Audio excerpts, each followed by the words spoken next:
Look, you see, I never been one for the games, so you better think twice before you even try to step in my lane. My pen game so lethal with a rupture your veins, then penetrating your thoughts and exploding your brain, and have you shook like Fox got ball every game. And yeah, we on the same court, but we ain't ballin' the same. Oh yeah, I'm that nice, even without the ends. Boy, I'm cold as ice. These rappers need writers for hits. A bunch of poltergeists, I'm nasty. Even if you both, you couldn't pass me. Now give me the torch, but don't gas me. I'm everlasting, so I can't never let them quiet me. I'm the one that's known to beat the odds and put a strain on society. Yo, what's up? Welcome to the S.O.S podcast, Strain Society, the most honest hour and change of your day. Once a week, we back to you live again at this particular time. Hey, look, you know, it ain't last week. We had no guests. But on this particular day, Hey. My name is Jacques. I'm one of your hosts. This gentleman down below looking like a 70s album R&B cover goes by the name of Dum Dum Dum. That was like a jump scare one this week. Put a little thought into it. That's what's up. But it's how it feels about y'all 292 weeks in a row. And this gentleman to my right, he goes by the name of I am Dianne Asshole Professional. And you know it's real to professional and professional, and we are the S.O.S Pod. Whew. Scared me. Kind of. I'm not surprised that time. We the S.O.S Podcast. Woo. Hey, how y'all doing this week, gentlemen? Yeah. Yeah, this guy is down there is having a week of his life. Hey, when a motherfucker is just happy. Yeah, I put on 15 pounds. I haven't eaten and put on 15 pounds. I haven't eaten and I put on 15 pounds. So needless to say, it's happy weight. I've been very happy. I went out in the public 2 days in a row smelling vigorously of vagina. And like to the point where I had to make a declaration with the person I was with. Like, hey, so for the next few hours, you're going to smell vagina. Like, I didn't know I was going to be here, and I want to apologize in advance. I mean, 2 days in a fucking row. Wait, what? Hold on. You offended? Two separate people. Two separate places. I went to Navy Pier yesterday. Like, hey, look, man, I'm gonna tell you right now, these two people cannot know each other because there's gonna be a reputation at this point. These two that's people gonna be the book on you. These two people do fucking know each other, and if they talk, look, it's gotta have to be one of those situations where we three gotta have to be together. And like, hey, and they goes there, I have to walk off. Like, did this nigga smell like pussy the last time he was with you? Nope. Hey, look, all you have to do is come up in the conversation. You know how easy that is? You being you know? Yeah, especially me being me. Yeah, you're right. You fucking right, because today, motherfucker, hey, I got a reputation. But I be doing shit out of laziness that people think be superhuman. Like, I don't be wanting to walk 3 trips, so I'll grab 3 of some shit that a person not supposed to grab 1 by themselves. I'm like, hey, I'm not doing all this walking. So y'all think I'm showing out. Well, really, I'm just lazy and I'm maximizing my laziness, nigga. I'm not finna be walking back and forth doing this shit, bro. So the fact that you can't do it, just sit down. Sit down. If somebody see you sitting down, act like your stomach hurt. But you not finna hurt me trying to play down to your strength. Like, it's just not gonna happen. So I'll do what I gotta do alone before I fucking buddy fuck a bitch. But yeah, I've been having a swimming week. Everything's coming up Millhouse. Hey, I don't want to jinx it, so I can't tell no specifics right now, no particulars. Hey, Millhouse, buddy. Yeah. Oh no. You can't tell birthday wishes. Yeah, you can't tell. And you can't really. You really not even supposed to talk about hot streaks when you want them. Yeah, it's like when a pitcher throwing a no hitter. Yeah. You like, man. So it is sunny outside today, huh? Hey, so You see Seinfeld last night? Pretty funny. it's crazy that you said that no hitter shit.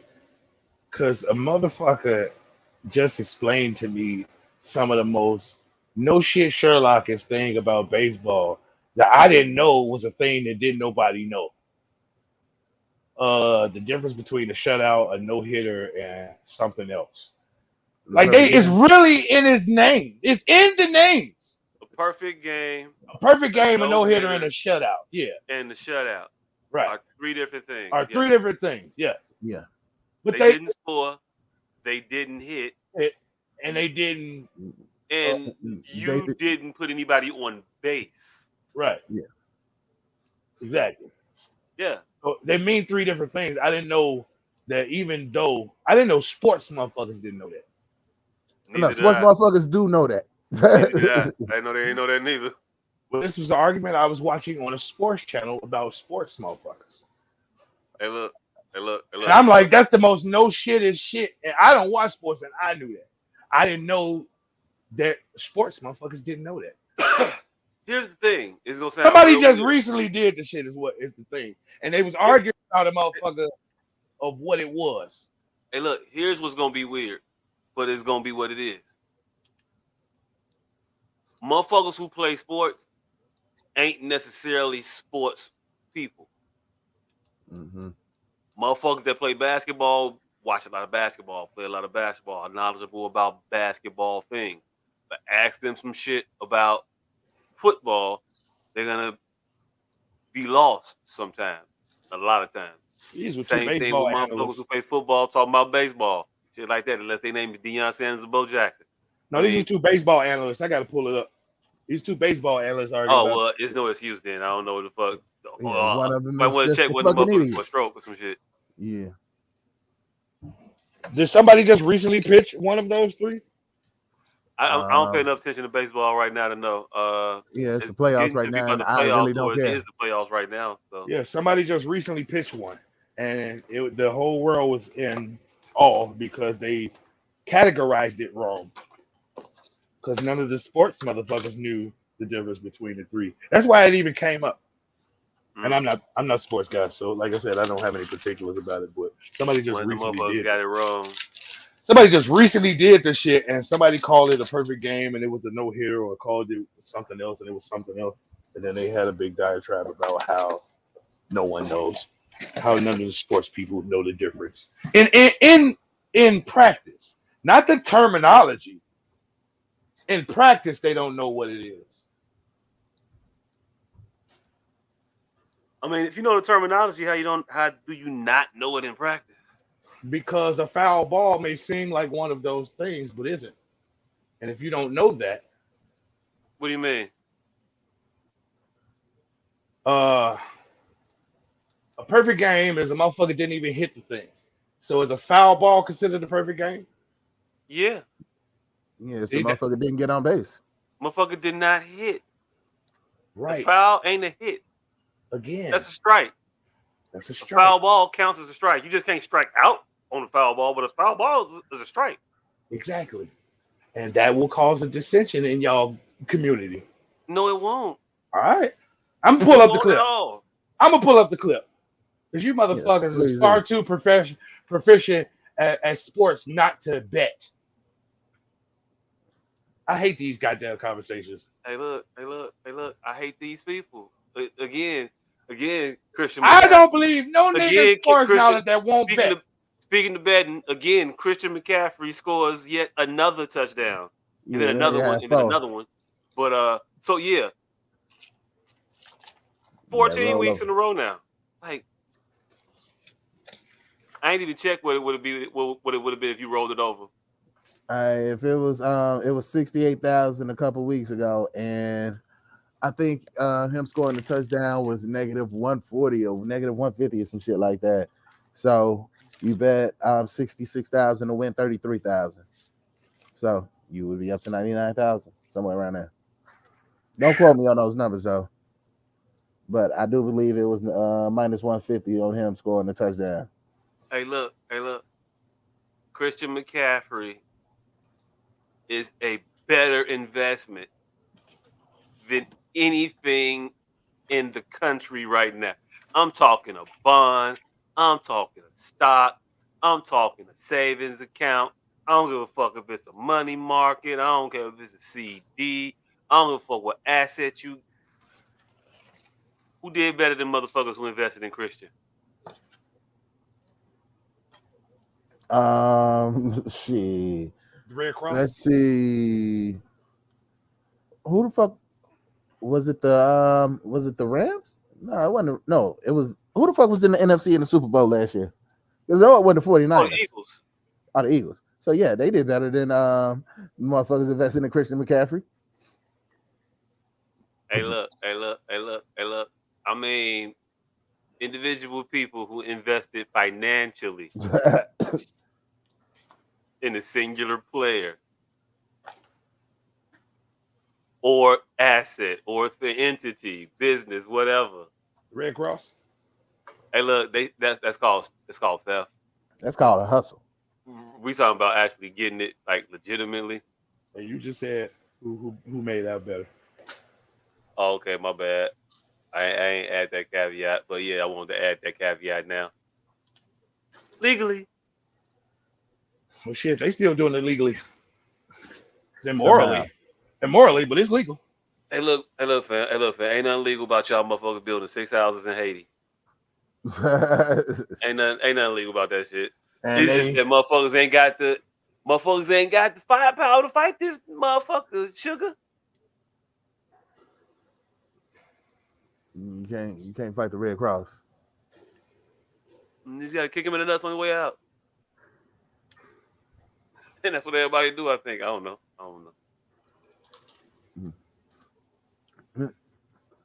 And so my week I have nothing. all right, so the thing is, they was talking about Michael Lorenzo. He was left off Philly's roster despite his no-hitter. I mean, nigga get lucky once. That don't mean we got to keep this motherfucker around all the time. So they argued up and down about his no-hitter. That's what they were arguing about. Two sports analysts were arguing about his no-hitter. So about this it shit y'all being a talking no-hitter about, or about whether it qualified him to remain on the roster for some about it being like, playoff roster. about it being a no-hitter or a perfect game. And they argued for hours. I'm gonna find that too eventually, but this is why I'll be listening to you niggas. Hey, I'm gonna propose this. The motherfuckers might have an issue off camera backstage somewhere. They boxed it out, duked it up.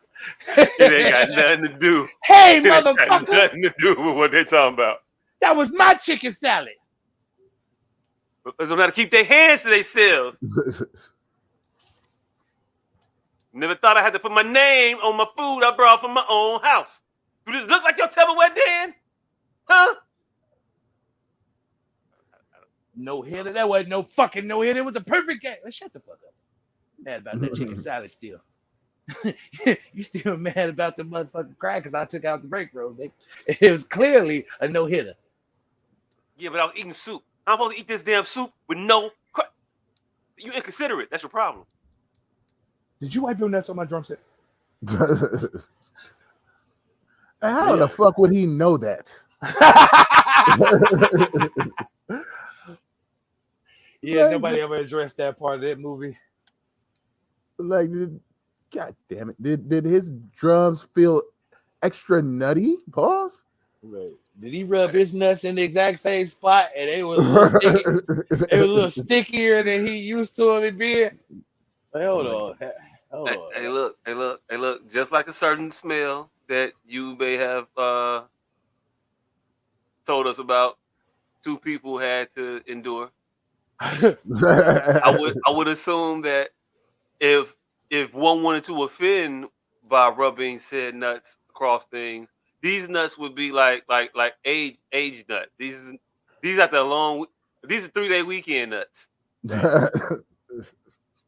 And now when you on your drum set, you just gonna go past random spots of it and get like a wafting of. Is that dick? What the?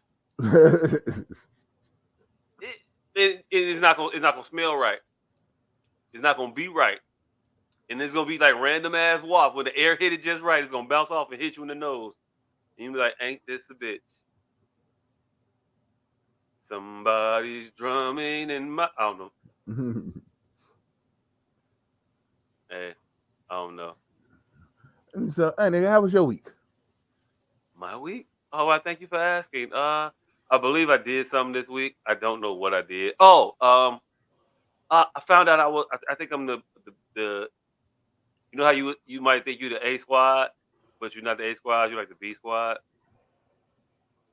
Mm-hmm. I think I'm like the C squad, cousin level. Mm.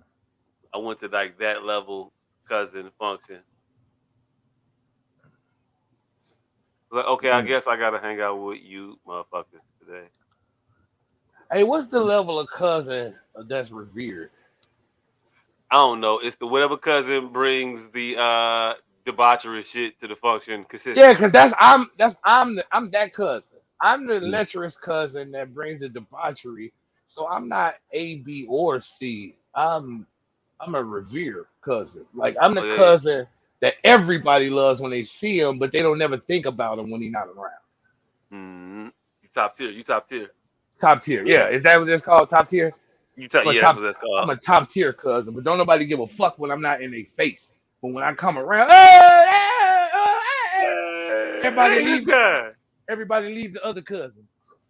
I had a cousin. Matter of fact, I had a motherfucking cousin ask me the other day, "Why are you calling me?" Like, bitch, because one of my bitches was being kidnapped in your city, and I needed you to go check on the hoe, and she never responded back. I'm about to make a Facebook post. I'm glad we just said this shit, because that's what top tier cousin get. Top tier cousin get treated like shit when we not around, when it's not no debaucherous, lecherous shit happening. Hey, look, how often do you call this cousin who asks you? I've never talked to that cousin ever, not one time. Like, never so the response should be, "Hey, cousin, what's going on? What's good? Long time no hear for you, family. What's popping?" It was. I've never talked to that cousin ever. We just know each other as cousins because of Facebook. I've never talked to that cousin ever. Hey, look. Then I would probably ask you what the fuck you was calling me for, also. Yeah. No. Yeah, you Facebook cousin. We Facebook cousins, fam. If you don't just like a picture, and I'll do the same. Right. Yes, I called the cousin on Messenger. Yes. Hey, look, fam, don't call me on Messenger. Don't reach out and touch me through Messenger. Man, I swear. If you call me, y'all know y'all 40, right? The rules of Messenger are this. Wait.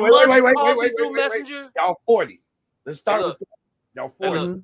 Put that in context. Hey, look, it don't matter. The rules of Messenger is this. Don't call me through Messenger. Your rules should be the same if you have never called me not through Messenger. 1. Number 2, if you have not done number 1, don't call me through Messenger unless it is an opportunity for me to make some money. Not by giving you some money, but like you know the thing that I do and you want to hire me to do said thing. That kind of shit. Cool. I'm an adult. Reach out to me however you can. Nah, fam. Hey, look.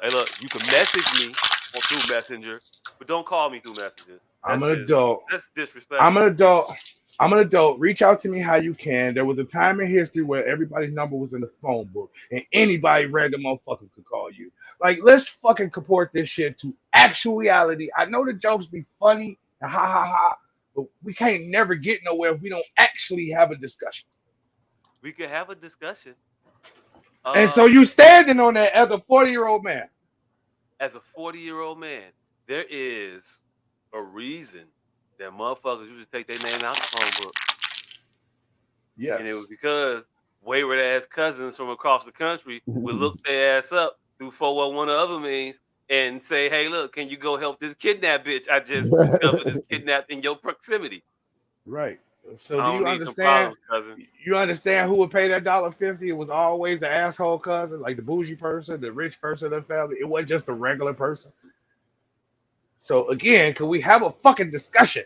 It's okay to call people that you've never talked to before if you have a relation to them in some sort. If you're not calling them for some strange ass, if you actually need help, if you like literal help, it's okay to do that.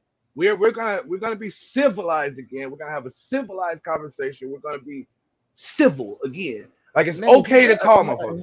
Nigga, you want us to have a civilized conversation about you calling a cousin that you've never talked to because one of your bitches was getting kidnapped? Yes. Okay. Yes. Hey, look. When you say it out loud all at once, it sounds like a real civilized topic, don't it? But here's the thing: I could have tempered my language and made it. I could have tempered my language and made it PC. And because I don't do that, I shouldn't be faulted. Because I could have tempered my language and made it an adult conversation. I'm just telling y'all the real shit because y'all my niggas. I'm telling y'all the actual conversation. But I could have tempered it like a secretary, and then we could have had some conflated ass discussion. But I'm just telling y'all what's actually happening. I could have said some old I don't even want to do it. Look, this shit getting weird. I don't want to do it in the moment. You could have said a lot of things. She said, "What did you want her to do if your friend was getting kidnapped? She can't check on her. She would have to put herself in danger." Hey, protect all women, right? I called my 6'2" bulldagger cousin who got guns and beat niggas up. Like again, this ain't a motherfucker just flailing in the wind. You call an appropriate person. This is an adult making an adult decision. Call another adult. Like all this funny shit. I understand all of that. Right. Cool. So let's make the joke and then have a real conversation. Hey, look, I'm having the real conversation. I'm having the real conversation. We just can't keep making. Don't call me on Facebook Messenger. Right, you the bougie cousin that takes his name out the phone book. But but at the same time, let's act like it's normal for everybody else's number to be in the phone book. Hey, look, that's cool. Y'all numbers in the phone book. Now, let's not act like it's normal just because my number's in the phone book for you to call me. How many girls were you able to just call up because their number was in the phone book? We ain't saying a random girl. I said my first cousin. Hey, look. Girls you knew that you wanted to date, but you didn't ask them for their number. I get it that it's your cousin and all of that shit, but we talking about people in general, and I gave you three rules. 3 rules. And you wanted to act like I didn't give you any actual shit to do. And hey, look, they apply to your cousin, your not cousin, your mother, your not mother, your aunt, your not aunt, your distant classmate, any fucking body on Facebook that you may be Facebook friends with or not, that you message, better not come through Facebook Messenger phone calls, or else you're going to be looked at as a weirdo. Again, we can have this discussion. You just hit me out the blue from the phone book. Again, we can have this discussion in front of. We can have this discussion in front of 2 different crowds and receive 2 different results. But I want to talk about the logic and the actuality, not the jokes and the other shit. Hey, the logic and the actuality. Was it cool for you to, in 1987, call my cousin? Yes. Work with Sheila and call and look up her number in the phone book and call her and say, "Hey, Sheila, I got your number out the book. Just wanted to say, hey, cousin. Let's keep the shit cousin. Hey, look, you see why you keep taking it off cousin? Hey, look, because you want to make it weird. You wanted to be cousin. Okay, cool, cousin. Call any cousin that you don't fucking know, but just because they're your cousin, they will ask you probably how we cousins. Do they know you as a cousin? Yes, they know my mama. Cool. They know. They so just lived out of town. Them responding to you, what the fuck you call my phone for, seems appropriate. It's appropriate for this day and age of people who don't have legitimate thoughts. Yes, it's very appropriate for this day and age. I agree. That's how everybody is. But aren't you tired of what's happening now? Like the minutia of it too. Not just the minutia is what add up to the dumb shit that's happening. Hey, look, I'm telling you right now, if I know you, but I know you distantly, and I didn't give you my number, then you just don't. I don't want you to have that type of access to me. And I don't want you calling me on Facebook Messenger about nothing for the first time. Send me a motherfucking message. Don't call me on that shit. I don't know. Dianne, you answering that phone call from that shit? I will answer the phone call. Still think it's I don't like that shit. Like you. Why would you answer the phone call though? Because you must have called me. Because they called you, and it might be something, right? It might be a normal person making a normal call. It's strange that you've never heard from this person ever before, but there are normal human beings, and it might be a normal human being interaction, correct?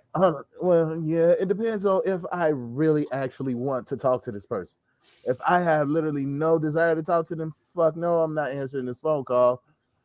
Even more so than I would a motherfucker who actually called me correctly.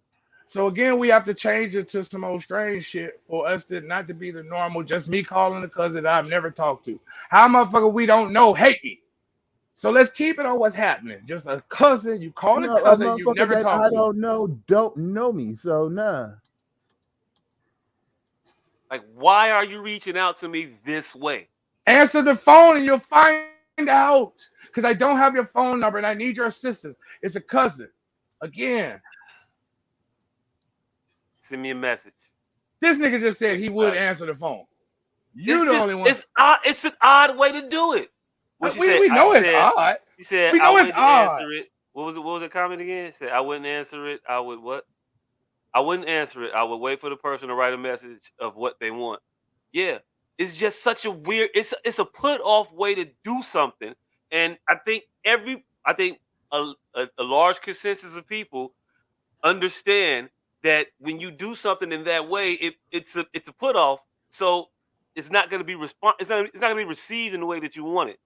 Fam, if I call a motherfucker, this is another Dabness Bricky situation. If I call a motherfucker, see this is I don't know. So if I call a motherfucker, say, hey, let's go have a drink. Hey, cuz, I got a bag of weed I want to sell you. If I call for any of those things, yes. But in an emergency situation, if I reach out to you and you know I have no type of way to reach out to you, you know I'm your family, you know all of that, see what it is, decide if you want to deal with the situation, and be, maybe put it like this. Maybe it was I got your old school situation. Now I'd be trying not to do this because then shit goes off the rails. But old school, hey grandma, ain't Charlene down here in Atlanta? I'm having a problem. Ain't Charlene kids down here in Atlanta? I'm having a problem and I need somebody to come pick me up. What's her number? I've never talked to Charlene kids. I know Aunt Charlene from the funeral. I really don't know her too much. And I'm in a jam and I'm in Atlanta. And I called my grandma to get her number. Let me ask you this question. When you call Charlene, is your opening statement gonna be something like this? Hey, it's grandma gave me your number. I just wanted to yada yada yada blah blah blah, whatever the fuck it is you're gonna say at that point. But you're gonna introduce yourself and say the reason that you calling, because you calling is weird. So you explain it the way you meet grandma, the person we both know having contact. We hold, fam, yes, we hold a reference for. It's going to happen. Gave me like your number. She gave it to me, as opposed to Facebook, which is such an hey look, it's a new modus operandi. Such an impersonal thing. But it's that any random motherfucker can message me on Facebook with a phone call. We're not talking about the random. I know, but it is such it's such an impersonal thing. It's such an impersonal way to reach out to me that if you were my cousin, you would reach out to me in a traditional. Grandma gave me your number. I want to hit you up. Not through Facebook because it's weird. There is a stigma put on it. Whether or not you want to accept that stigma that society has placed on it is your bag, but it's there. And we all just operate with the rules society presents for us. And we need quick and easy ways to identify when a motherfucker is going to call us on some bullshit. And one of those ways is a motherfucker we don't talk to at all calling us on Facebook Messenger. I don't know about you, but I ain't never got a random Facebook Messenger call that didn't lead to some bullshit. I've got plenty of random Facebook calls that didn't lead to bullshit. Motherfuckers just ain't got. That's what makes Facebook so good. People that you ain't talked to in 20 years can find you and just call you on Messenger. But the crazy point is, y'all be wanting to oppose me so hard that y'all can't just sit here and go, "Hey, this nigga right." This shit is strange. It's a no. I started off. You think it's normal to not have talked to a motherfucker in 15 years? Nope, I've to never call them on Facebook Messenger? I've never talked to them, motherfucker. I said it was strange to call them, but it is perfectly okay. I started off by saying that. It is strange. It's not okay. And we can disagree about shit. Oh, may I interject? Yes, ma'am. Okay, so I had a very good friend of mine who I hadn't spoke to in a long time, who family member passed away. But she really wanted to get in contact with me because she wanted me to sing at the service. And she didn't have my number. So she did message me on Facebook. She messaged me like, "Hey, hon, I need you to give me a call. Here's my number." And I gave her a call. So do you understand that that's just a sensibility thing? She reached out to you of a mode of conveyance that she never reached out to you before. I did the same thing. Mine was a call. But she sent the message. She said, "Hey," she knew that if that wasn't that's just not how people do. Like, you just don't call people. So she gave me her phone number and said, "Give me a call." So I gave her a call. Here's what she put it in my hands to make that decision on if I wanted to talk to her or not. But here's the thing, right? You don't have to answer the call. That's putting it in your hands to make the decision. That's putting it in your hands. And there have been situations where I haven't answered a call and people will message what they want. So we're not talking about that. Let me try to put it into a scenario you can. I'm just saying that was important for her. That was very we understand. She knew so we're talking. Send her number and let me give her a call, or ask me for my number and I call it, because people just don't. It's random. It's random. It's strange. It's random. Hey, look, check it out. Check it out. Immoral. Illogical. It's random. It's strange. Hey, check it out. It's not prohibited. It's always been random, strange, and weird. It used to be a time back in the day, in yesteryear, or whatever sensibility you're trying to get us to refer back to in history. But it used to be a thing where you couldn't call a person's house after a certain time, and that time used to be ridiculous. After 6 o'clock, after 5 or 7 o'clock, in the evening time. Whatever the case may be, but it used to be arbitrary rules that society set forth to say this is not normal. Outside of these bounds of normality, we're going to judge you. Hold on. Society's hold on. Always. Hold on. We're going to stay at your example. Barring what? Barring you being in a relationship with me to necessitate this call being an emergency or whatever. Barring a fucking emergency. Barring it being an emergency. But you had to be, sometimes you would be a motherfucker that would have to wait till the morning to call. Barring what the situation was. About none of that. We're talking about what happened. We're talking about what happened. And the fact that y'all can't reconcile that this is Facebook. Because that's what's going on. Y'all not talking about what happened. Y'all can't reconcile that this is Facebook, which is just a new mode of conveyance. It's the difference in saying cell phone and house phone. Facebook is just a new mode of conveyance, bro. And the fact that you need to sit down and reconcile that and stop. And it comes with its own set of rules. But when people just start like getting every mode of conveyance before it has. When people start getting caller ID, shit, they come with its own set of rules. Because we're talking about the exception to those rules. When the people emergency. start getting caller ID, they stop answering random calls too. We're talking about the exception to the rule. An emergency. Ding, ding, ding, ding, ding, ding, ding, ding, ding, ding. Your cousin knew that when you called? The person who called me the person who messaged me. It was an emergency for her. Ding, ding, it was ding, very ding, important. Ding. She didn't I would call. say it was more she so didn't call. I would say it would be more so urgent than an emergency. You're not calling me for an emergency when you don't know me. You're just not. I'm not. I mean, I might be a bad motherfucker. Yeah. But ain't shit I'm gonna be able to do. I tell you right now, my kids shouldn't necessarily call me in an emergency.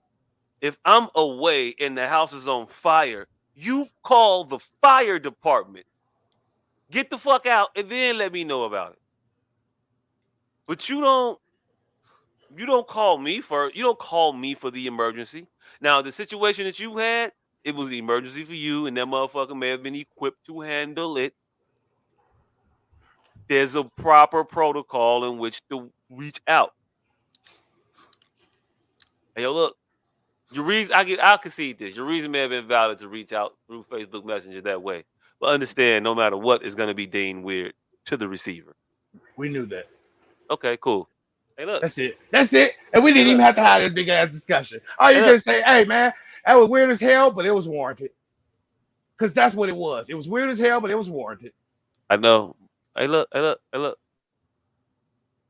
So, yeah, I found out that I was on the B squad of the cousins. So we went to Red Lobster. It was fun.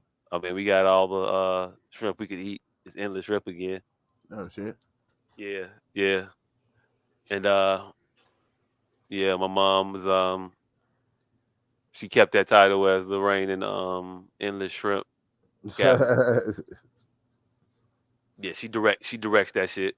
I think we were at the same table we were at last year.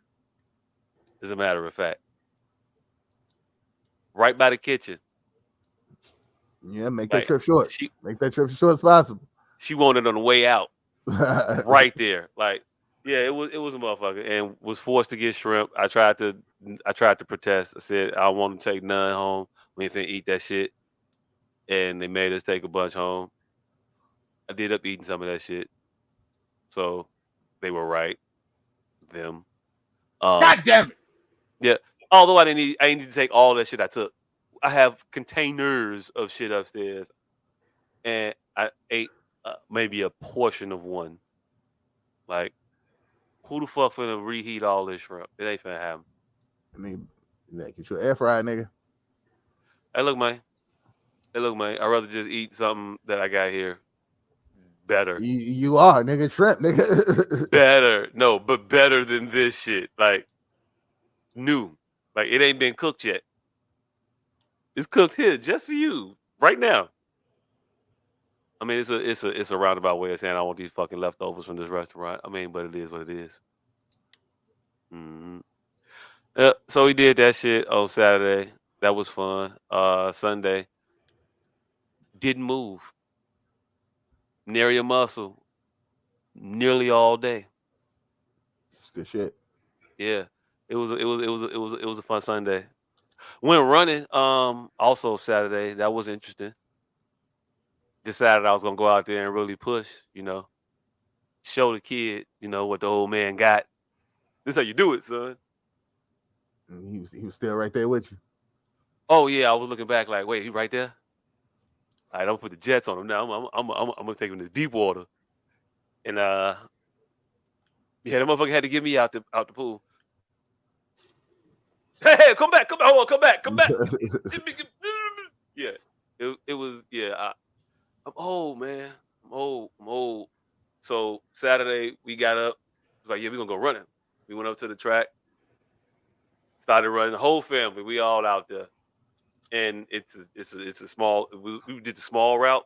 So I'm like, I'm gonna go ahead and put. I said I'm gonna push it. I'm gonna make this boy run. Damn near killed myself. And then fucked around, got ahead of myself. Said before we started running. Said you're gonna do about 2 miles. I'm more of a jogger now at this age. I ain't really like running for time. But the last time, we was at his race and that little boy put up a 7. I had to look at myself and say, hey, I don't know if you earned the right to talk shit to your son about what he need to be doing. That little boy put up a 7, and he is the captain now. Maybe he should be talking to your son about this shit. So yeah, I went out there, tried to push. I pushed the shit out the motherfucking face. I think I ran like an 8:20 mile for the first mile. Thought I had him behind me. The motherfucker was right there. I said, "Oh shit." I think I ran like a mile in a tenth, and then the feet got heavy. Pace got slow. Motherfucker stopped. Motherfucker picked up. Start that quick walk. And this little motherfucker just, you stop on the way past. Oh shit! That nigga gave you drive-by commentary. Oh yeah, drive-by commentary. It was drive-by commentary. I was definitely offended, but also had nothing in me to pick him up and keep. I gave at the office. Oh no, I ain't have nothing at the stoplight. Sorry. I'm sorry, firefighter O'Sullivan. What grade Gave is at this? the office. I got nothing. You be floating. What grade is this? Oh, he's in the 5th. Oh, that's your kid. This is my kid. He a 5th grader. Oh, I thought this. No, I thought you was when your kid. When you say your kid, it'd be your students. I'd be thinking about like. Oh man, I ain't finna be out here running with these motherfuckers. You just said last time that the. All right, hear me out. Oh, here's the lineage of shit that happened. He called the bitch a bitch last week, and now you were in charge of Jim, and this week you're talking about this trial. Hey, look, man. So look, man. I'm that just wasn't following. last week. That wasn't last week. That was yesterday. All right, whatever. I may be working with cars that nobody else has. Somebody called somebody. Somebody called somebody a bitch, and you got in charge of the gym. Is all I'm saying. And now today you talking about athletic trial. I thought that may be a continuation of that. Hold on, nigga. Hold on, nigga. You the gym teacher now? Just the other day. Yesterday. They should not have respected you at all. Hey, look. Like, you can't teach me music and gym, my nigga. I teach everything. What I tell them. I be everywhere here. What y'all talking about? No. I was doing gym. I missed the day because I was doing some other shit. And I come back and motherfucker was like, "Hey, you going to gym?" I'm like, "Okay." I don't really go to gym typically. I've been there before, but not typically. All right, cool. As soon as I get in there and the kids come in, all these gossiping ass motherfuckers want to say, "Ooh, so you gonna be our new gym teacher now?" Now y'all got a gym teacher. What are you talking about? I thought he got fired. Why you think he got fired? Because he called such and such a bitch. What? Who? Nah, you playing. No, not my dog. Nah, not that. That's my dog. I don't have no dogs here. Teaching is a mercenary game, fam. I'm more like a Chuck Norris. Nah, I can't say so. I don't fuck with Chuck Norris no more. Who we got? Hey, I'm more like a Jim Kelly. More of a lone. Nah, that was pretty hard way. Shit. Jim Kelly. I don't know. Whoever. I'm more like a Shaft. You know, on my own. We got a partner. Pause. Yeah. Pause. You said it. Yeah. But yeah, school hard. It ain't like the TV shows, fam. You don't see no adults. All you talk to is children all day. They stagger the lunches. Hey, do you got any cool kids? They walk up to you. Hey, Mr. Cartier. Hey, Mr. Melyssa. Hey, look. Nah. Mr. Cartel taught high school. It was different. I look at any teacher that is a little too friendly with the students suspiciously. Hey, we don't never look at John Travolta when we talk about that TV to movie transition. I mean, in all fairness, all them kids in Welcome Back Carter was definitely held back a couple grades because you ain't gonna convince me that any of them motherfuckers was under 23. Nigga. Hey, hold on. Niggas look different back then, fam. We keep going about this. Otis Redding died at 26. He looked 47 to the day he died. You're not finna tell me Forrest Whitaker was a high school student in that movie. Bro, Otis Redding died at... Niggas look different back then, fam. Hey, look, we were still looking at fucking Forrest Whitaker. He exists today. Hey, If hold Otis on. Redding would have died, he would exist today too. Hold on. Let me ask. All right. Have any other kids gave you a cool teacher nickname? Nah. I ain't got no nickname. Nah, nigga, you ain't respected. Hey. At the risk of this shit getting dumb.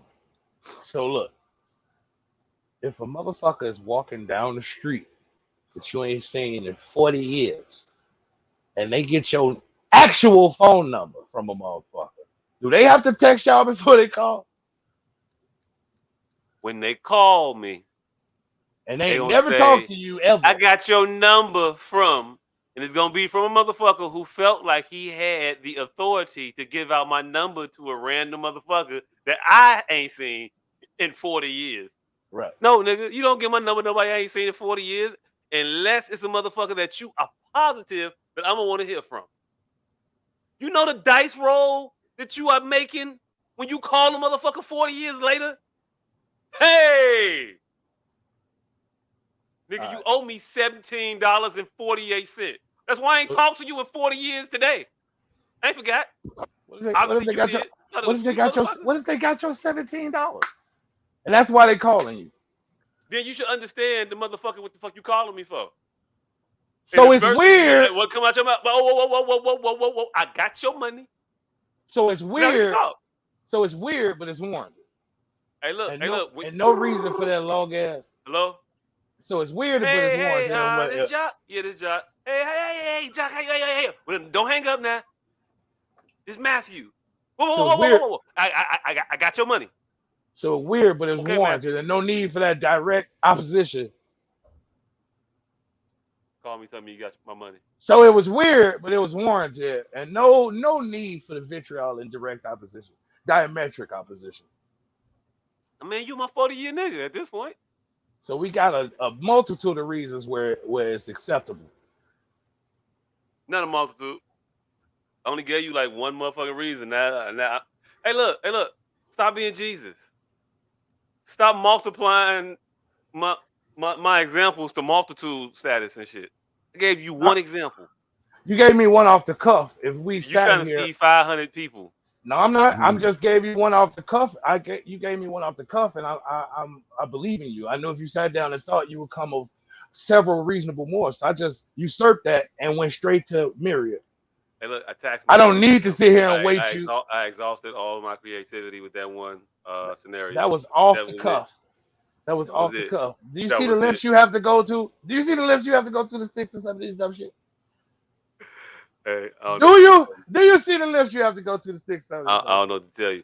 But yeah, so the man called that girl a bitch and in front of people, and that girl mama came up to the school, and I guess they had a conversation. So the next day he wasn't there. I don't know if it was planned or not, or it's like, hey, yo, go ahead and cool off a little bit, man. Maybe you need a day. You need some time. Breather. But yeah, motherfucker came back. So, CPS. Yeah. Ain't nobody even CPS. Yes. Calling a kid a bitch is not grounds to fire a CPS teacher.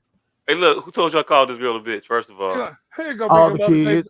Hey, look, you gonna believe these little kids? First of all, kids are not credible witnesses. They're gonna bring her up in front of the board, like, so what she do? First of all, hey, look, I've been trying to teach them all year. They don't know nothing I've been telling them, so they're gonna know something that I told somebody else. So you mean they tell me they're gonna get 100% on the test now? All of a sudden, they all A students? She didn't let me finish. I was singing Alanis Morissette. She's a bitch. She's a mother. She's a friend. She's a lover. First of all, sir, why you singing this song to the children? Right. I wasn't singing. I was describing this a little bit. I mean, hey, Hey, look. Children are stressful sometimes, and teachers are people. Shit happens. Which I think all these teacher fight videos, the teachers just don't go to work no more ever. Now they come back.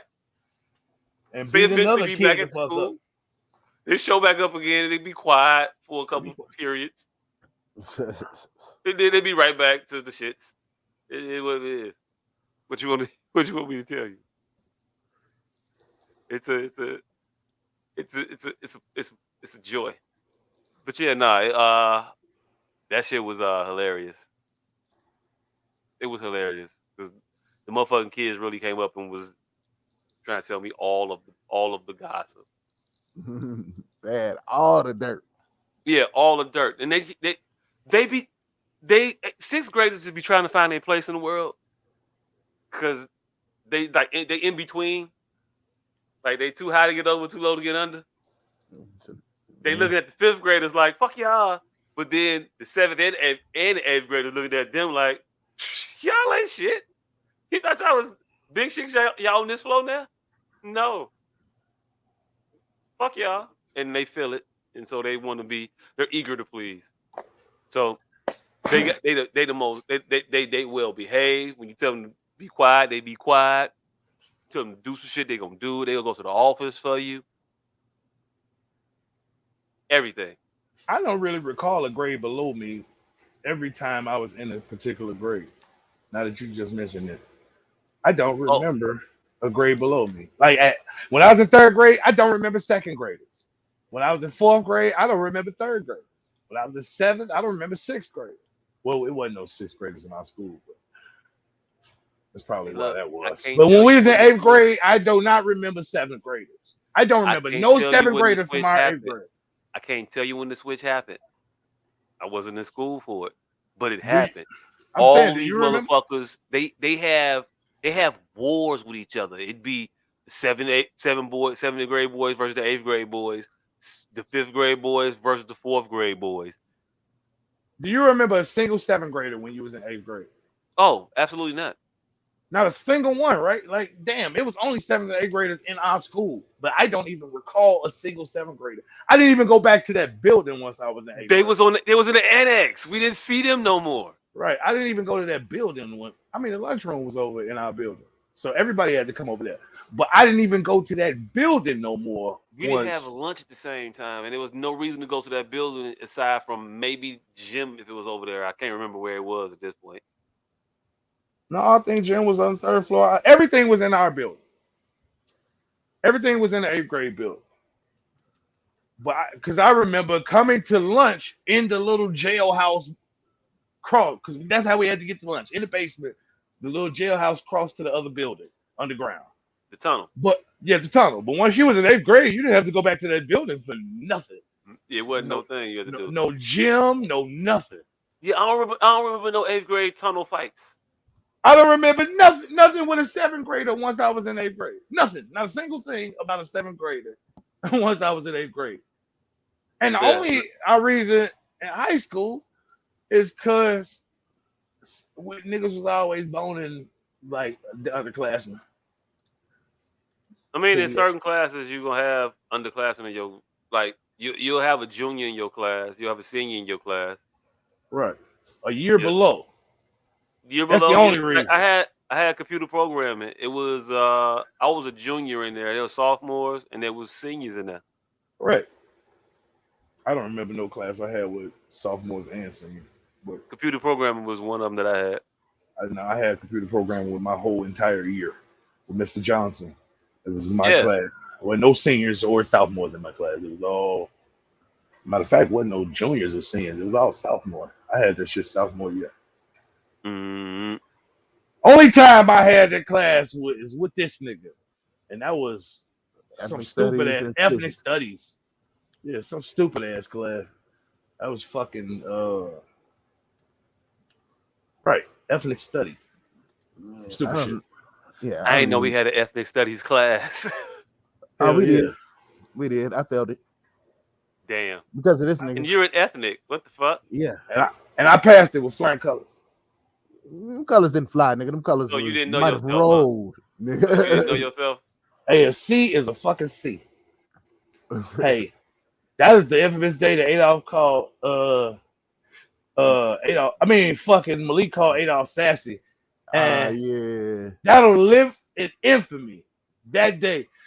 Hey, I've never seen a motherfucker not want to say something out loud in all of his life. Motherfucking teacher was like, Malik, if you had to think of what word that you would call Adolf, what would it be? Malik was like, please don't do this. Why Hey, me? that nigga was like, no, he said that audibly Yeah. out loud. Yeah. Please don't do this. And she was like, no, go ahead. Go ahead. He was like, Yeah. and he Yeah, was stuck for a minute. You could see him searching his head for a politically correct term that was truthful. He was sat there. He put one arm on one desk in front of, put his arm on his chair.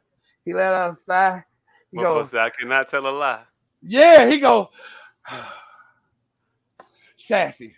Nigga, the entire room get to dying laughing. Because he was right. Sassy. If you had to go with any socially acceptable term to not denigrate a person, because that's really what he was trying to do in that moment. He was like, I got a bunch of adjectives and none of them are nice. Sassy. Hey, what was the response to that? I don't remember other than utter hysteria. Now that is where my vivid memory just blanks I was out. talking about the intended party's response. I'm telling you, that's what I'm telling you. I don't remember what happened Man. after that. I remember utter hysteria because we was all sitting there on bated breath because we thought it was going to be a lot worse than Sassy. But he softballed it. Pause. He hit it with a Sassy, and for some reason, that shit hit harder than calling him anything else. Like, none of us would, Sassy was out of left field. None of us were thinking Sassy. There's a lot of adjectives that you would think about childhood Adolf. I haven't met him. I haven't seen him in quite some time. But there's a lot of adjectives. They may be incorrect, but there's a lot of adjectives that you would describe childhood Adolf. And the one Malik landed on was Sassy. Hey, look, Mike.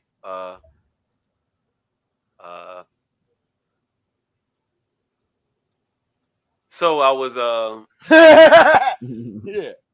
Yeah. So I was at school and they was gossiping to me and I heard and I was like, y'all should cut them some slack because you know it's a stressful environment. If that was said, I'm sure the appropriate things will be appropriate measures to be taken, and y'all will be taken care of. Y'all will be cool. Now get away from me, you guys, please, because I don't want to laugh at what the fuck y'all been telling me in y'all face. And I'm gonna definitely talk about this shit to myself right now, because what the fuck? Hey, look, I've definitely had things to say to these children that, you know, I wanted to say that I think would be valid to say, but that I ultimately know that there's no way. Is this shit? One motherfucker? Oh, that motherfucker is thick too. But you can't just say what you want to a child because it's a child. Challenge accepted. And it's not your child. Like, I cuss at my kids all the time, but it's different when I cuss at your kids. It is. Especially when I'm at work. Because I'm at work. Is. Hey, I spent the better part of the week doing my compliance. Hey. I tried to be slick, and I think I try to be slick every year and watch the videos at like double speed and shit. And every year, I watch a video at double speed, click all the way through, get to the end, get back to the home page, look at where that video sits, and that motherfucker still says not completed. Mother. Thing about a 20-minute video that you watch at half speed, if it don't count, you just wasted 10 minutes. Yeah. They had to watch that whole motherfucker over again, not paying no attention to it. Because most of it is, you can pass all the tests and get 100% on every fucking thing if you're not a shitty human being. Like, it's just, don't be shitty. You'll do fine. And I don't know why you need to watch a whole fucking week's worth of videos to learn not to be a shitty person. So when we say don't cuss at a kid, do we mean actual cuss words? Actual cuss words, like. But you could treat them horribly. Just don't use profanity. Just don't use profanity. Hey, look. It's kind of murky on the use of profanity. Don't call them a bitch. Yeah, right. That's what I'm about to say, because you're just leaving no room for the Joe Clark of the world. Hey, so no directional cursing. You can't put it in a direction. You can't give it to him. And Joe Clark looked right at him, motherfucker. Said, if you Joe put it Clark, in the air, you might be in the clear. But you Joe leave Clark it right there, they're gonna give you the chair. Joe Clark looked at 112 students. Joe Clark looked at 112 students and said, "You're all assholes. You're great. You're stopping other children from learning." Hey, and kicked them all out. Hey, he looked at one of his kids, took him to the roof. Jump! You smoke crack, don't you? Hey, look, man. They fired Joe Clark. Well, they didn't fire him. He got arrested. Hey, look.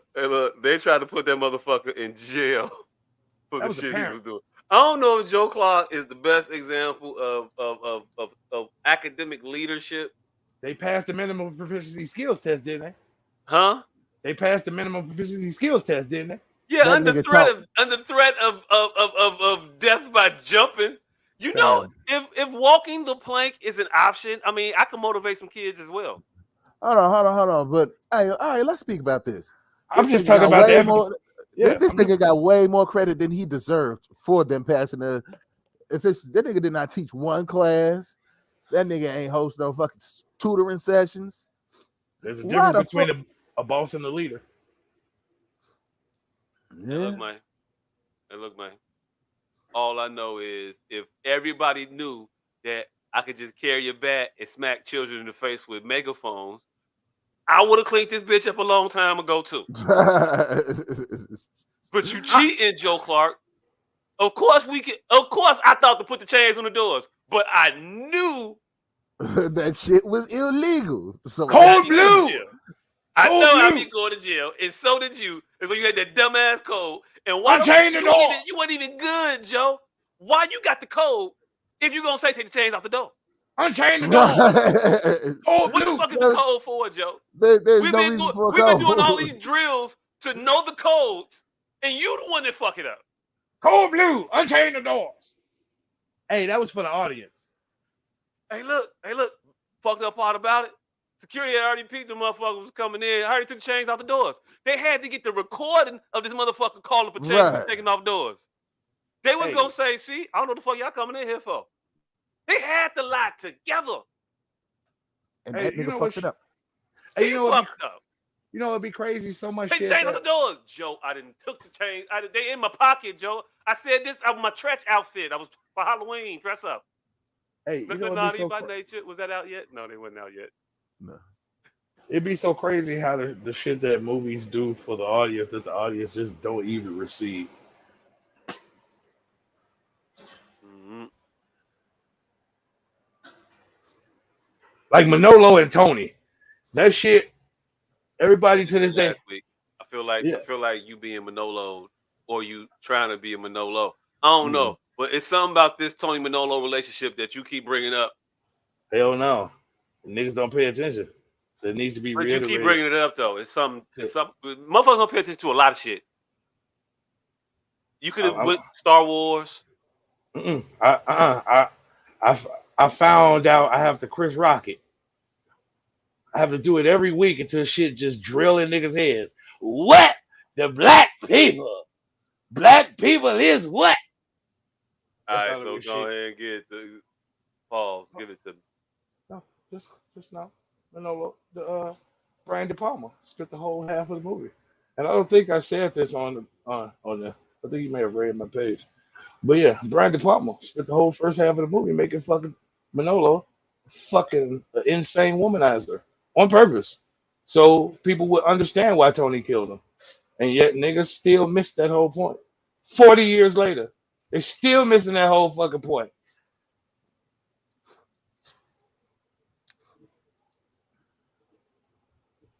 Hey, They made him a weird ass maniacal womanizer. He got his friend killed fucking with bitches. He was on the beach sticking his tongue out at random lady. Like they set points up all throughout this movie to make him an egomaniacal womanizer. And then niggas still can't see why Tony blew his fucking brains out. It was odd because it was Tony the one that was doing it. Doing what? And then like Tony offered the bitch ice cream, and Manolo was like, "No, you gotta stick your dick out." Hey, look. No, what I'm saying to you is this, fam. We saw after he killed Manolo, and he went to the crib, and the sister felt the same way that we felt. Nigga, do you want to fuck? Do you want to fuck? I can't have nobody else. Are you trying to hit? You're a weirdo, Tony. And they set her up. She had a boyfriend in the beginning of the movie that Tony didn't give a flying fuck about. They shot that nigga. Why? I don't know. Not because she was with her. Not just because she was with her. Not just because he was with her. But anyway. They shot the club up, I thought. I don't know. Hey, look, I ain't watched Scarface in a very long time. It's not a very good movie, and this shit is 3 hours long. I felt bamboozled. I mean, I didn't watch Scarface until I got to college, to be honest with you. Oh, yeah, I was in college when I saw Scarface for the first time. And I was actually a little disappointed because Scarface the rapper did more than Scarface the movie to me. Yeah. Pause.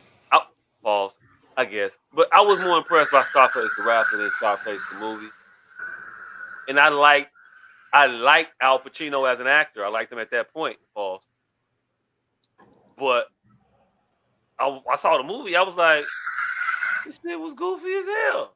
But that's because you're a contrarian. He was probably the guy we fuck with. I'll explain to you exactly why. You're a contrarian.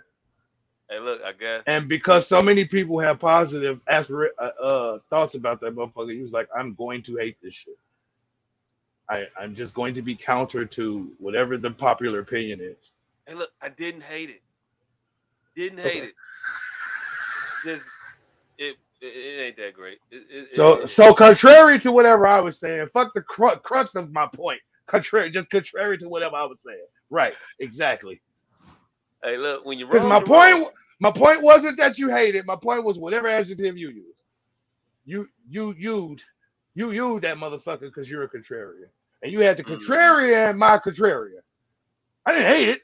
Well, whatever adjective you used, brother. Hey, look, man. My bad, you right. But point remain, fuck Scarface. Also, The Godfather ain't that great neither. That shit is long and boring for the most part. Like the wrap up, the synopsis of The Godfather is I want to say a lot of times better. I want to say like 50 times better, 100 times better. It just felt weird to say it. But it's 100 times better than the actual movie. You know, they showed this motherfucker walking walking and chasing down a motherfucker in a white suit for like 15 minutes. Have you read either book? Hell no.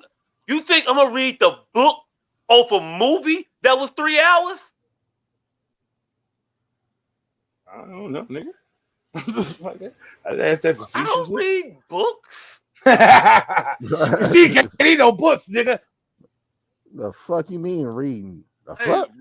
only books I read are instructional. Hey, I wouldn't say that on the podcast, a place where you're supposed to be informed. I don't know to tell you. Only books I read are instructional. I don't read nothing that's gonna be for my entertainment. The fuck? I got a TV. Read for joy? What the fuck kind of psycho are you? You get letters too in the mail. Get excited, huh? No, it's not the same Like Terrence correlation. Abigail. It's not the same correlation. Adults just read. I'm sorry.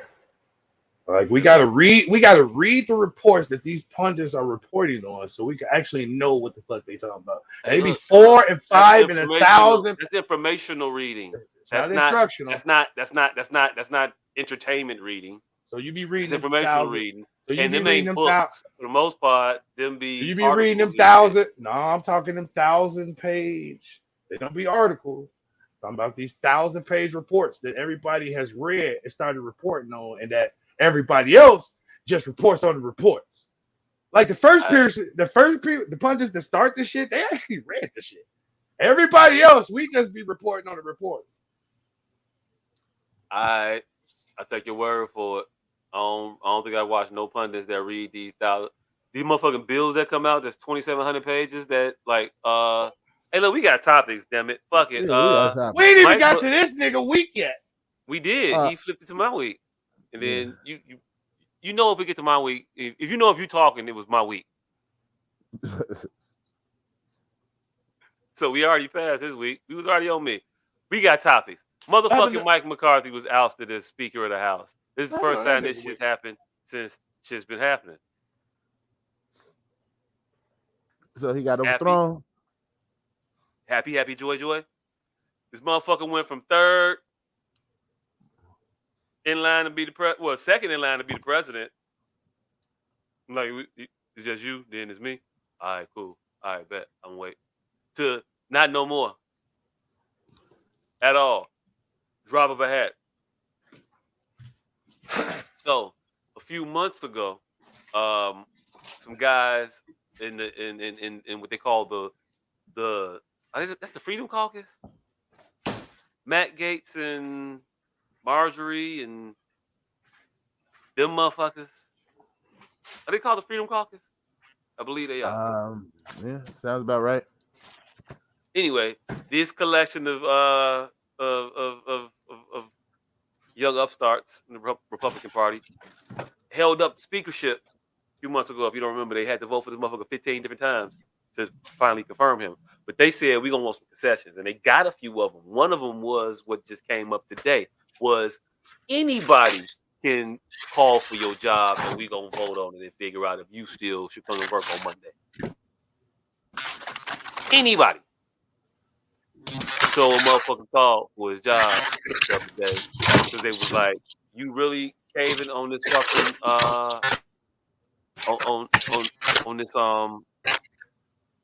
on this fucking Ukraine spending? You want to give them more money?" And he was like, "Well, I'm trying to get money for the shit that we want, so I'll concede to give them money." And Matt Gaetz was like, "Nope, I'm not fucking with that shit. I ain't going. Fuck all of that. If you vote to give $1 to Ukraine, I'm on your ass." And Mike was like, "Try me." And motherfucker tried him. We called for his job. And got his job.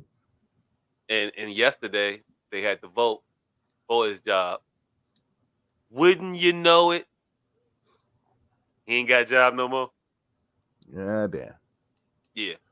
Yeah, they came right the fuck in, took his shit right the fuck over. It was a joy. Man, shout out to them. It was a joy. Oh, Kevin McCarthy, my bad. Hey, look, I can't keep them all straight. So you went from that goddamn designated survivor strip. It took a whole. He fell down the chart. Hey, look. He figured out real quick how important he wasn't. His security detail got the call that they was off. But this is a good like 8 of us that just got off right. Wait. I got you get the text message? Yeah, I got a text. I got one on my watch. Yeah, but it just came through. It said, "Go ahead and clock out." Is we done for the day?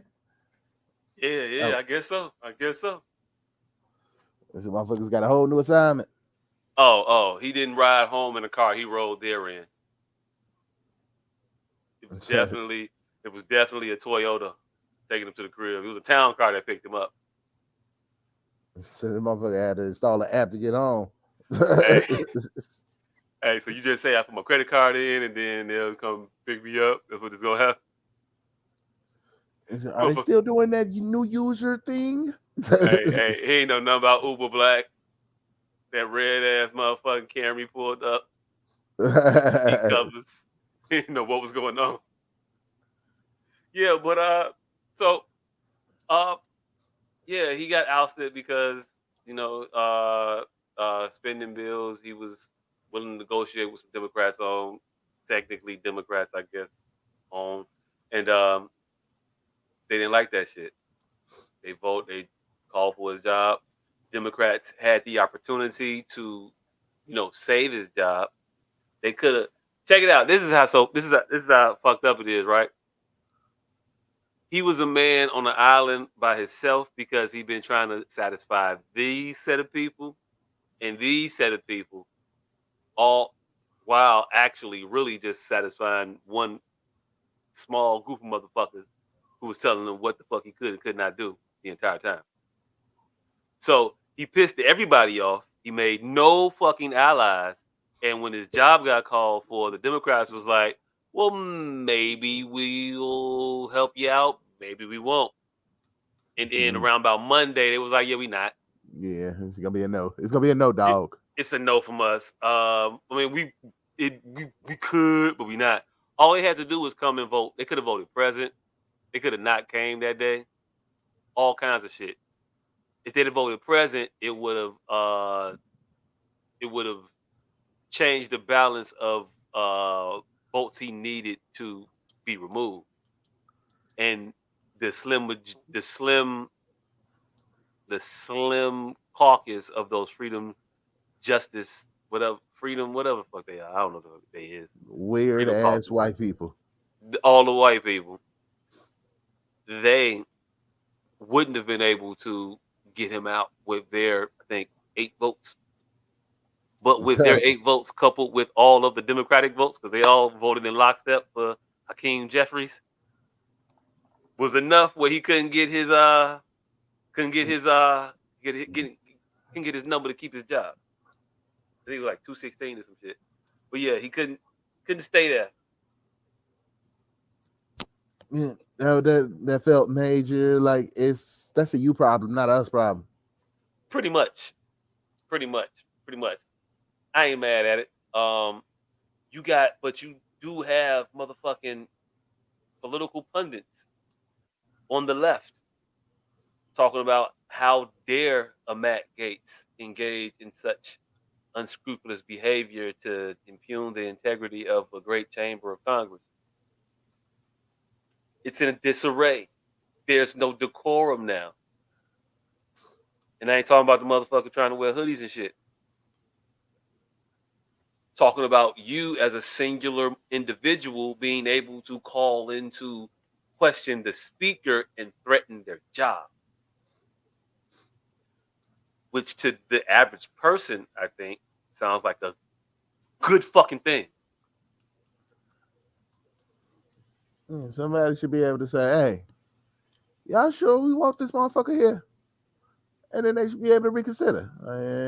Probably not. Until this motherfucker get enough, all right, cool. That part. Everybody else has the looming threat of being fired hanging over their head every day, all day. Why does he get to operate with so much protection? Why is that a thing we give to politicians? It shouldn't be difficult to recall these motherfuckers. It should be very fucking easy. I think we should take a page out of the Matt Gaetz book. If you listen to what Matty be saying, the boy be right. Single issue voting. You in favor of that or against that? Single issue voting is very dangerous. Why so? Because you don't know where these people's beliefs lie and other and other matters that are of importance to you. Oh, okay. Let me clarify real quick. When I speak of single issue voting, I'm talking about actual legislation put before the House and the Senate, meaning bills and shit that are just about a single issue. Like, don't put clean air and also money for abortions together. Mm-hmm. You know what I'm saying? Let's vote on clean air by itself. And then let's vote on abortions by itself. And then let's vote on these corn subsidies by itself. Then let's vote on student debt relief by itself. Shit like that. Ukraine money by itself. Don't couple it in with no other spending packages or shit like that. By itself. That type of shit. That's what I'm talking about. Okay. Yeah, I can make sense. I'm not mad at that. I think that's when I think if we start getting there, we might get into some get to a place where government can actually start working for the people. People would be able to understand and dissect what the fuck government got going on. We was talking about all that reading and shit. That's what we got here for. These 1,000-page, 2,000-page bills that be put forth on a Tuesday, they get voted on a Wednesday. Ain't nobody read that shit. I mean, nobody. Ain't no singular person read all that shit. They just put it up there as a collection of shit that a bunch of individuals slop together. That's why there's always so many fucking loopholes and shit in there. They slop it together and they put it forth so everybody that is connected get their shit off. And they might package it with some partly shit to make it more palatable. We'll give you some green energy, money, a little bit. You'll get about 7, 8 windmills, some shit. But we doing all this extra drilling now. Shit like that. All right. I can support that issue. I can support that idea. That person, that Republican that brought that up, can I support them? You don't have to support him.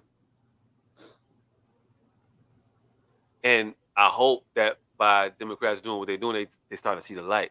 I ain't got to support him to agree with him on an issue.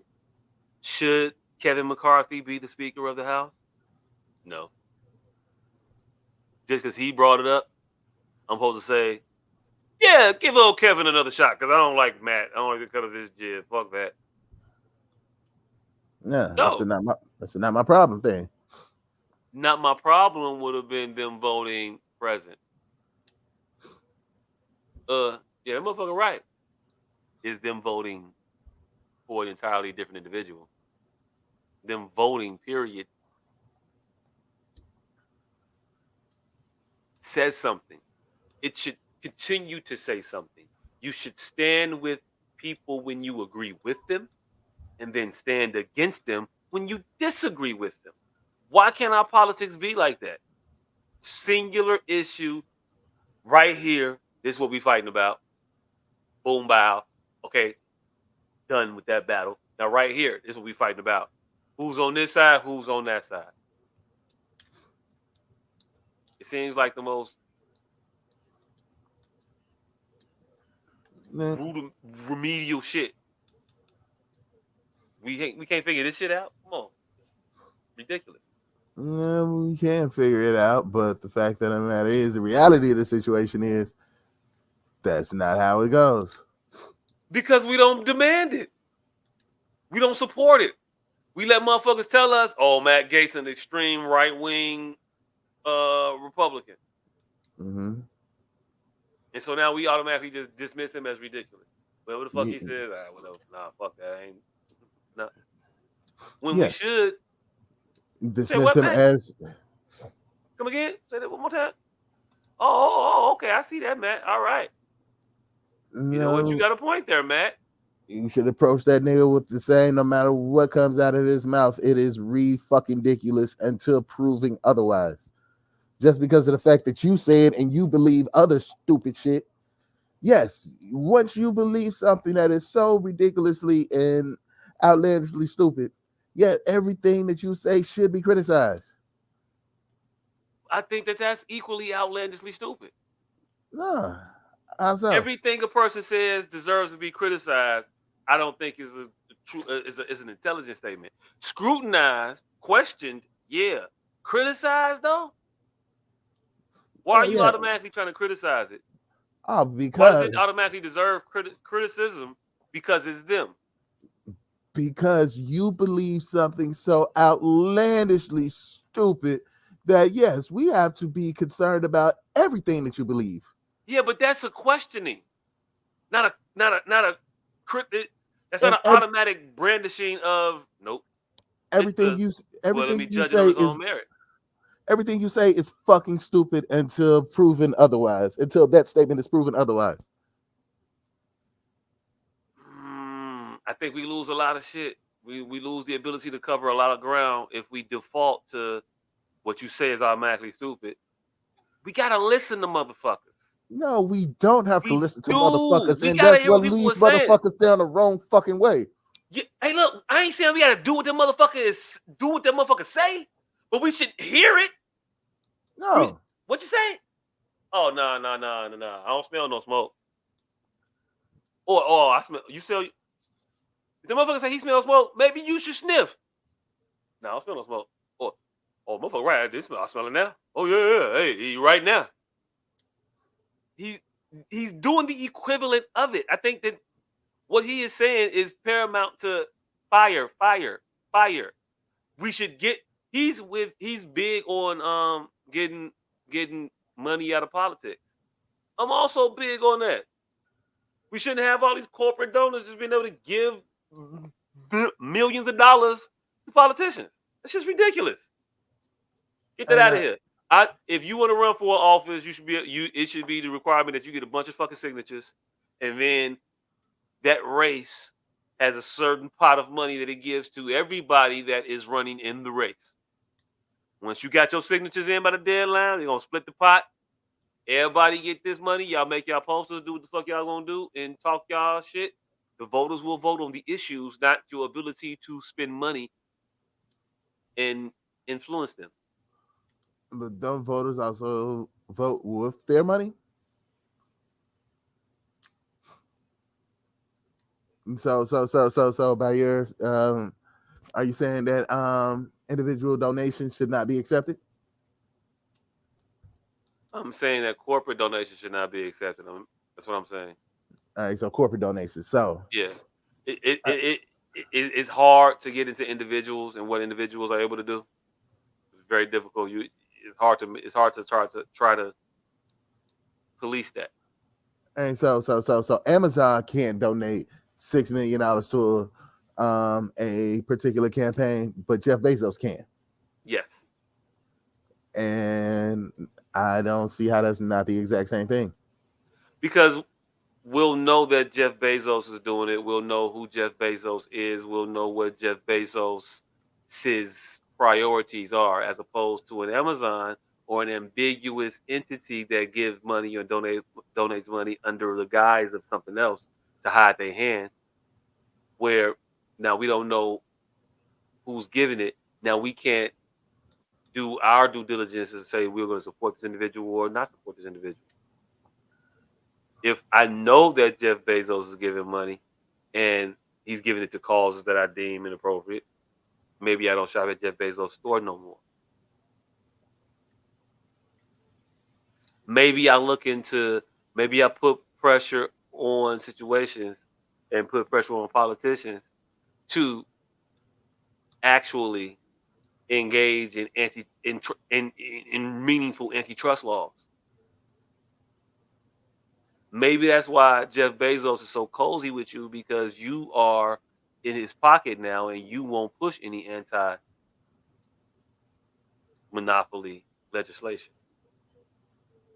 And now me knowing that Jeff Bezos gives you money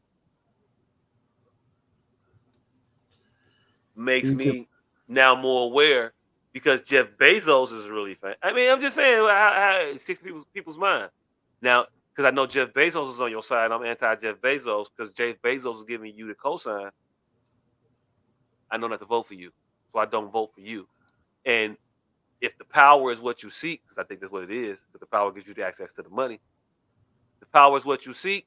You're gonna want my vote. If I'm voting with my actual brain, and I'm knowing who I'm voting for, and I'm voting my own best interest, I'm gonna vote for people who are gonna do things that are gonna be in opposition to Jeff Bezos' interests, breaking up in Amazon, perhaps. Yeah, I'm Shit like that. saying you can get that same understanding if it's through a fucking corporation or from an individual. We know if Amazon, it's Jeff Bezos. If it's Ford, then it's whoever the fuck the CEO of Ford is. Like we understand these things. But we don't though. Oh well, we should. We don't act like we do. Yeah. We don't. We really don't act like we do. And Yeah, and a lot of these companies, they do shit and they hide their hand. Some of them, they'll give money to both sides just to ingratiate themselves to the individual to the yeah, whoever whoever wins, wins. they're gonna be on our side. I mean, that shit happens also. It does. And look, I don't have the perfect answer. I don't have all the answers. I just know that we have to move it forward, and I think that will be better than the policy that we have now. I think we got to do it. It's other things that need to be done. Motherfuckers shouldn't be able to. They shouldn't be able to invest in the stock market freely, but they are. That's nuts to me. It's a lot of things that we could do to try to put some integrity back into politics, but we won't because we're so ingrained on our own and what you were kind of saying, our single issue voting as the voting populace. I'm only voting for Democrats because Democrats do Democrat shit that I like to happen. I'm only voting for Republicans. Republicans do the Republican shit that I like to happen. So that's who I'm going with. We do that shit. And it's to our detriment. We need to start looking at the individuals and the things that they are doing. If they're not doing what we want, get the fuck out. But we never look at them. We never give them that reassessment. We put them in and we forget about them. I don't know. Yeah, I definitely agree that we should pay attention to what the fuck they doing. However, we should be able to no matter what you say, fuck you, because you might agree with me on this particular subject, but on this one, no, you are so far off that it ruins and takes away from any good faith you have with agreeing with me on this. Like, yeah, we could both agree that money should be out of politics. But if you disagree with me on the fact that, you know what, black people should be allowed to vote and there should be no restraints on their ability to vote, then fuck you and agreeing with me on this money situation.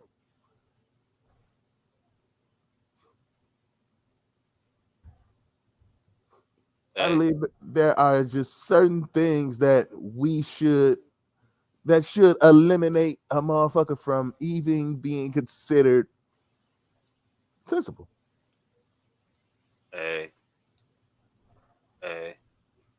all I know is I'm looking at my representatives. Why y'all ain't on board with Matt Gaetz when he say this shit that he said? Y'all should be right there. I ain't saying that a person should vote for Matt Gaetz to be their congressman if they have philosophical differences with his platform. What I'm saying is that people that I vote for need to have the professional ability to side with an individual on issues in which I would be benefited and I think that he has brought up a couple.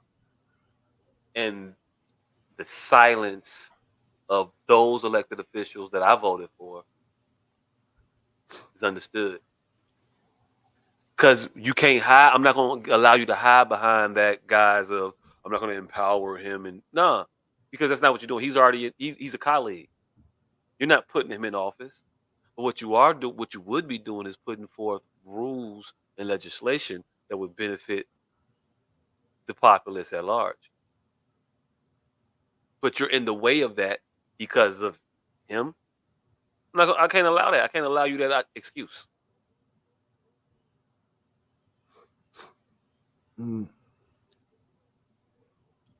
Yeah, I can see where you're coming from. I definitely disagree though. The messenger matters.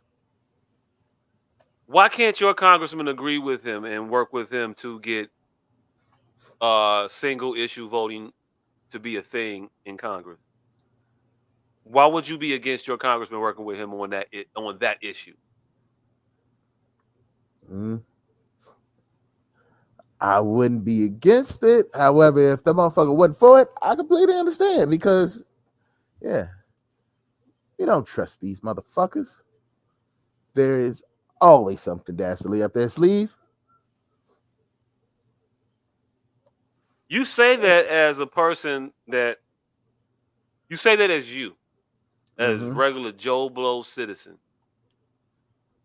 I can't let a motherfucker that I elect get away with that excuse, fam. He could always be willing to trying to, fuck me over in the long run over here.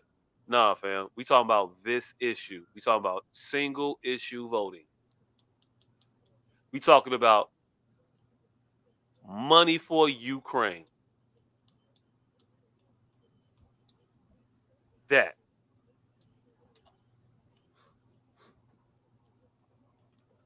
Him being that.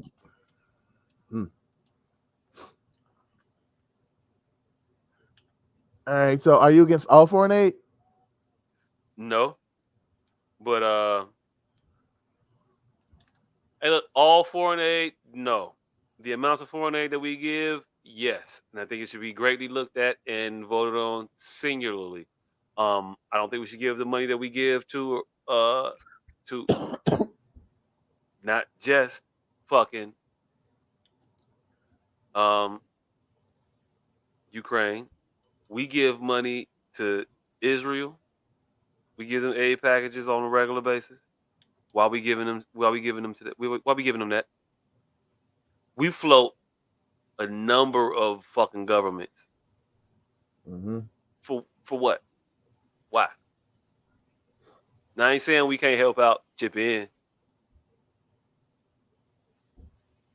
But the whole government, we pay for motherfuckers' pensions in different countries. That's what we do. It's weird to me. I think it should be looked at. I think if you ask the average American citizen, should we do that? They'll probably tell you no. So why is it a thing then?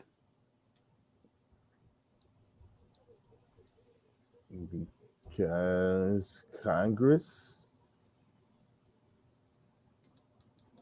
Yes, Congress needs to be fucking flipped. Congratulations. We've accepted that a long time ago. But debating how shit should be ideologically does nothing in this situation because we gotta look at the reality of shit. And yes, reality should be different, but the fact of the matter is, it's not. It's not, and it won't ever be unless we actually engage and change it. But we get comfortable in it and say, fuck it, no, we good. That'll work. That's crazy to me.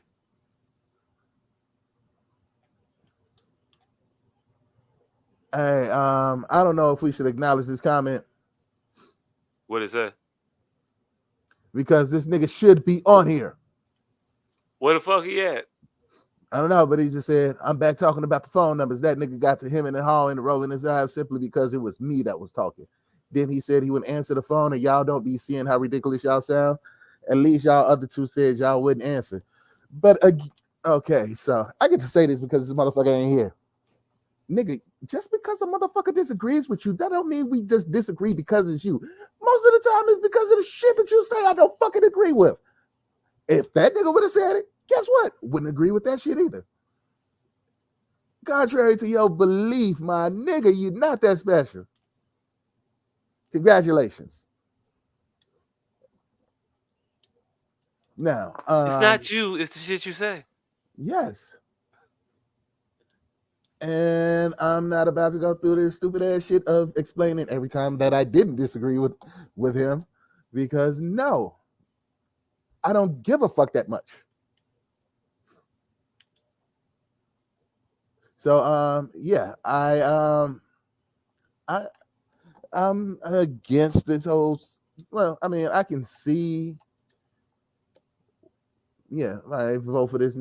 I agree with this vote, but also I don't trust none of these motherfuckers, particularly ones who have already demonstrated a general hatred for me and my people.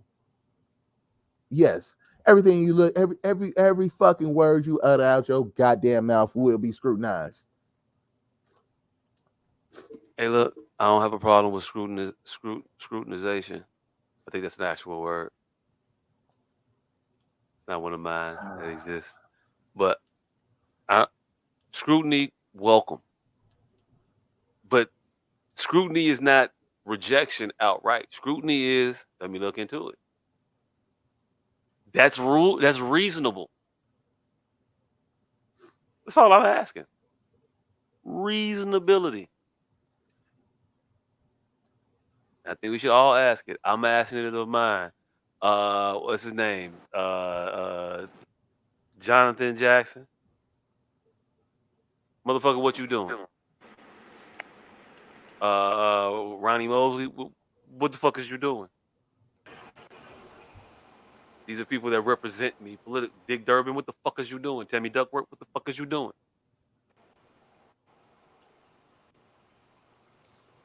Hey, I don't know. Yeah, I don't know. That's just my humble opinion. Yeah, salute to them for kicking that nigga out of his job. Well, yeah, salute to them for kicking him out of job. I appreciate that. I rock with that. So, with that being said, he's out of a job now. Well, he's not really out of a job. He's just lost his rank.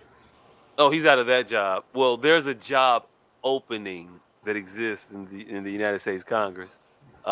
Speaker of the House, third most powerful person in the world,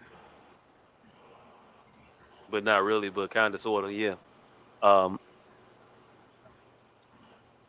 That position's open. There have been names floated to, take the reins. Did you know that there is nothing legally that precludes an individual that is not elected to office in the United States from becoming the Speaker of the House of Representatives? So a regular citizen like you or I can be nominated and voted on and confirmed as a Speaker of the House. Nah, you're not getting to what I think you're getting to. So private citizens are able to become Speaker of the House. That is an actual thing that can happen. And names have been floated. And one of those names in particular is one of Mr. Donald J. Trump. Orange people. Yeah. Wow. These motherfuckers is just gonna find a way to get this nigga in, huh? I've never seen poor people try so hard to give billionaires their money. Hey, yo, look, man. Motherfuckers are saying the Don would be phenomenal in the role of Speaker of the House.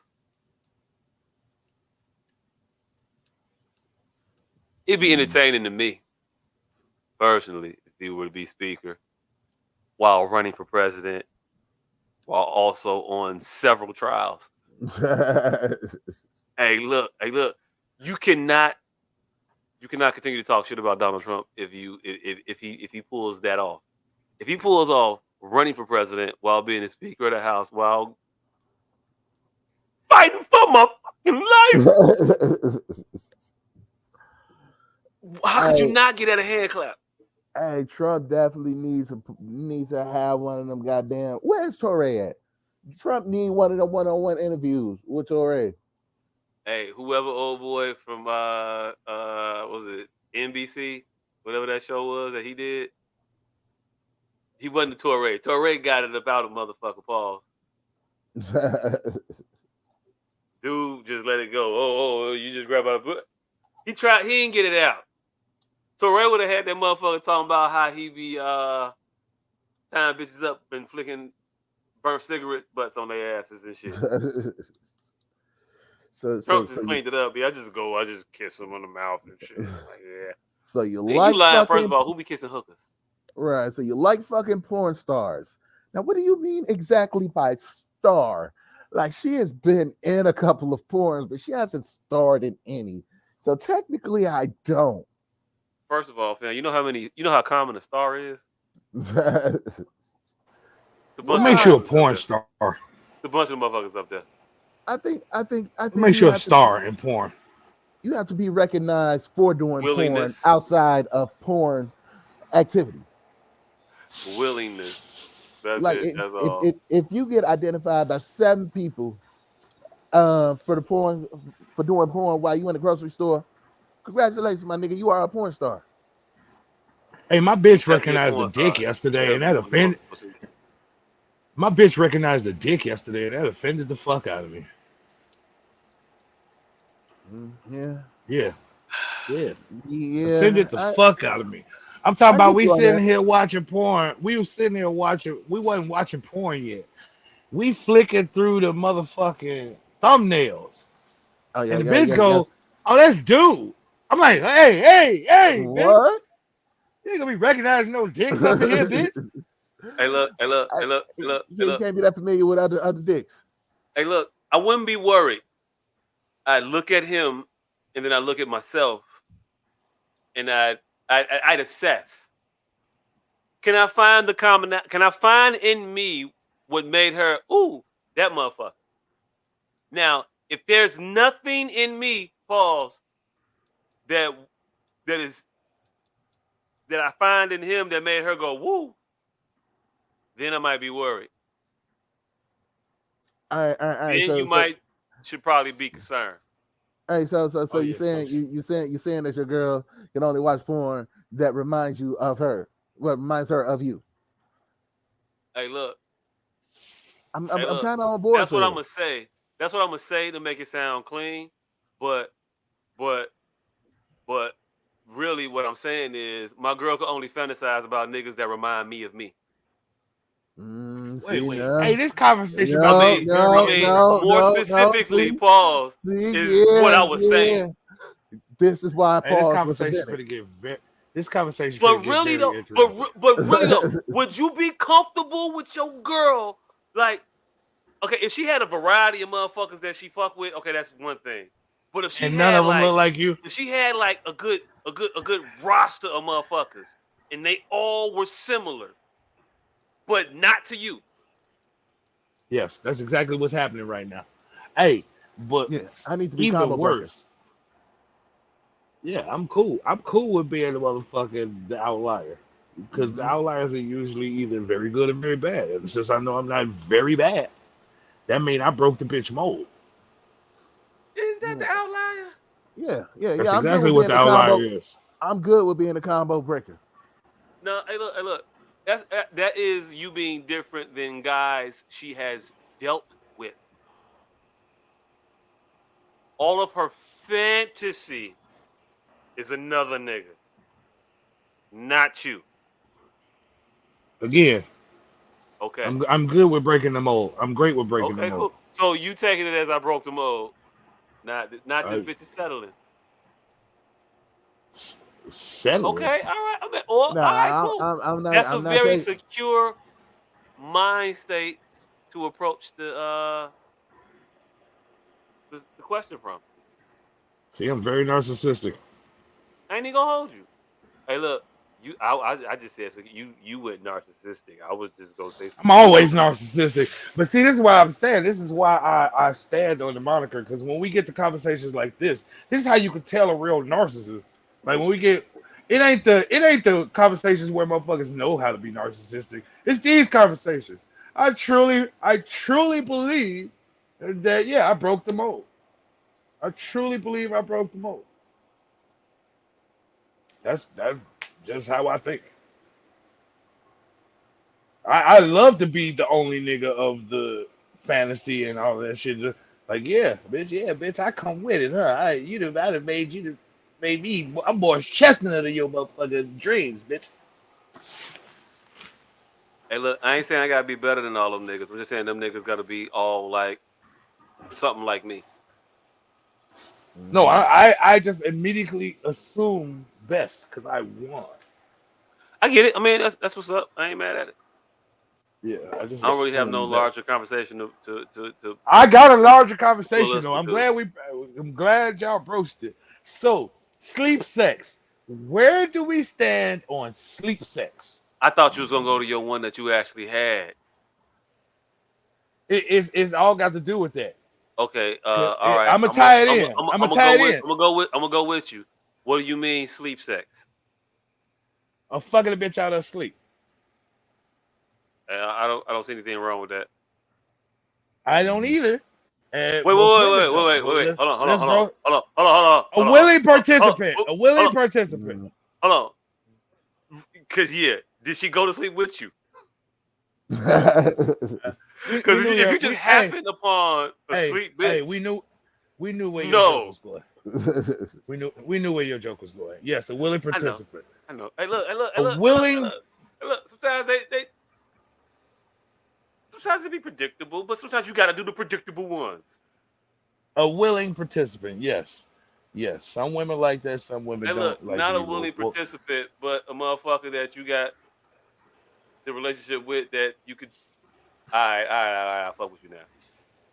I wasn't planning on fucking you, but I'll fuck. Some women don't like that. Some women don't like to be woke up for sex. Some women like, I don't give a fuck. Where do you guys stand? They're called wives. Where do you guys stand? Well, wives don't like to be woken up out of sleep for sex. Boom. Boom. Yeah. I'm for it. But if she's against it, this is a very rapey conversation. This is But if she's against it, then I got out of that. I mean, we both know if she's against it, you got out of that. I'm just saying, you're initiating this rape of the willing.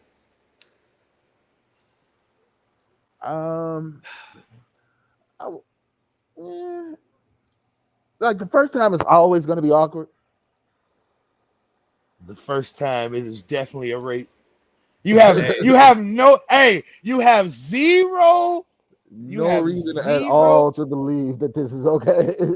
That this is okay, right? You have zero evidence that this is going to go across well.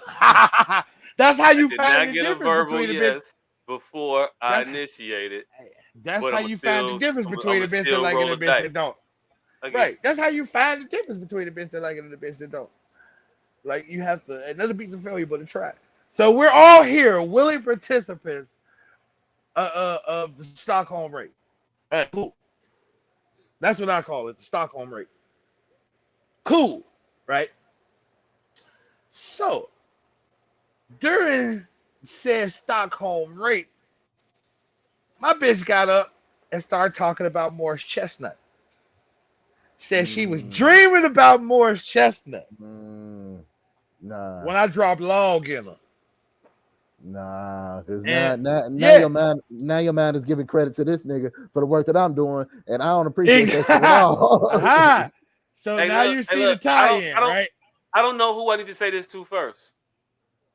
Keep that shit to yourself. You hear me? Okay, I know. The same shit. I'm gonna speak to her first. Keep that shit to yourself. No good can come from that. None. Don't tell me that you was thinking about the other dude, because I'm not gonna be cool. Just don't tell me. Think about that motherfucker if you got to, but don't tell me that shit. Imagine me telling you I was thinking about Kelly Rowland. You're gonna have a problem with that. You're gonna feel away. So this is how she brought Morris Chestnut into the equation. She said, I thought that was Morris Chestnut drilling me until you dragged my lip across the bed, then I knew it was you. Hey, first of all, why the fuck is that your signature move, nigga? Why is that your tombstone, nigga? I don't know why you swiping. I don't know why you swiping women across your mattress. If I pull I pull a bitch in the doggy. I know certain niggas like to side rape, but I pull a bitch in the doggy. I pull a bitch right up. Drag her face across the bed. First of all, how you have sleep sex and not start off as side sex? I don't know how that works. Yeah. Cause that's why I love Nestle Crunch. I Nestle Crunch these hoes. Hey, nah, nigga, if you could get her into full doggy without waking her up, nigga, she is drugged. Hey, look, fam. You wasn't fucking her. She was fucking you. Hey, this is what I. You ain't just involuntarily doggy a bit. Right. Yes, you can, nigga. No, this is doggy you. Paul. Fam. I said it, but you know what I meant when I was talking about it, though. Fam. Hey, I'm trying to tell you. Hey, what can I compare it to? Right? Oh, a beach chair. You know the beach chairs? Like if you pull the linen, you can stand that chair up at a different angles of the feet until it's all the way closed and then it fall over. Same thing with a bitch. You grab her by her hips while she sleep and you pull them in the air. You can pull her face and her knees together until she get to a comfortable position to you when her body limp. When she sleep, you just pull her hips up and her face and her knees will drag across the bed until she kickstands herself in a good position. And then she'll wake up on her face. So that's my signature move. I don't know if I can get my girl and drag her face while she stays asleep. It's quick. You snatch her motherfucking ass up and tilt the position. Hey, this feels like something you gotta like workshop. Like you can't just go into this shit like on a whim. Nope. It's when you got man strength, shit like this don't seem so unfeasible. Nigga, you just pull a bitch up. You just grab her and pull her up. No, it ain't. Y'all gonna get that one day. It ain't the man. Nah, nigga, it ain't the strength part that's the concern. It's the what she didn't wake up part. It's the slickly getting it in before she wakes up part. That's the thing we're talking about here. Oh no, she woke once her face dragged across the bed. But then she woke. That ain't sleep sex. That's you woke the bitch up violently and then all right, I'll give you some, nigga. Pause. That's what happened. We talking about sleep sex. We talking about y'all having sex and then she wake up. Oh, I guess that's what we doing. Okay, all right, nigga. Finish. I would say you can only do that with a certain woman. I drag a bitch face across the bed. Every single one. You wake them up. I drag their face across the bed. Yeah, figuring it out. I mean, I didn't know that. I still call that sleep sex. I understand it's jarring, but a dick is jarring. No, that's wake up sex, motherfucker. It's a difference. I don't think I drag a bitch face. She be once her lips get to skipping across the sheets, then she wake up. Yeah, disoriented and all that. It might be. Hey, look, it might be something to that. Disoriented motherfucker. Look, I don't know. I'm telling y'all, tonight when y'all go to sleep, y'all women. Like every respectable man that been with his woman do. This is what y'all do tonight. Tonight when y'all ladies go to sleep, wake them up, grab them by the hips, just slide their face across the bed. Nope, snatch them right in the air today. Hey, look, I'm telling you right now, I'm not gonna do that. I'm telling you why I'm not gonna do that. It's too risky a move to do to a person that controls all your sex. Yeah. It backfired. Now you fucked up for a couple days. Right. Ain't work. So after the motherfucking Morris Chestnut drag her lip across to the bed comment, right? Tell me why I like about an hour ago I go look at her stories. Why the nigga from goddamn it, the Tyler Perry shit? Why he on the motherfucker on her stories? Hey, look, I don't care. All I know is that there was a bald head nigga she went to high school with, whose story she also might have checked out, that you might want to be actually concerned with. Because none of the But see, Tyler this Perry is what niggas she gonna fuck with. But the nigga who looked like the Tyler Perry nigga that she grew up with. I wasn't saying be concerned. I was just roundabout getting back to the original point of what you were saying. How I don't look like any of the people she fantasized about. That's it. And I my was just point was roundabout getting that back you to the should be original point. concerned. My point was that you should be Oh concerned. no, but I'm back. I'm narcissistic. No, it's not gonna happen. And think I just get broke it. the mold. You narcissistic. It will be the only way that you wouldn't be concerned. Because a regularly secure motherfucker would be a little. An insecure motherfucker would be like, Demeter, You don't never play with my frog. that part. So it's levels to the shit. But most No, motherfuckers, non-narcissistic, is gonna be a little level of. Hey, conversations like this, how y'all can't figure out how to drag a bitch lip across the bed, lets me know I'm secure. I ain't got shit to worry about. I feel you. I mean, Dragging bitches' lips across the bed is what keep me employed. And I thought that shit was normal. A lot of shit I be thinking be normal. I be thinking niggas could do. And then y'all explain to me exactly why I stay employed. But that shit ain't normal. And you two are exceptional young men. You're not doing nothing we can't do. You doing shit that we don't do. That part. Now I'll give you this. Which could be a reason why you stay employed. I'll give you this. I was watching the YouTube day, and this motherfucker was on there, and the caption was, "What these women say you will find disturbing." I think I said it to y'all. Motherfucker was like, "What's your kink in relationships with men, bedroom, all kinds of shit?" Way more women than I thought. And by way more, I mean like damn near all of them was like, I like when them motherfuckers slap me. I like when the motherfucker hit me upside my head. I like when the motherfucker choke me when we arguing. If we having I like when the motherfucker put me in my place. I was like, it's a lot of violent shit that y'all like. Like, fam, do you know what the next move after the snatching your lip across the bed is? The stepping on the back of her head. Oh, they love that. They love that. Hey, look, all I'm saying is this. Those women talking about how they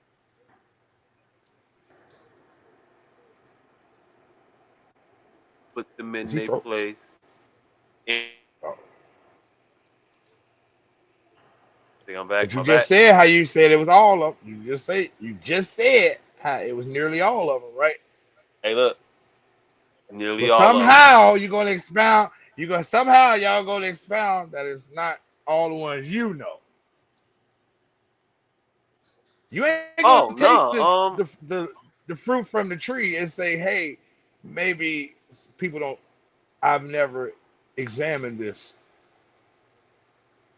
No, I was in the midst of doing that. This is what I was doing. Oh, you examined it in real time? Oh, I'm here for this. I'm saying that I may be removed from the reality of the day. Because these women said things that to me were just they welcomed this type of treatment. They welcomed getting their ass smacked. Not their ass smacked like but getting their ass smacked like, bitch, shut the fuck up. Okay, yes, I needed that. That's what type of time they was on. That was weird to me. That is it's a new day out here. So if these type of women are out here existing regularly, I can see the women that exist in abundance where they kink is to get their lip dragged across the bed. I can get it. I'm giving it to you. It's That's wild out here. why I love Nestle's Crunch. I'm gonna post the video that if y'all don't have TikTok, well y'all don't frequent TikTok, so y'all wouldn't know this shit, but this shit is hilarious. I see TikTok on YouTube. Oh yeah, I was gonna show you a TikTok video, but I have downloaded TikTok. Just for battle rap purposes. But yeah, show the Nestle. Specifically for battle rap. Have y'all seen Freevee? Freevee is sneaking up out of Freevee. Freevee, hey, look, this is what I'm trying to tell y'all, and this is the plot against the man. Freevee is everything Tubi should be. Like all of the black shit that we should be watching is on fucking Freevee. All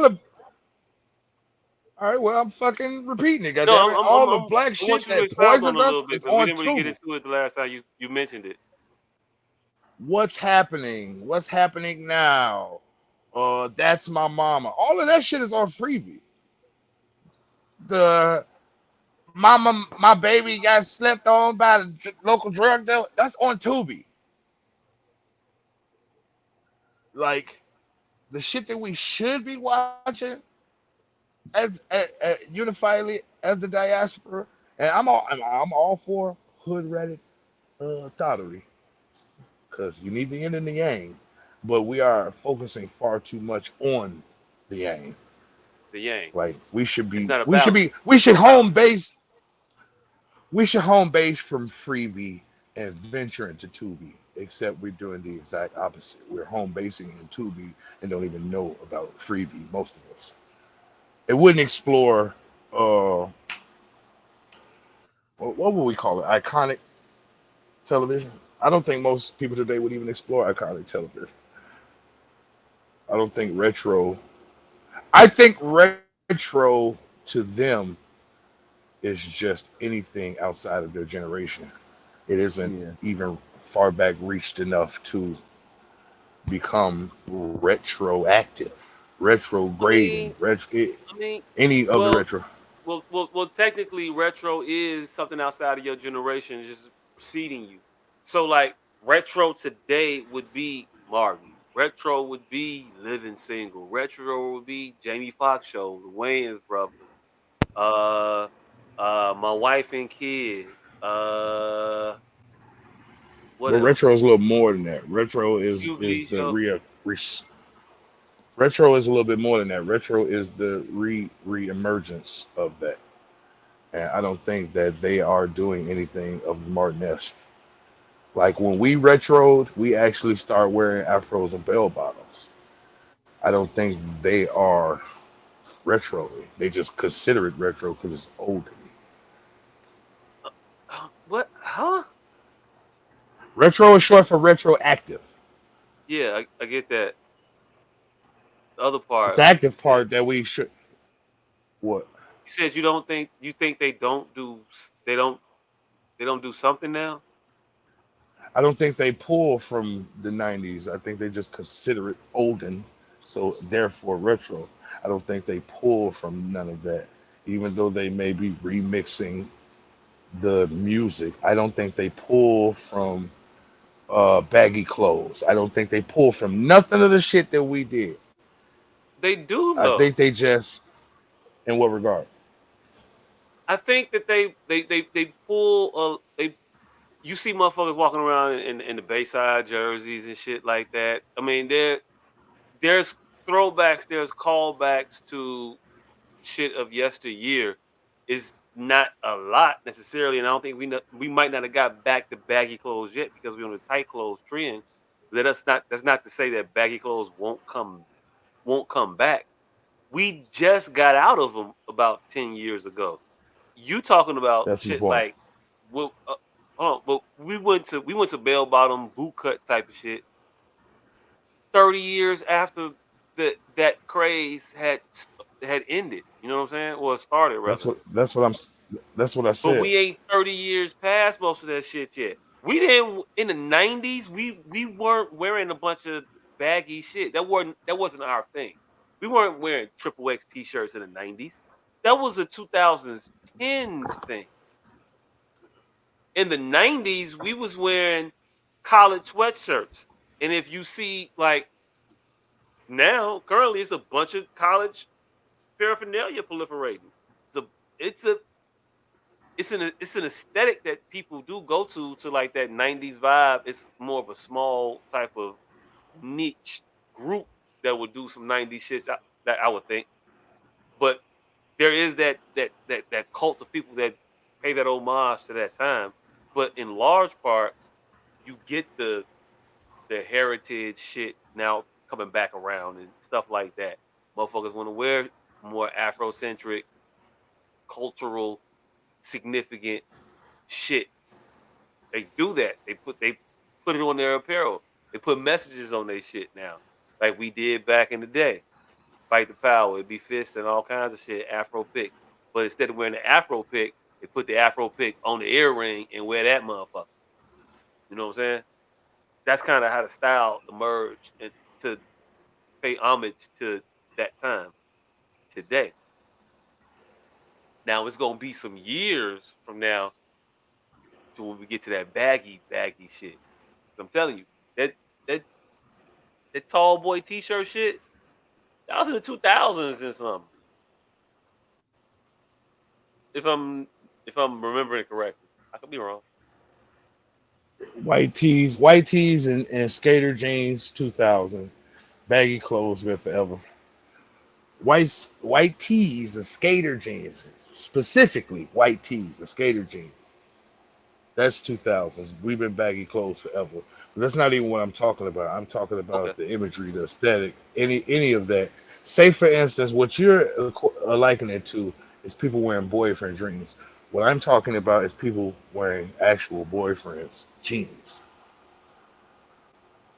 I'm not talking about going to Levi and buying the boyfriend jeans that Levi distressed.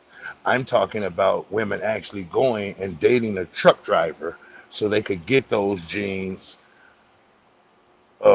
earned, as you said earlier. They get them the way a nigga actually doing work on cars, ripping his jeans up, and that's how they got the boyfriend jeans. Like I'm talking Yes, about I don't. no. I'm not plugged into that world enough to know that be a thing where they would actually like I'll these are authentically from a truck driver or whatever. I don't know. I thought motherfuckers got shit from Goodwill and just did what they did. Look, No. What those distressed jeans are from? They are have particular wear patterns from particular jobs. Like a nigga will do some shit over and over and over again. His boots, his jeans, they will wear in a particular fashion and in particular spots. Fashionistas and fashion forward companies then mimicked it by distressing those jeans, hey fam, aka boyfriend jeans. hey fam. I feel like we're finna go down a rabbit hole of this how plumbers jeans look, and this is how mechanics jeans look, and this is how motherfucking car. I don't even want to have that conversation because I'm Then not gonna know. stop. I don't fucking know. Then stop debating the shit that I'm saying. Then I will That's have what I to was. come back with rebuttal facts. That's what I was doing. And then That's what I was doing. I was trying to you stop said that's what debate. I was doing. You see what that is? That's a rebuttal debate. And then I would say to that, no, you weren't. You see? You see? Hey, so Dianne Feinstein died. She was Who that? old as shit. Some old white lady. Yeah. Mm. Another you'll pry from my cold dead hands. McCrack.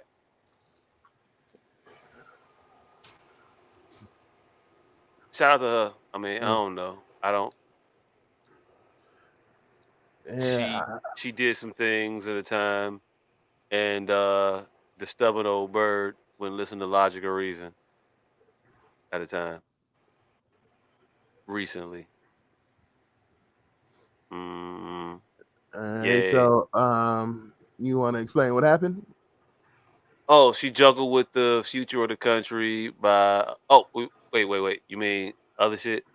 Oh, Nah, I'll put it. She was on committees that held up votes for important shit because she wasn't there, so the committees couldn't do their jobs because she wasn't there, and she refused to step down from said committees. And Democrats largely refused to remove her for a very long time, um, out of respect and duty for decorum and all that shit, duty to decorum and whatnot. Yeah, uh, that she held up the government because she was too old to do her job and refused to let somebody capable come in and do said job. But let's honor her for her spirit and tenacity. yeah, it's not spirit and tenacity when you're not actually doing shit. That part. That part. I don't know. Uh we all knew she was finna die. It feels weird like we God bless dead and have all these these little polite things to say about motherfuckers, but I didn't have a lot of polite shit to say when I knew she was dying. I've known she was out of here a while ago. And it was step down. Stop. Get the fuck out the way Move, so bitch. shit could happen. And she refused. The last little semblance of power, she held on to it to the bitter fucking end. It is what it is. She's an example of the problem with our politics today. Yeah. She's 90. We finna elect the president that's about damn near 80. Like the fuck.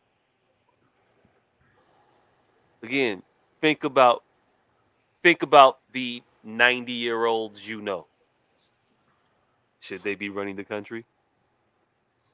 No. Think about the 80-year-olds you know and ask yourself the same question. And then keep going down till you hit a number where you think, yeah, that age I 45. think should run shit. Tell me where you get. 45. Huh? 45. I feel like at the age of 55, you should be out of the way in public service. Hey, look, I ain't even saying you should be out, but if you just trying to run for president now and you above 50 something years old, I'm gonna go with 55 because you said 55 and that sounds like a number that I'm comfortable with. Under 55. Above that, don't run no more. Fam, you shouldn't be running nowhere. If you're not slated for the next 20 years after this shit, you should not be allowed to run for any fucking public office. Like, if you're not going to be here for the aftermath of your bullshit, then you should not be allowed to run. That you should have to be here to witness the shit that you put in place happen. I fuck with that. You I think that definitely would be ideal. I Mm. think that shit would be ideal, but I don't think the 40-year-olds are mature enough to have an intellectual discussion based solely on the objective or the facts at hand. They are you said a unread. 40-year-old They old. refuse to read. They make light. 40-year-olds, most 40-year-olds that I know in this day and age, I don't think they're well read, well versed. I don't think they have any gumption to be well read or well versed. I think they base most of their arguments and emotion on what they think sounds good, and that is not who we need in public office. Can I just say this to that? The people we Yes. currently have in public office in their geriatric state saw fit to not put a factory in our country that could make the components necessary for the technology that is essential for the future. Meaning, these motherfuckers want And to to that I continue to say make that these motherfuckers want to continue to make gasoline powered vehicles and the like, and forego the trending towards electric vehicles and electric power shit. and not just in the realm of electric powered vehicles, but just in electric components that our society has become increasingly dependent upon. These individuals, prehistoric dinosaurs, don't see the need to do that because of their age. I think if you had a younger person on the Budden, that motherfucker would not have been of the mindset. We don't need to build capacitors here. For what? But a motherfucker who was like that newfangled technological fancy doodads and shit. Yeah, I can see that motherfucker saying, nah, fuck that. We're gonna go with this old tried and true bullshit that I've been doing. I know oil. I grew up on oil. I'm an oil man. My daddy was an oil man. Talking to you, Joe Manchin. Shit like that. They get ingrained, they get involved into their own shit. They don't go to the future of where the direction the world trends or is trending. I could agree with some of that logic, but to view these people as the yesteryear elders, I think does yourself a disservice. These people are the ones who invented the microchips. Just because they don't understand how the new generation has adapted and used them, don't mean they are completely out of the loop. They don't understand these new age processes of what people then maneuvered their technology to. They believe, yeah, we like the Model T. We don't need this new fandangle. I agree. They do stifle a lot of progression, but to say they are inept and that they don't know what's going on when they are the people who invented a lot of this shit, I think is incorrect. But, but once you get to the point in which you start to stifle progression, I think it's time to get you the fuck out the way. And you said it. They But I'm stifle speaking to your age progression. thing. I'm just speaking to the, I I'm speaking to an I age thing. agree, I think but most they are people get not. to an age in which they Yeah, yeah, stifle progression because they know progression is yeah. going to I pass them agree, by. but I don't think it's out. But see, here's the thing. I don't think it's out of ineptitude, though. And that's what it sounds like is being said. It's out of ineptitude. I think it's for their own reasons. It's illogical. It shouldn't be happening. But I think a group of 40-year-olds are gonna have a different set of illogical, irrational shit that we're gonna then set forth to have to deal with. And I'm of the mind of the devil, you know. So just to oust these motherfuckers because of their age, I don't think is smart. I don't think it's a very good decision because I'm in the group of 40-year-olds. I see us every day. I interact with us every day across all dimensions, all cultures, all creeds. And all of us are pretty much are living our second childhood. Like all of us are still stuck in this realm of this feeling like we're 20. And it's sad to say that it has leached into our intellect and our need to even grow or read or do anything. We feel like we're just in control because we're 40 and we do no due diligence and we feel like everything is just growing innately and naturally with no assistance. And that's the general message I'm getting from the 40 to 45 crowd. Me personally. I'm pretty sure everybody else is hearing something different and seeing something different. But I could I wouldn't I could see consider that. 80-year-olds inept. I could see that. I could see you the experiences that would put you in that position. That sounds reasonable. There's a lot of fucked up 40-year-olds out here. There's a lot of lost ass 40-year-olds out here. It definitely is. I ain't gonna hold you. It is. I'm just saying. Not a lot. Shit, the majority that I've seen. I'm not. What you can say the Like, majority. I'm what? gonna just say a Who are lot. we picking this president out of? Hey, look. We can quibble about that, or we can get on with the points.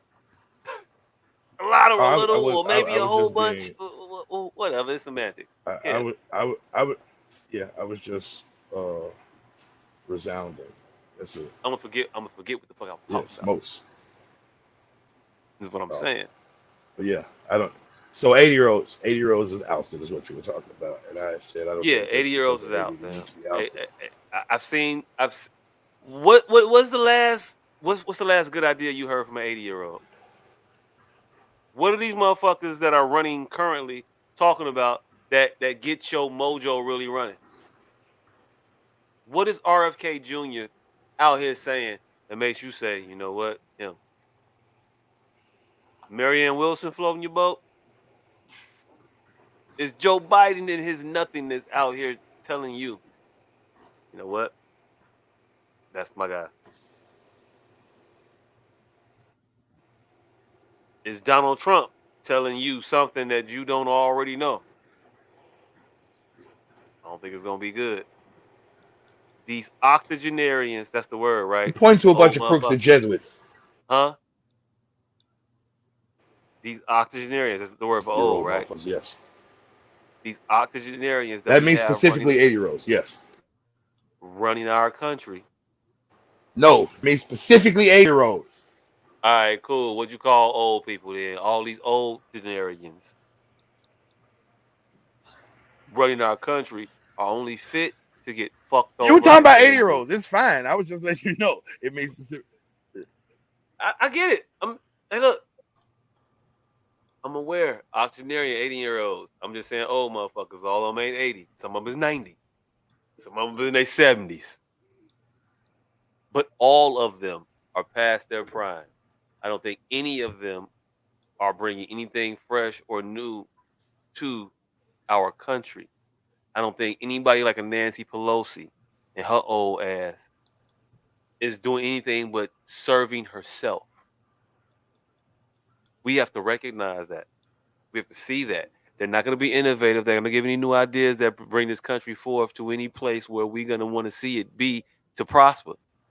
They're going to do all this old shit. They're going to do all this fucked up things that got us to the place where we're at right now, where we have been on a downward spiral. And like Dianne said a minute ago, I am definitely on board with the policy that you got to be at least feasibly, you have to be reasonably expected to stick around to see the ramifications of your actions in order to be in charge of some shit. Because it feels like a lot of the decisions they make are because I'm going to be out this bitch in a minute anyway. Mm-hmm. So let me get as much as I can while I'm here and then that's what it looks like. Hey, your work schedule is real different after you submit that 2-week notice. Man, I ain't doing shit. Hey, look, I'm telling you right now, I ain't answering no emails.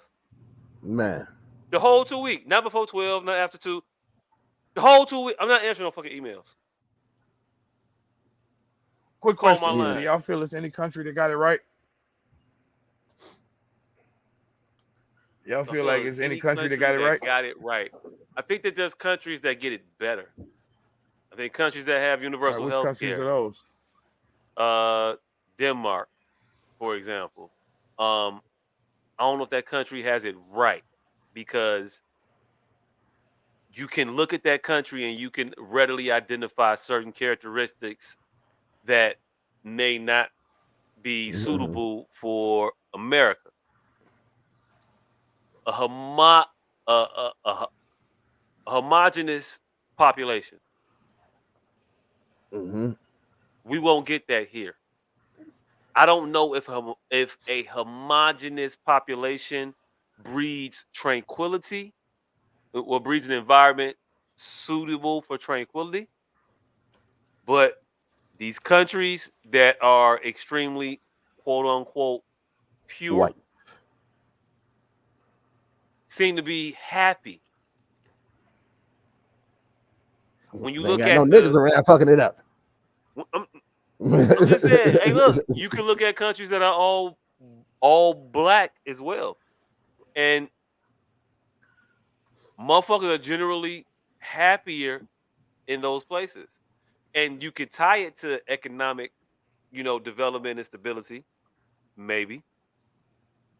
Or you can tie their economic stability and whatnot to the fact that they all happy because they all look alike and nobody got to worry about Those none of people. that extra shit that we got to worry about over here.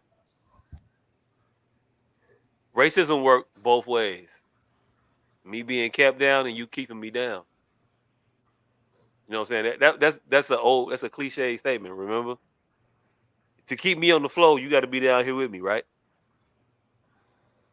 Mm. Now you got these countries with homogenous populations. They ain't got to keep nobody down, so they ain't got to stay down there with you. So their mind is just on Does, prospering, not so next getting over question: does on or Denmark have any subjugating other people octogenarian or worry about politicians? other people taking over for them. So those countries, man, it when you look at them on the surface, successful. They look happy and things like that. When you dig down and you try to get into the real of why they're happy, it gets a little murky. It gets a little I don't know-ish. So I don't know, but they say they're happy. So model the things that we can replicate. Universal health care.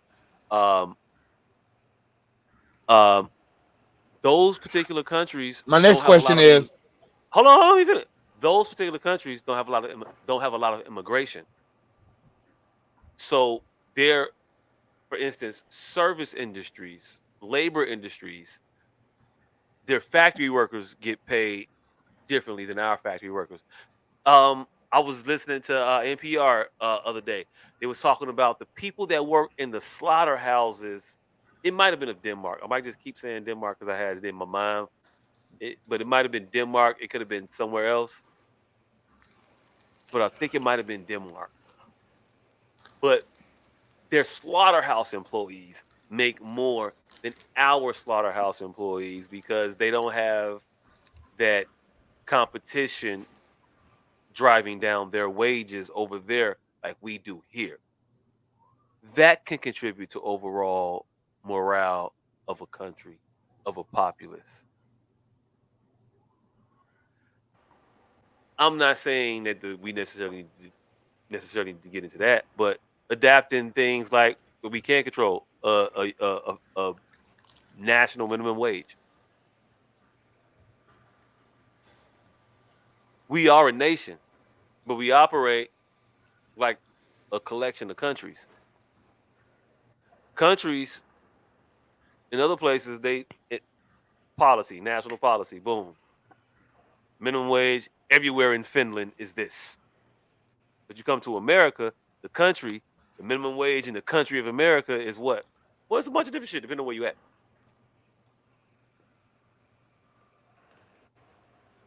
We adapt some of these policies, some of these practices in some of these other countries, maybe we'll be a little bit happier.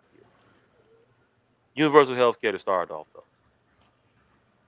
though. Livable minimum wage across the board. Let's go there.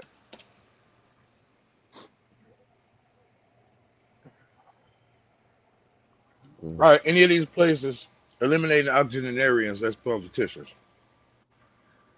I don't know another country in the world that has as aged a leadership as we do. I think all of them. I don't think any of them. Oh. I don't. How old is the leader of China? I don't think he damn near 80, but he might be. I don't know. I'm It's about to also a say communist country. he like shit. Um, No, he like 60. freely elected countries. Uh, who's the president of France right now? I don't know. They keep changing that motherfucker every 6 months, but I think they might be in their Every 50s or week, right? 60s. Germany, Angela Merkel. I think she might be in her 60s. What's Canada? Justin Trudeau. I think he's in his 50s, maybe. Most countries, have younger leadership. Saudi Arabia, Yeah, our friends in Saudi. What's his name? Uh, MSG. I don't know his real name, but the leader of the Saudis, MSB, I think his name was. Um, He's younger. He's younger than Joe Biden, definitely. He's the leader. You look at leadership here and leadership everywhere else, we're old as fuck. The Most of them queen people ain't got in the office queen. like The last. queen don't run shit in England. Well, she did now, but you get the point. Most of the people you name got in office within the last 3 years. I think you'll find that their predecessors will Shit, I'm also. surprised you didn't say Denmark. That bitch like 40. Hey, look, I can't, and I might have been talking about Denmark with the shit I meant when I was saying the other country. I don't know what the fuck I meant. Hey, look, I don't know. Yeah, she. Yeah, A she lot like younger 42, representation across 43, the something. globe than in the U.S. We elect a lot of old motherfuckers for reasons. Traditionally, we like old people. It wasn't a great wig. They skew older, and we got ingrained in our minds that our parliament is supposed to be aged, and that somehow makes them make better decisions. Yeah, I When we mean, can see that they always make fucked up decisions, they do fucked up shit. They run our country into the ground, and we let them. You take the clothes off my back. Mhm. But And I rest in peace, let Dianne you. Feinstein. What else? What else? What else? What else? What else? What else? I don't know where y'all want to go from there. Nothing political, yeah. What else we or got? more politics, because we can talk about the person that Gavin Newsom put in Dianne Feinstein's seat. Nah, let's go away from the politics. Okay. Hey, pop culture, real quick. Let's talk about worlds getting destroyed. Speaking of worlds getting destroyed, Melyssa Ford was on the Joe Budden podcast recently. Um, as in like she's a host on the podcast.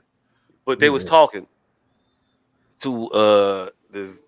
I think he's a singer or a songwriter, or whatever. I believe he is a singer. yeah. Emanny is a single. He's done quite a few hooks singing for Joe Budden. I told you. He had a You couple of did, singles. Nah, but nah, you nah. can't give me That up. that's Emanny. That's a different nigga. Whole different nigga. Fuck you, Oh, you bitch. I don't want you back. fuck you back. That was my shit though. I love that song. But yeah, Imani he sings he's sung quite a few hooks for Joe Budden. Mm-hmm. He's been featured on quite a few of his songs. But Yep. I did not see this part of the Joe Budden podcast. Oh well, I'll set it up. I believe our producer is still here. Uh, I think I sent that clip to the chat. Anyway, so in the clip, he was talking about the affinity that we held for video victims of yesteryear, Mm-hmm. and he was saying that they weren't held in the regard as where we respected them in that nature, or we held them up on a pedestal. It was of more so of we looked at them as individuals that we wanted to bed. It Yeah. wasn't oh my God, you're beautiful, and let me hold you up here and exalt you, and all of this honor and reverence that Melyssa Ford was trying to insinuate that the video vixens and the video girls of her day garnered. That's what she was coming with it. Like, oh, back in the day, we was respected, Back in and my day. people really they really held on to us and valued our contribution to hip hop and all whatever the fuck it Hey, was. I don't know. hey, are those things mutually exclusive though? If you niggas be lying to these hoes, What? I say, are those things mutually exclusive? If you niggas be lying to these hoes, Mm, you might have a point there. If you lying to this bitch to make her delusional, can you fault her for being delusional? Being delusional, right? Especially retroactively, especially once she's profited from the fucking delusion. Mm-hmm. Yeah, I feel like in hindsight, yes, Outlook you on can, what the because perception was. I think so. We didn't hold y'all Hey, don't at fail, y'all. a high Good pause. esteem or respect. We really just looked at y'all like y'all.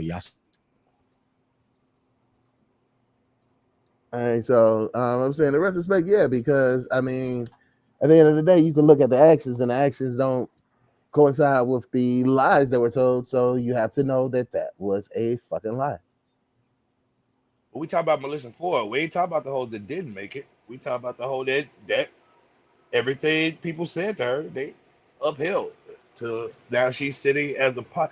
Now all them hoes is podcast, like the #1 podcast co-host. Like, so she may be oblivious. She may not have saw the forest from the trees. Because she is the one they exalted and lied to the most. So she may be a victim of circumstance. There's a thought behind that. There's an argument to be had behind that. Let's have it on the other side of this video though, real quick. All right. I don't know if you'll put it back up now. Here we go.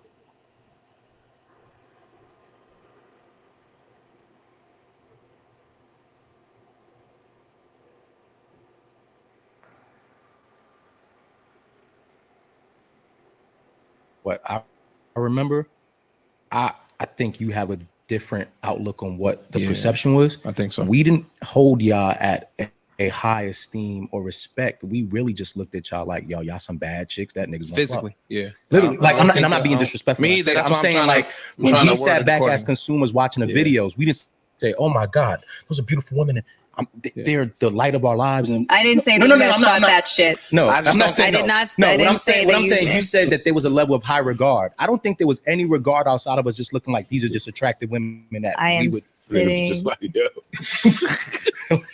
You just humping the pillows and shit. No, like, but it's ignorant. No, it's super ignorant. Yeah. But I just really think that that's how the consumer and most people were thinking. No, Okay. I think that that's incorrect. I do. Maybe it's because of my lived experience and where I fit in this part of the story. And yeah, no, that's the way that that was the way that it was. You know, I watched the shift. I watched Nigel Hart's edits. Mel's career gets this. Yeah. I can see what her perspective, because she said from her lived experience. What do you think her lived experience was? A bunch of niggas selling dreams. And at this point in her life, she can't recognize her lived experience was a bit of a fallacy. A bunch of niggas selling her some pipe dream shit. It was a bunch of niggas selling dreams and then tricking off on her. You can't recognize the thing is,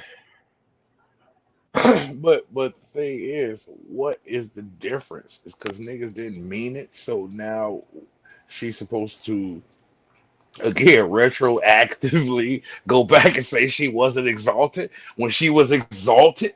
Like she's literally every word of the word. I want you to retroactively go back and say that wasn't love. That wasn't actual exaltation. Nope. That was people using me. But here's the thing. How many serfs actually really feel that way about the exaltation of the king? Hey, I don't give a fuck. Should the king give a fuck? What you saying? What I'm saying is when they lay at the feet of the king, should the king give a fuck if they receiving everything that they saying Just because they go home like, man, that bitch think I rule. Nigga, you done bought her everything, gave her this, gave her that, said all that shit to her face. And just because you go home and say some shit, it's like if a tree falls in the forest. Okay, this is the thing. This is the point. This is If what I just everything said you a said to second this ago. bitch is At true. her age, looking back, she should be able to recognize when she looks back over her life and see where she is now and what she is doing now and say, all that love wasn't really love. She's a co-host on the number 1 podcast. All right, cool, fam. If you think that's it's sick. I don't know how much money these motherfuckers really making or how exalted. Do I think that's where she wanted to go? She is there because she's there, fam. It ain't she's there because she's there, fam. I can see why they wouldn't want to have this conversation she's with there. She's there with a. I can see she's there. You know the Joe Budden podcast is essentially a has been and a bunch of never wases. That's what it is. And so for you to sit there and see man, no, let me finish. For you to sit there and be like, man, Joe, I was I was exalted. I was the queen. People were waiting on me hand and foot and this, that, and the third, and life was a red carpet laid out for me. And now I have to do a podcast every day. And I'm not knocking podcasts. I do a podcast. Podcast is cool. But to go from exaltation to now the common working man is a thing. That's not how the trajectory is supposed to go if you were designing it. If you was writing it out, you wouldn't write it out that way. It'd be on the upward slope, not the downward. 1.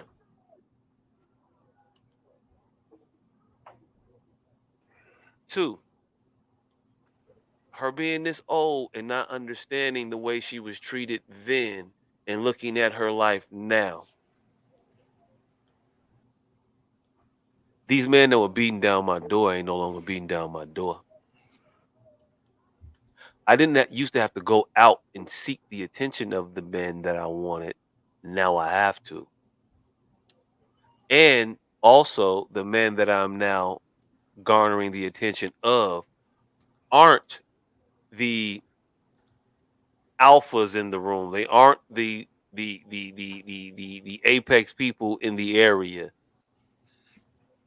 These are I'm getting the attention from the also rans. That's who's checking for me now. Back in my day, an also ran couldn't fathom talking to me. But now they can. Because you have fallen off. And there has to become a realization that that love wasn't real. If you're not able to recognize it when you 40 something, what does that say about you? Mm-hmm. Yeah. But in the face of being told it. Yeah. The all right, but you can't do you blame her for accepting the lies if she was never told that it was a lie? I blame her for accepting it now. With age, I mean, ain't you supposed to get a little bit smarter? Yeah. I expect you to be to dissuade individuals from believing that bullshit. I want you to know that it was bullshit and accept it. Yeah, these motherfuckers blowing smoke on my ass the whole time. From my lived experiences, no, bitch, they was using you. I want you to recognize that. They gotta connect at this age. In the room full of men that are telling you, yeah, this is how we felt about you. Now, you wasn't special. You were attractive. Mm-hmm. And she's sitting there, no, I was special. No, you weren't. You were attractive. These men weren't treating you like you were special. And they're telling you. They were treating you like you were attractive. And that's what we have to get to the point where we let our little girls know that shit that don't mean a motherfucker like you. See, this That is means where motherfucker want to fuck you. this is where There's man a difference. this is where men need to stop with the ego and back. And this is what men do, right? Men are giving bitch a whole bunch of shit, and then when it don't go in the direction that they deem it's supposed to go, then they want to laugh at the bitch and tell her, because I could have gave you more. That's essentially what's going on. If that bitch say she was exalted, she felt exalted, she received everything she got and more, who are any of us to tell her that bitch, we just wanted to fuck? Fam, if we were sitting there lying to fuck, giving her gifts to fuck, getting her video shoots, getting her movie roles, getting her all of these shits, and she's comfortable with where she landed, and she thinks she was exalted, just because we could have done more does not denote what actually happened. You can't then go, bitch, we could have gave you so much more. We just wanted to fuck. Like that is kind of corny. No, you think I'm not saying we could have given you so much more. That's essentially But what the you're only reason implying. you got shit was because motherfuckers was trying to fuck you. Bro, They weren't loving you. Again, That's what I was saying. That's the point that I think you're missing. No, I think the point you missing is we don't give a fuck what you gave her the money for. You told her it was for this. She accepted it for this. This happened. And she moved on. And then you 20 years later go, ha, I gave that to you just to fuck. That doesn't matter, nigga. That's corny. You gave her this. She's sitting there under the guise that she was loved in that moment. Bro, if she was loved in that moment, if she felt loved in that moment, she was loved in that moment. But if a motherfucker was faking her, then they did an awesome job. See, the thing is, if a motherfucker's telling these bitches, what y'all want to be is the niggas that tell a bitch the truth, and then she then be able to tell her you wasn't exalted. That's what's going on. What? But if this is the thing, motherfuckers didn't want to tell a bitch she wasn't shit then. It's like you can't give a motherfucker $100 and they be appreciative of the $100. And then 20 years later say, I was a millionaire. I only gave you that 100 because I wanted to fuck. Well, that's not what you said. That's not what happened. That's not what transpired. And here we are 20 years later. You can't fault me for being delusional. And you can't expect me to go back then and say, because you saying that now, that you just wanted to fuck. But that's not what was happening back then, nigga. You was giving me money. You were taking me on dates. You were showing me to your mama. You were getting me jobs. And then I'm now here. I'm now here on the #1 podcast where every other video vixen is somewhere at Walmart. So to have the conversation, first off, might be bad with Melyssa Ford. I can see it happening anywhere else, and they get off that shit where bitch didn't land where she wanted to land. And not to say even Melyssa Ford wanted to be where she's at, because she may be faking until she make it too. But until the bitch tell us, hey, I'm miserable, then what the niggas, then you can't tell them off. If you're lying to someone actively, they believe the lies, and nothing ever comes from the lies but what you say. That's the truth. Hey, fam.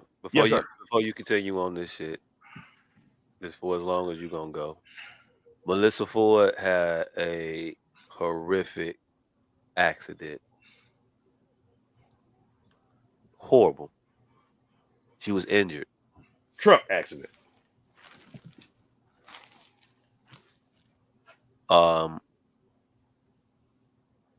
She had to set up they had to set up a GoFundMe for her. There was a GoFundMe set up.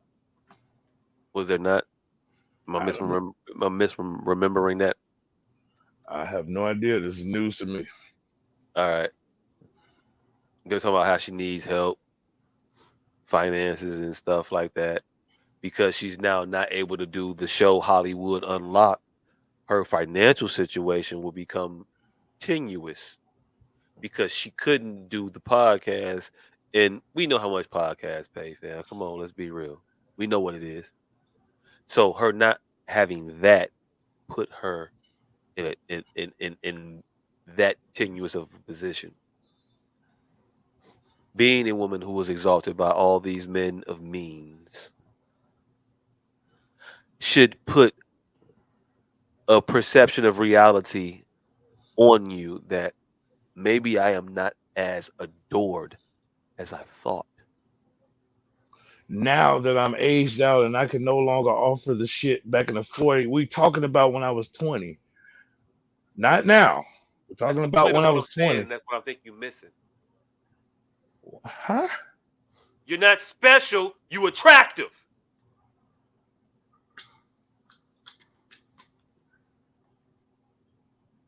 What you missing? There is no missing anything. I think you missing the point. If everything you said you did and nothing swayed from what you said, it don't matter if you were lying.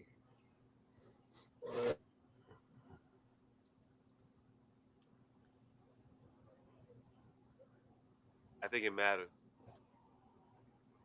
because your reality sets in and you alone in situations where you're gonna want some people to be there for you.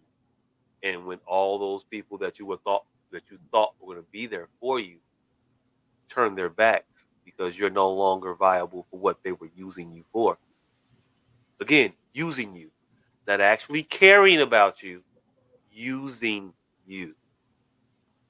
And for her to be this age and not recognize the usury relationships that she had engaged in, not being able to be a source of information to young women following in her footsteps to say, no, young girl, that man doesn't love you.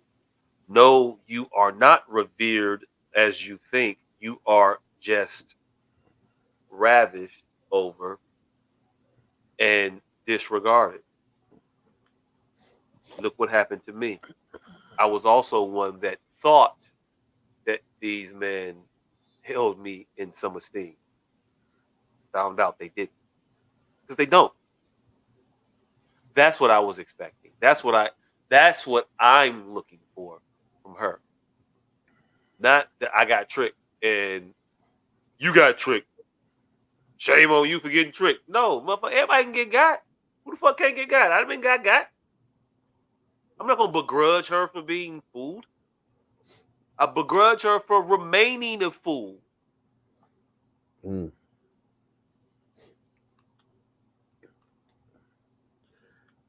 So you're saying that she should recognize at this point that those were dreams being sold, and the reality of the situation was not what you think it is. That's it. That's all. I think you got to come to a point where we just acknowledge that shit. They got me. Don't get got like I got. I'm okay now. Took work. Whole lot of work. I'm okay now. But I had to get here. Don't follow my path. There's an easier way. That's the thing we supposed to be getting to. That's the bar I hold these motherfuckers to. Not judging you against your past and what you did. You got to be held to that like that. Not for me. I'm not finna sleep with you. I ain't finna date you. I'm not with you. So that's not my angle on it. But you're a person of notoriety. You're influential. And I don't think that people who don't get it should have influence. So I'll be blunt in what I say every step of the way. I know you might not hear it, But in the off chance that you do, this is good advice. I wouldn't say it if I didn't think it was.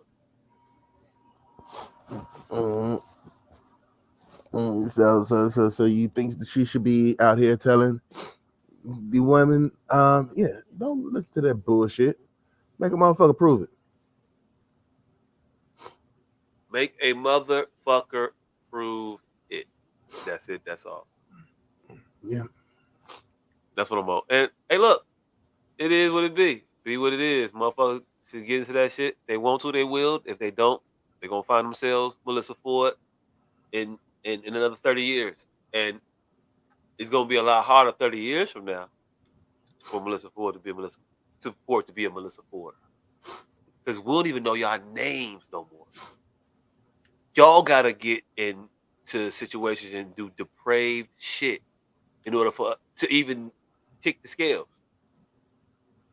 You gotta get on a dating show and degrade yourself with 15 other women for the love of a motherfucker who is a one-hit wonder or a no-hit wonder because he got a couple Instagram followers and shit. Yeah, I do agree with that. That the accessibility of people have made it both easier and harder to actually stand out. It's made it easier to get the attention, but harder to sustain the attention. Yep. And so that should be what they are. Yeah, that should be what we are warning our young people about. Like, the clout chasing is unsustainable. Hey, you know how unsustainable clout chasing is? I came across an article that said Black women see rise in intestinal parasites attributed to the proliferation of ass eating in songs and music and whatnot. Eating the booty like groceries. Eating the booty like groceries has permeated the culture to the point where now there is it was an article that I read. That's what it said. There was an uptick in women coming into the ER with parasites that needed to be treated. It wouldn't resolve. Like, there's certain things that are resolved on their own. And then there's certain things that you need the aid of modern science. Antibiotics. Because you're eating fecal matter, man. It's a whole anus. It is a whole. You definitely should not put your mouth on a whole anus. You shouldn't. Or part of the anus. You shouldn't. But it's become so popular now that there is an uptick in emergency rooms and whatnot in Atlanta and other parts of the South. That's what they said. Of motherfuckers coming in with the stomach bug. Fucked up shit. This is the type of shit that we should be telling motherfuckers. It should have been immediately, hey, look, you shouldn't be eating nobody's ass. But no, we let that shit go. It was popular, and it's popular now. And we let motherfucking rappers who get out here and say, yeah, I'll do that shit. We let them permeate the airways. Dream seller. Are they, hey, look, are they supposed to be here? I don't know. I really don't know. I can't see what this video is. What's the graphic you showing? Looks like Sexy Red. Oh, that's Sexy Red. Yeah, them the ass eaters. Yeah. This shit's nuts. Yeah. But it put me in the mind of some shit I saw popping up on the news recently. Kanye West video got leaked. He was talking about a certain female rapper by the name of Cardi B. Talking about how she was he felt she was an industry plant. because of the music she makes, the push she got. I don't necessarily think he's wrong. Well, he was wrong when he said it in 2018. This is an old ass clip. It just got. But there's something to be said about these people who don't care about us placing people in front of us who mean to do us no good. Not because they want to do us harm, but because they don't know no better. Type shit. So you think this is unintentional? But I think it's intentional on part of some individuals, and I think other individuals are unwitting pawns that turn into willing pawns because sometimes it's cool to be a pawn. Sometimes it's profitable to be a pawn. Hey, look, a bishop, a rook, a knight, and a queen are all pawns. Pawn shop was sitting right there. I mean, a real thing. It's a literal thing in my mind. I thought about this before. They're all pawns. A pawn is something that you use as a means to an end that's expendable, right? Mm-hmm. Every piece on the chessboard is expendable, but the king. Every piece on the chessboard is a pawn. Just because you have a little bit more freedom and ability than other people on the board doesn't mean your station is objectively different than the others that you may look down upon. You can do all these fancy moves. You can go up 2 over 3. Is it up 2 over 3 or is it up 1 over 2? I think it's up 2 over 1.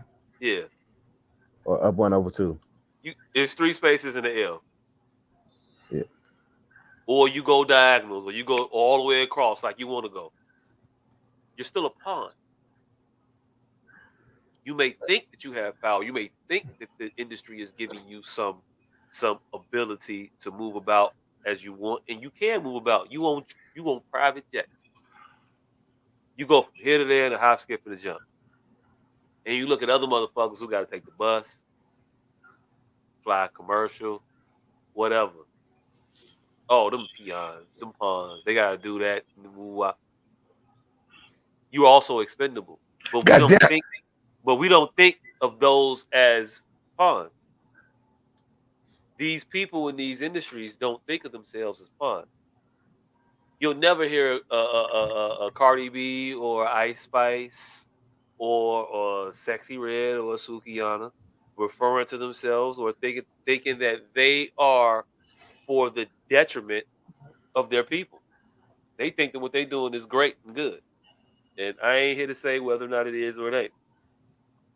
Actually, I am. Ain't great. Means to an end. You're not doing your people a service. You look like you are serving yourself. And hey, look, do what you got to do for you. But know that those people are using you as a pawn to their own end. All right, but if you mutually gain from it in a way that you would not in any other way. Do the pawn ever get to be anything other than a pawn? Yeah. What? It moves high enough to be a queen. Which is also a pawn with way more power. But still a pawn. That part. Not no goddamn pawn. Are we being philosophical? You just said you was being literal. He's being theoretical. That nigga's moving philosophical because that nigga's moving the goalposts the way he did. Hey, look, I just said pawn shop. He said I'm talking literal. I said pawn shop was sitting right there. I don't know what you mean when you say pawn shop. You just say shit and you don't actually like give me any. It don't never seem like it fit. So I don't know what you're going with. Y'all was talking about pawn shop. Y'all were making monetary jokes. And you can never be more than an expendable piece and a means to an end for one individual. And the game is set up for you to think you getting graduating and doing better, but you're not. You're still used for the betterment of this one thing. That's it. That's all. So what you finna say? And then we're gonna play this video. I don't know. It was Up, irrelevant. and I don't know what video this is. It was very irrelevant. This is my godmother. This is my Hey. These Illuminati. Oh, this is the Kanye video. That's why fucking Cardi B was over there. Cardi B is a plant by the Illuminati. She don't write her raps. She's just there to like sound as ignorant as possible, and then make songs like "fuck him" and you get some money. You know, she was literally replaced. You know, Nicki Minaj purposely. That they put her there, and now she doesn't know what to do, and she's just a fucking. She has no idea what the fuck is going on. She thinks it's just a blessing from the universe.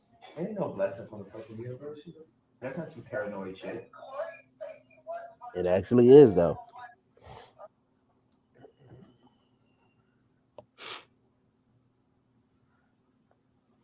Yeah, that was his statement. That was Kanye's statement. Hey, look. Hey, we always be talking about how Ye be crazy. Ye's crazy. The motherfucker be making some sense sometimes. Nah, that didn't make sense because he said, "All right, well, she's out here replacing Nicki Minaj as if Nicki Minaj was the epitome of fucking intellect." Hey, yo, look, you right about that because I remember Nicki Minaj coming in saying she was Nicki Lewinsky. Yeah, and So she's Nicki Minaj, which implies, yeah. But the overall sentiment of they're using you to talk about some of the most depraved shit and to pump it to our people. Yeah. Can't really blame them for that if that is your only means of getting out of a situation where shit is dire. Okay. So that explains I make money moves. Okay. Mm-hmm.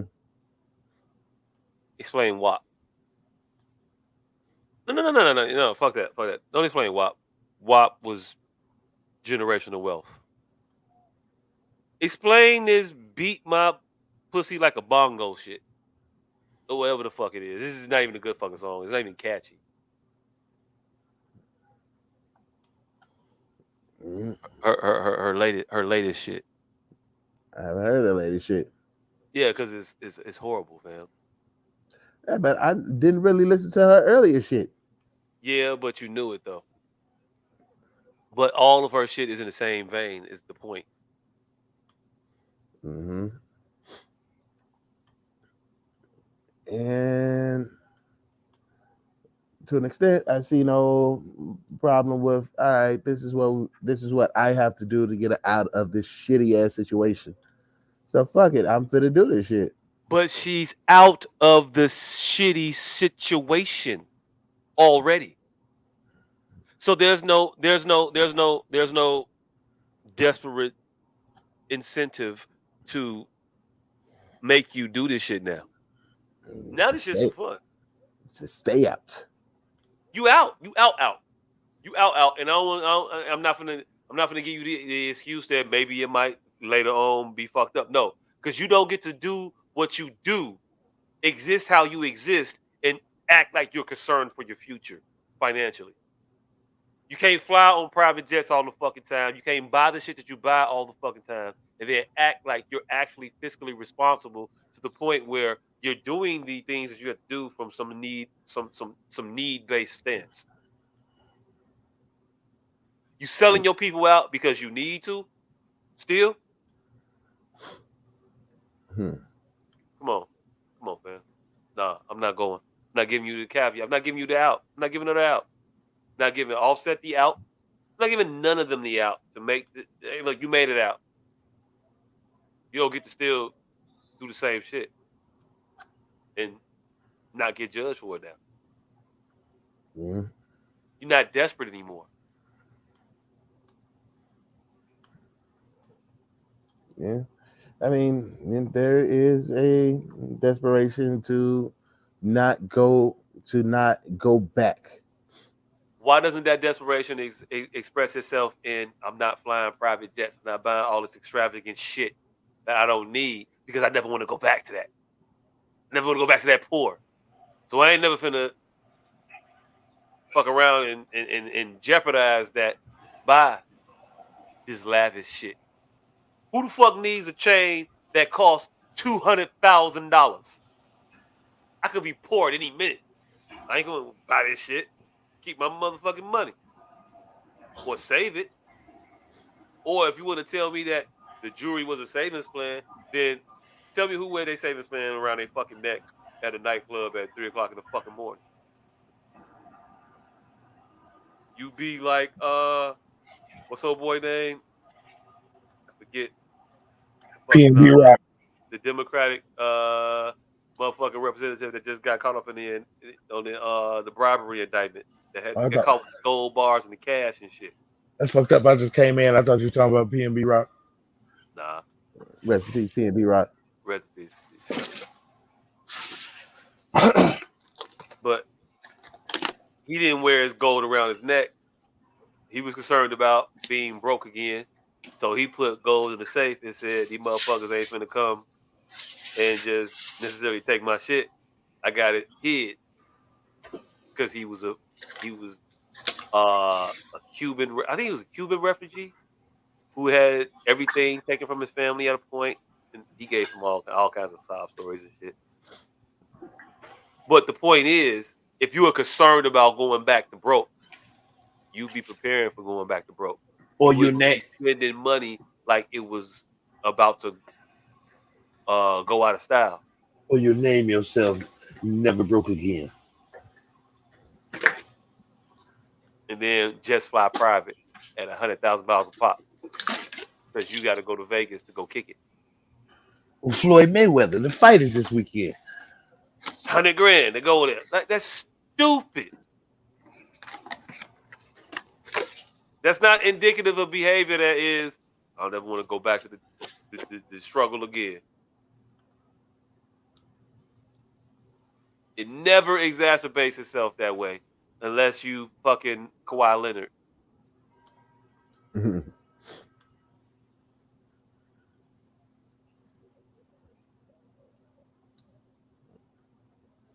Yeah, I feel, yeah, I could see that, but I feel like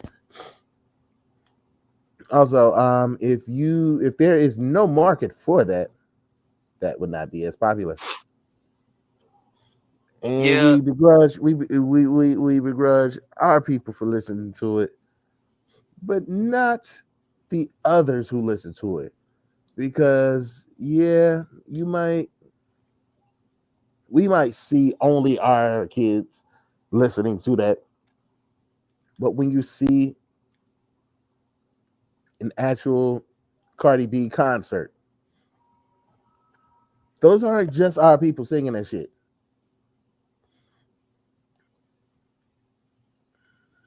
Mm-hmm. It's not just us falling into this bullshit as ideas. These people don't cover the BET Awards, man. Hey, look. They covered the main stage. They're not considered on until they're on the main stage. So clearly it's not directed at us. No, but what he's saying is that the people in the audience aren't us. It's a lot of them. I'll say this to that. They come in as voyeurs into this shit. And it's a mighty different thing for you to be able to visit the safari. You don't got to live in the jungle. You visit it. And it's fun. It's exhilarating. And then you go home. Never to be in the midst of the danger of the shit. But that's not what white folks do. White folks gentrify the jungle. No. We talking about the Cardi B concert and shit like that. They don't gentrify the jungle. They cut the fucking jungle down, and they gentrify it. It's not a jungle no more, though. We don't make the jungle not a jungle. The jungle is not allowed to not be a jungle when it's with us. When Harlem was Harlem, you could run around and shoot dice on the corner at all times of the night. Can you do that shit still? But industry plan has a connotation of misleading our children specifically. Yes. When these people don't even, our children are an afterthought. They covet the main stage. Fam, they could covet the main stage and all the other shit. They know that where the concert tickets are gonna be drawn and all the other shit. Yes, that's fine. But this shit permeates the airways of our youth. This shit touches our people in a very, very, very intimate and impactful way. It's powerful. It doesn't come in the voyeuristic standpoint where, well, our children just watch it and then just move on. No, our children sit and live in it. Where theirs come, look at it, tour, and then get the fuck on. And we think that it's equal for everybody. No, it's not. You know why? Because their parents don't also indulge in it. Our children live in it because their parents also indulge in it. That's why? Yes, that's why. So you think their parents don't indulge in it, fam? Their parents listen to this shit too. Their parents I don't think so. Their parents are taking them to the concerts. You cannot sit here and say that shit. Hey, look, I watched Beef a couple months ago with the Asian Angela Bassett. That bitch was in the car rapping all kinds of motherfucking Cardi B and Megan Thee Stallion shit. I'm gonna drag you all over this conversation. Go ahead and do that shit after I finish my point, though. But go ahead. I'm already doing actual points. Go ahead and drag me, but with actual points. I'm already doing it. She was actually rapping those lyrics for a reason. She was doing that because that movie, that series, that this was the people that was targeted to, they relate to that because they do that in their cars as well. After they drop their kids off at fucking school in the drop-off line before they go to yoga class, they sitting there and they listening to fucking Doja Cat and Ice Spice and Cardi B and Megan Thee Stallion and Sexy Red, and they know all the fucking lyrics. And I'm not talking about the children. I'm talking about their parents. I'm talking about these other mothers going to Pilates class, bumping wet ass pussy. So they living in it too then?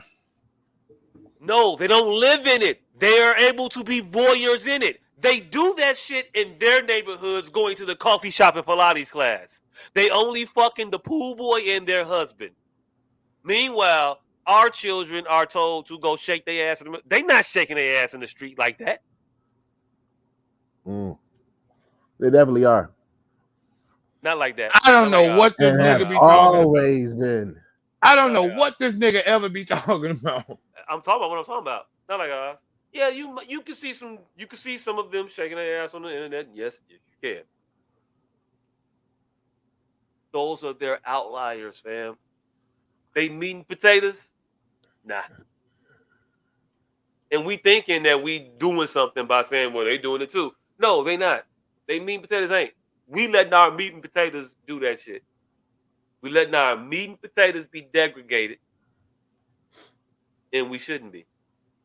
But we do. Because we lazy and say, fuck it. It's catchy. We're not tourists. We live in the shits. They're tourists. It affects us differently. Until we come to that realization and admit that shit, we're going to be here for fucking ever.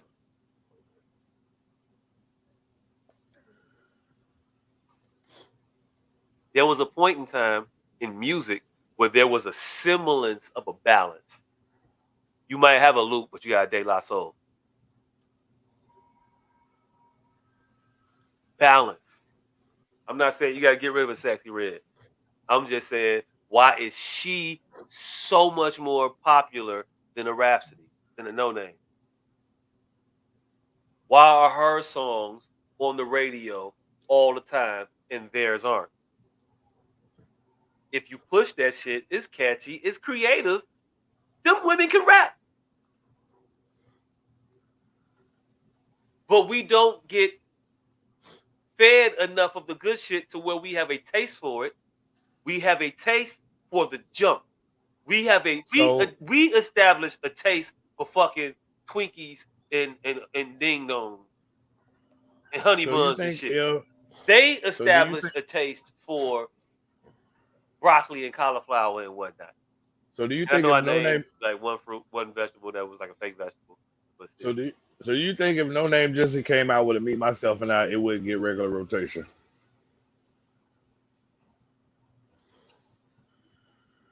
Because that's what one. I say so. So do you think if No Name came out with a Me, Myself, and I, it wouldn't get regular rotation? Because that's what one could assume from what you're saying. I am saying that the actual music that No Name comes out with doesn't get regular rotation. Maybe it's not a Me, Myself, and I. She makes good music. Because I mean, like, let's be honest. How many De La Soul songs actually got constant airplay? Like, it was Me, Myself, and I, and then it was My Buddy, mostly off of the strength of Me, Myself, and I. Ain't too many songs off that second album that rang out. Well, name 3 Luke songs. I Wanna Rock, It's Your Birthday. Cowards of Compton. I Wanna Rock It, It's Your Birthday sound like the same song. They do. I mean, a lot of the songs that he made was the same song. I think it's just different parts of the song. Pop That Coochie. Again, also that same song. It's a different version of the same song, but that's what different he made. Version or the other verse? No, it's a different version of the same song. All right. So are you working this out in real time that Luke had a formula? It wasn't the fact No, that not working out in real time. I'm thinking that he's naming one song and giving it 3 different names. Nah, because Cowards of Compton was definitely a completely different song. That was one. Mm-hmm. Then you said Pop That Coochie. Pop That Coochie. And then some other shit that all sounded like Doodoo Brown. Go. It's your birthday. Go. It's your birthday. Like, that was in Doodoo Brown, wasn't it? Pop that coochie. Pop that pussy, baby. I don't know. Hey, look, I wasn't big on Luke. I ain't gonna hold you. I wasn't either, but I know the song I know, and that's about it. I wasn't. Yeah, but like, just because we weren't the market fan base, that doesn't mean that fan base does not exist. I'm not saying it don't. In fact, I'm saying that it does. But the fan base for the more positive, the more nourishing, quote unquote, music was starved out. All right, I got a better question. What is a Me, Myself, and I that isn't getting played right now that you feel should be?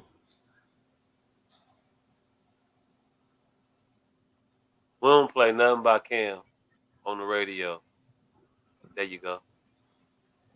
Went back in the corner. Went back into a corner, pander. Yeah, I know. I pandered. But, I did. I pandered. But I've already named the other artists. I don't have their song. I gave you established. I asked you. But you asked that question, and I thought it was disingenuous because I gave you several other mainstream but lesser recognized artists, and I can't name their songs off the top of my head. I gave you them that were underrepresented. And you came back, but your only question was, what the fuck? Give me evidence for the shit you saying. Because that's all I asked. What the fuck you want to hear? I told you already what I want to hear. No. You want me to pander? No. I said other shit though. I asked for a specific song. Before you asked a specific song, I'm not gonna be able to give you on the top of my head. You trying to get you moment? Because you should. But I already gave you the artists. You should. But here's the thing. By listening to. I gave you some of those already. Here's the thing. You more should. Mainstream ones, not ones that I'm related to. No, here's the thing. You should though. Because you just said they're not playing it in mainstream. So that means you should at least be listening to it.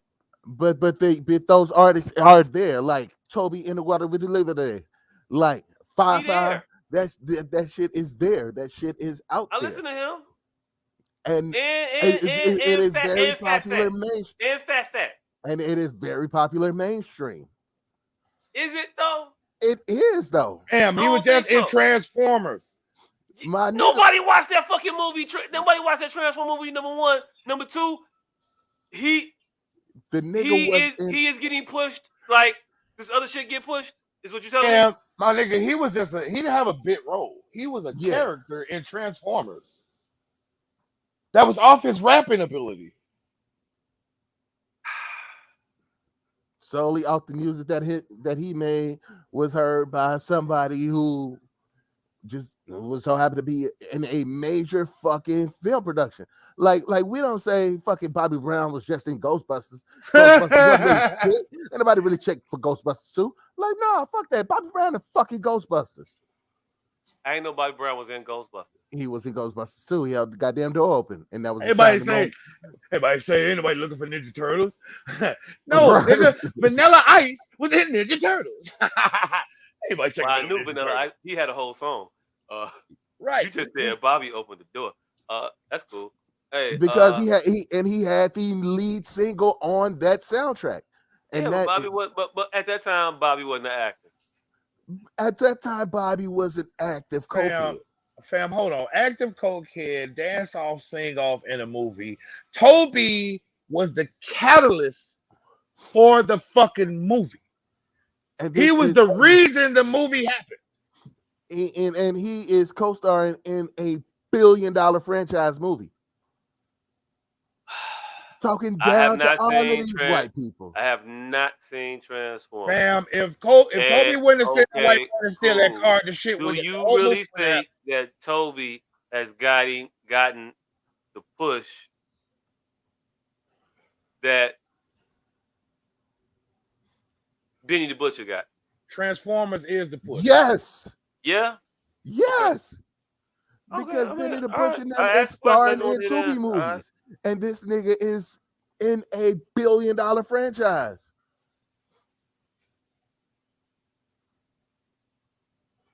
Cool, yes. Man. I ain't got nothing to say to that. That's what's up. And I think also Toby is way, way, way more popular mainstream than Benny the Butcher, than Griselda, than a lot of these fucking artists. Look, we need to place the blame sorely where it lies. Our people are idiots and they won't let their shit go. And ain't nobody trying to plant it on us. Ain't nobody trying to force it on us. We just will not let it go. But I mean, it sounds bad because I don't want to resign to our people are idiots. I want to resign to it's the man. It's the man. It's some secret man. Close to but that, no, hold on. This shapes our taste. This is what it is. It's the man, and we're secretly easily controlled. It's either way, we're fucking idiots. I like to be the victor of our own destiny. I ain't against you and then we idiot shit. I'm just saying that, hey, we falling for some shit that a motherfucker is perpetrating. No, I would rather believe we shouldn't fall for it. I would just rather believe we are victims of our own demise. We don't care.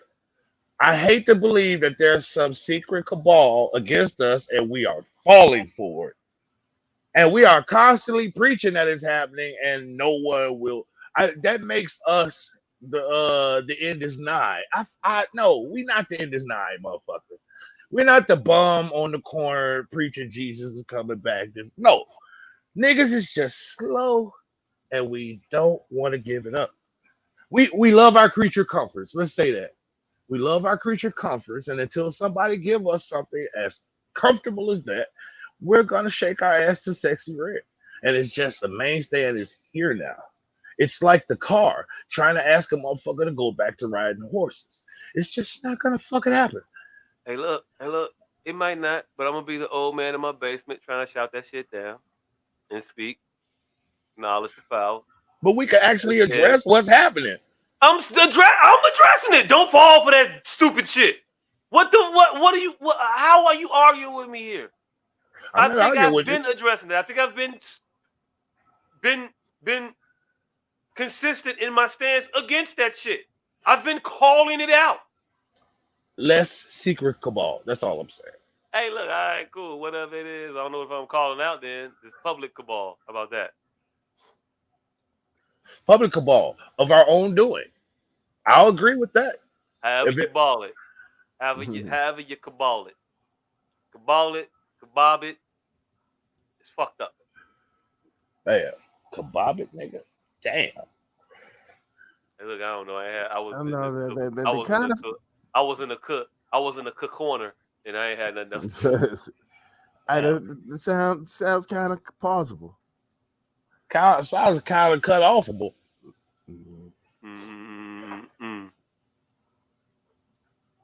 Yeah. But yeah, ain't no secret cabal. Black music is black music. And speaking of black music, this nigga Keefy D then went down for a 30-year-old murder. Right. That nigga has confessed. But here's the thing. Nobody would believe. And this ties into this stupidity in Negroes. Nobody would believe a nigga would keep 26-year-old murder weapon and bullets. But come on.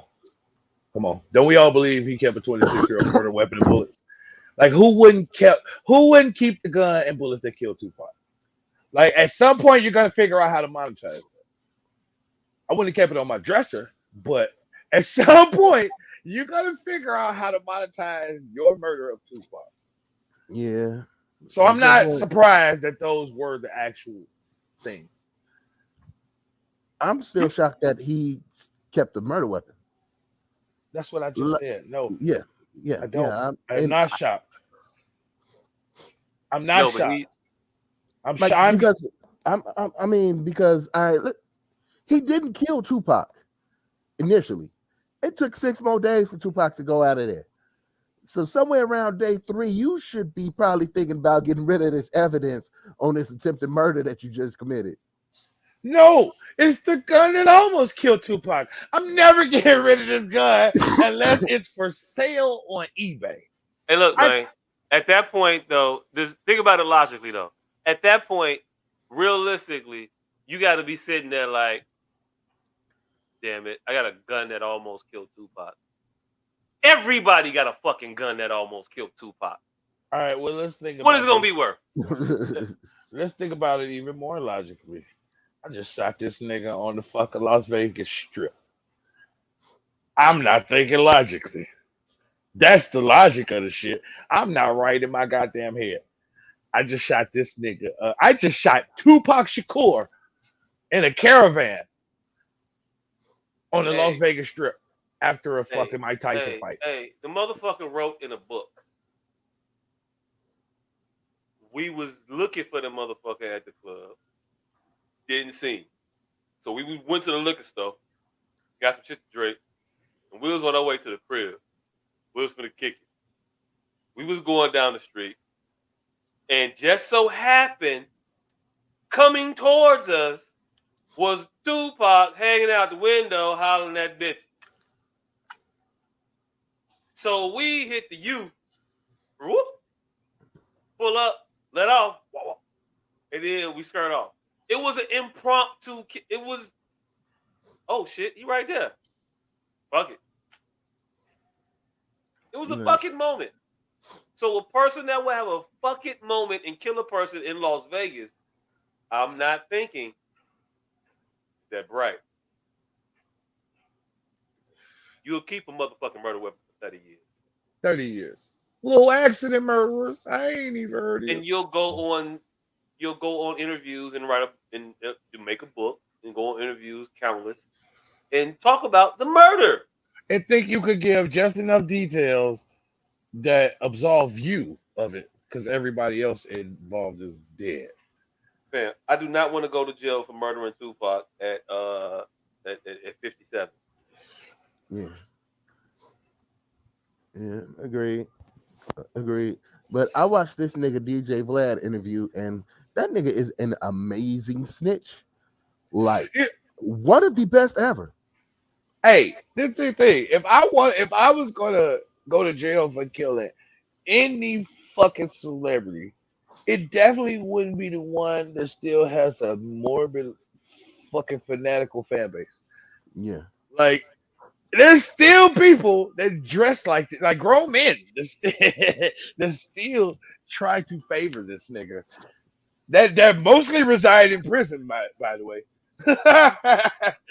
Like, he's gonna have It's a rough go grown of it. men that were not alive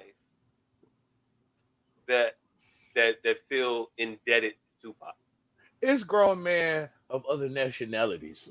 I don't know what part of the jail you finna go to. They call themselves the Mexican Tupac. Hey, look. Y'all heard about the issues that what's his name? Eric Holder has been having in jail I can only imagine. for killing Nipsey Hussle. For killing Nipsey Hussle. He's been going through it. I ain't never heard a motherfucker call himself the Puerto Rican Nipsey Hussle. Nigga, you have never heard a motherfucker get up and call himself the Guatemalan Dwayne the Rock Johnson.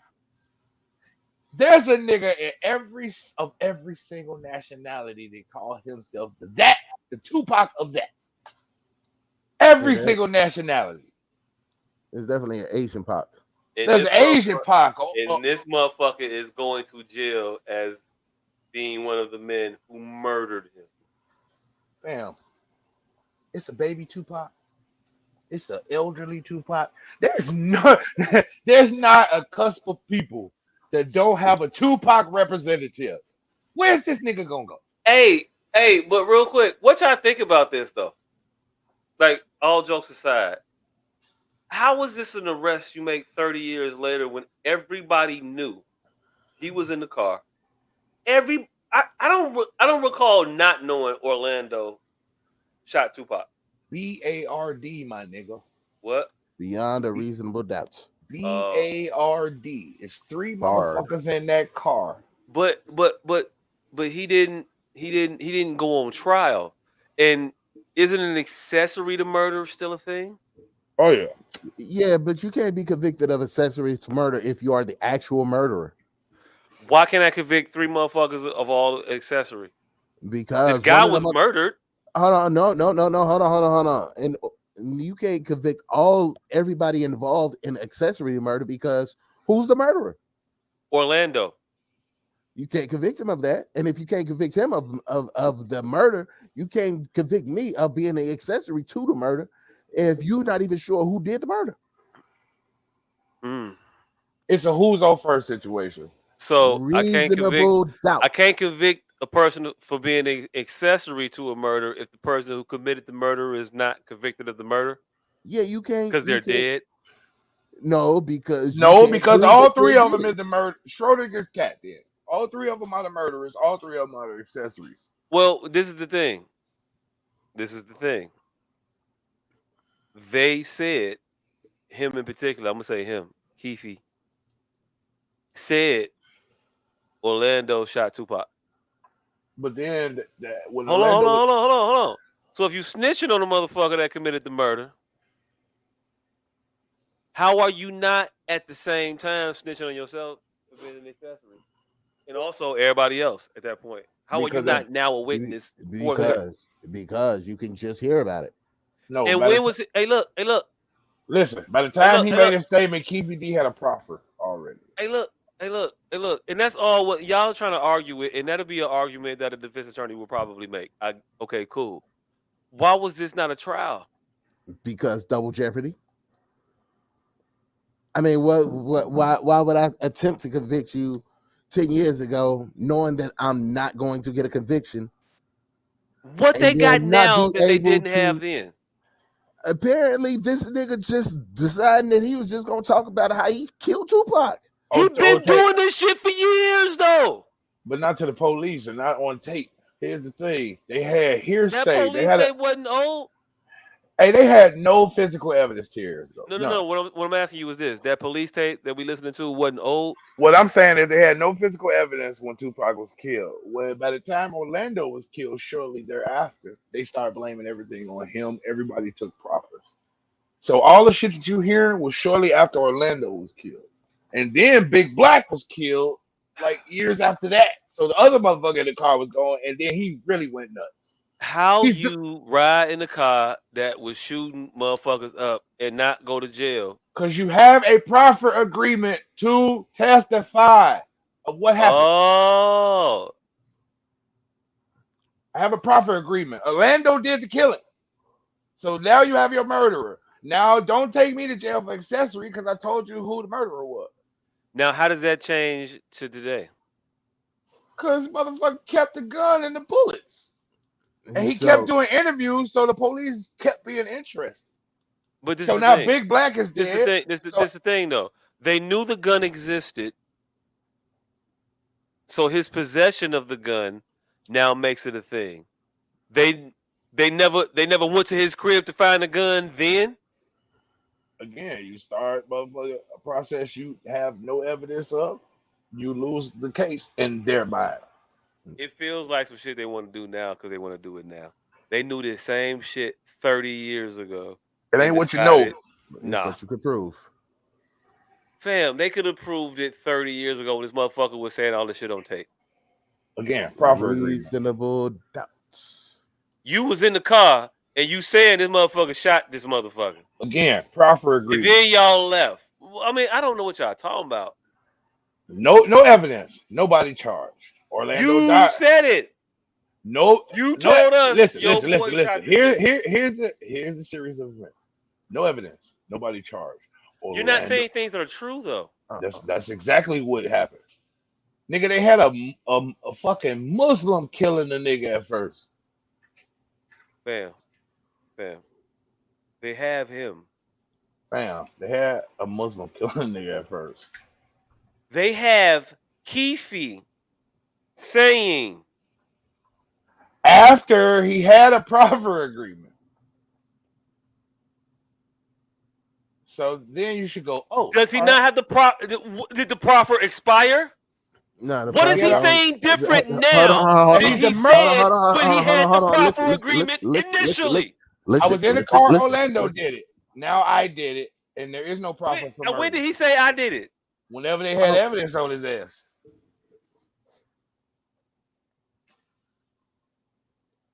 Also, when a motherfucker asked him, hey, Tupac said, Mike Tyson said he want 5 minutes with the person that killed Tupac. He was like, I only need 1 minute with this nigga. Hey, and even worse, we don't know what they were investigating this nigga for. We just know what they put in the papers because they found the gun on this dumbass. They might have been investigating him for plenty of ongoing shit that we all surmise he's doing. So, back to my point, what's different now? Because why now? Because it's some other shit going on that you want to try to. Okay, cool. I'm with that. Okay, that he had a drug case. We don't know why they ran in there and found the gun he had in there and the bullets he had in there is why he's being charged with Tupac. If that's what you're asking, why they went in there? Who the fuck knows? Why is he being charged today? Because when they went in there, they found the murder weapon. The question is, why didn't they go in there? Because they didn't have evidence. Because they didn't have evidence 30 years ago. Bullshit. They had evidence. So you just want to argue that? Okay. It's enough evidence to go to this nigga crib to look through that motherfucker, and so they did. We not finding no new shit out. We been New Orlando, and everybody in that motherfucking car shot Tupac. This ain't no new shit. We ain't find no new ass smoking gun that nobody knew existed before. Motherfuckers didn't go looking for shit on purpose, and now for a reason that we don't know, they making this shit happen for something. I don't know why. I'm not finna get all charged up like they just called Tupac killers now. Yay. I don't give a fuck. Let me tell you, they went in there because he had an illegal llama farm.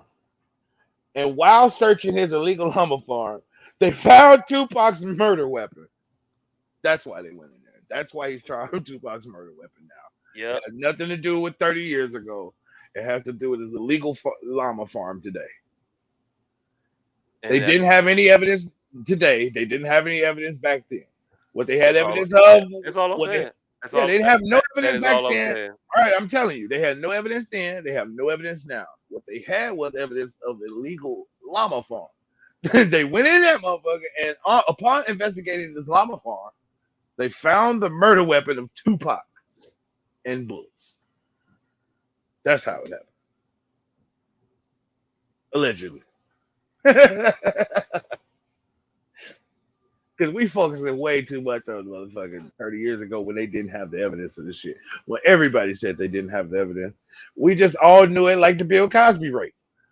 And then when somebody keep mentioning it, now some cold case detective finna go in there poking around and see it, if he can find some loophole to get in somebody's house that nobody else thought of. Hey, look, if it was a motherfucker that nobody knew, Fam. and hey, look, Did you if it watch was the some BS High? random new nigga Hold that on. they invented, I'd be with it. Hold on. Did you watch the BS High documentary? No. Oh, you need to. They went down because some white boy didn't like the nigga and was constantly calling everybody for years. Like, hey, this is a fake high school. So then by the time they got on ESPN, he had everybody already on their heels. Like literally, he was the OSHA director, and he was going around all Ohio telling everybody it's a fake school. So it be a little shit behind the scenes, and nobody know that start off the series of events. But why he was arrested, or why was he charged with Tupac's murder now? Because he still had the weapon. Hey, shout out to him for being stupid. If you got the actual gun in your crib that you killed Tupac with 30 years later, you're a fucking moron. But shout out to you. I guess we get closure. No. I want to hook off on. If I don't get to hook off on this nigga, I don't feel better about it. I don't know what to tell you. I want to hit this motherfucker. If not, I'm not celebrating it. Y'all knew this shit then. Let's stop bullshit.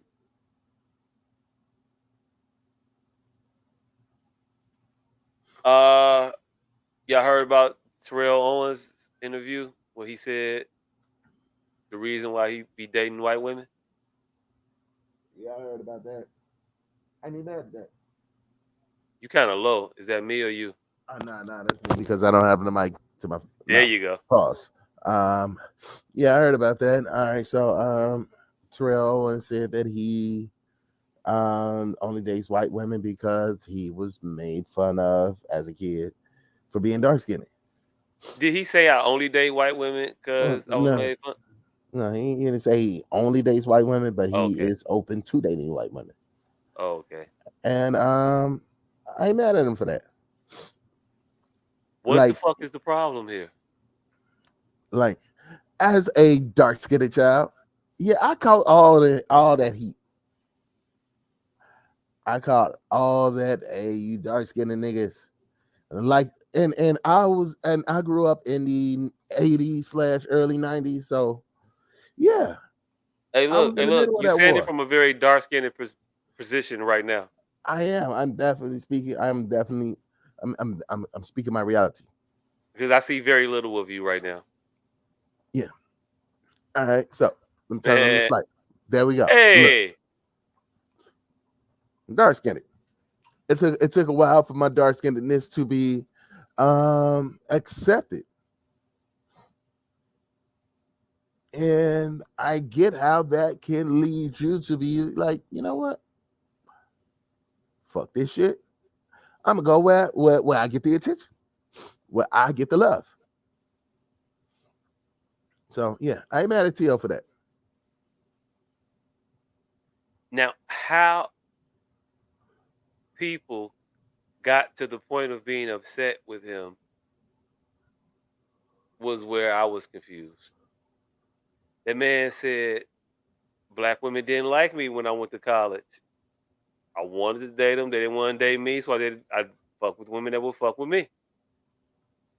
He said that didn't deter me from seeking out black women.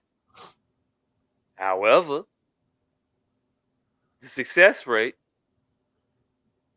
wasn't nothing to write home about. And he got all kinds of, if you got a preference, just say that. If you just want what, that ain't what he said. It's we can't leave no room for accountability in a situation. Maybe sisters do be prejudging and saying a little bit of shit too harsh. Yeah. It's a lot of looking at the results and not looking at what led, looking at the actions and not looking at the causes. Because the way that he put it is, this was a result of the actions of the feelings that I was getting. Like, they didn't want me, so I went to who did. And you can't be mad at him for that. If a black woman said,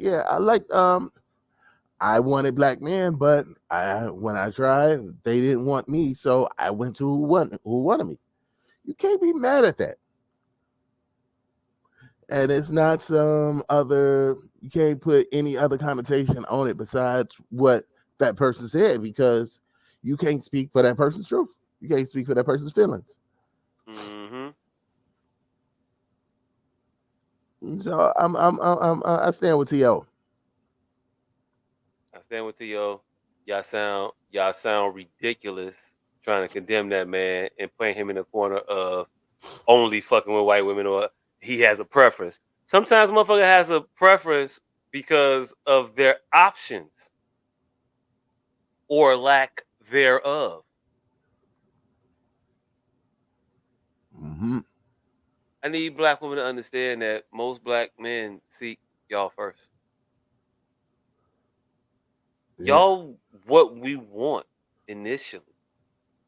We typically go where we can get it because we men. But every black man that I know personally tried it with black women first. For the most part. It might be one, maybe two. That's a little different. All right, so and do we categorize the willingness to date other races with a self-hate? I don't accept that. Not off top. I think that there has to be, you have to assess it. You can't just assume that because a person dates outside of their race that they hate themselves. Yeah. Now, if a person dates exclusively outside their race, then I think it's fair to say, or I think it's fair to question, you hate yourself. I don't think so. If they date exclusively outside their race? If they date exclusively outside their race, maybe that's what they're attracted to. Why though? Maybe because this is what they think looks good. But aren't we attracted? That doesn't mean that they don't like their own features. This is just what they prefer. But generally, isn't attraction derived from familiarity or similarities? No. I don't think that just because you're around a certain race that you will automatically think that race is the only thing that attracts you, that is the most attractive race. I don't think that at all. Not that, well, I think that there's a need in us to preserve the things that are unique to us. So if you're an individual of a certain characteristic, I think it is like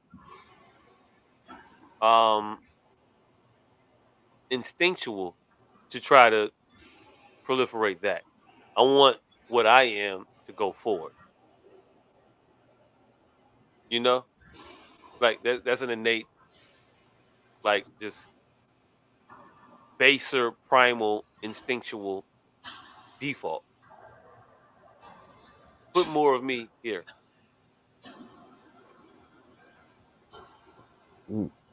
I don't think those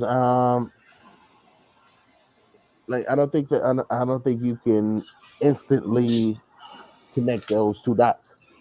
I mean, okay. Like just because a person has a preference or likes one race over another, that doesn't mean that they feel that their race is uglier. No.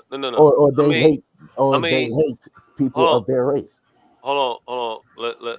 Let's nail this part down. The instinctual desire to replicate yourself. You saying you don't agree with that? No, I don't think there's an instinctual desire to replicate yourself. I don't think that means that you're going to try to create yourself exactly the way you are. No, Not a carbon copy, but a facsimile of me, a resemblance of me. If my kids came out and they had nothing of me in them, I would be disappointed. even if they were your kids. If your kids looked exactly like your wife, you would be disappointed. Yeah, I think there would be a part of me that would be disappointed. I would want, and I mean, I'm not in this position because I see some of me in both of my children, but it's just like I would want to see some of myself there.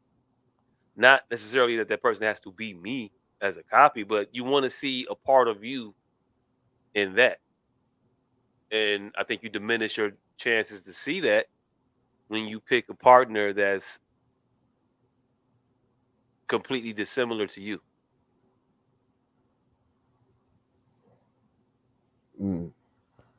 I don't see it as that. I feel like you want your legacy to live on, your bloodline, your lineage. I don't feel like you go out of your way to make sure that, all right, my kid's gonna be fully African American. My kid's gonna be fully black.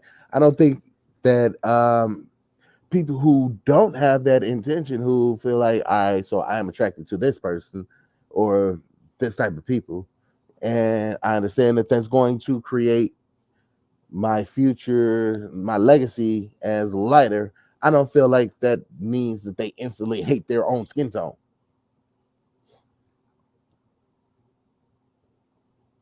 Okay. I would think that there was something there. I want to dig down on it to figure out why, and I would have a suspicion that maybe there is a self-esteem or a self-appreciation issue. But I don't necessarily get that from T.O. I don't know if he necessarily hated himself, and that could be what it is. I don't know him personally, so it's hard to diagnose an individual that you don't know. And that you know only in a sports context. Like, he's a very, very brash. He seems very confident. He seems very, very self-indulged. Looking at him as an athlete. But then, knowing the things you know about him, he seems also damaged, insecure, hurt, retarded developmentally, in a sense. You know what I'm saying?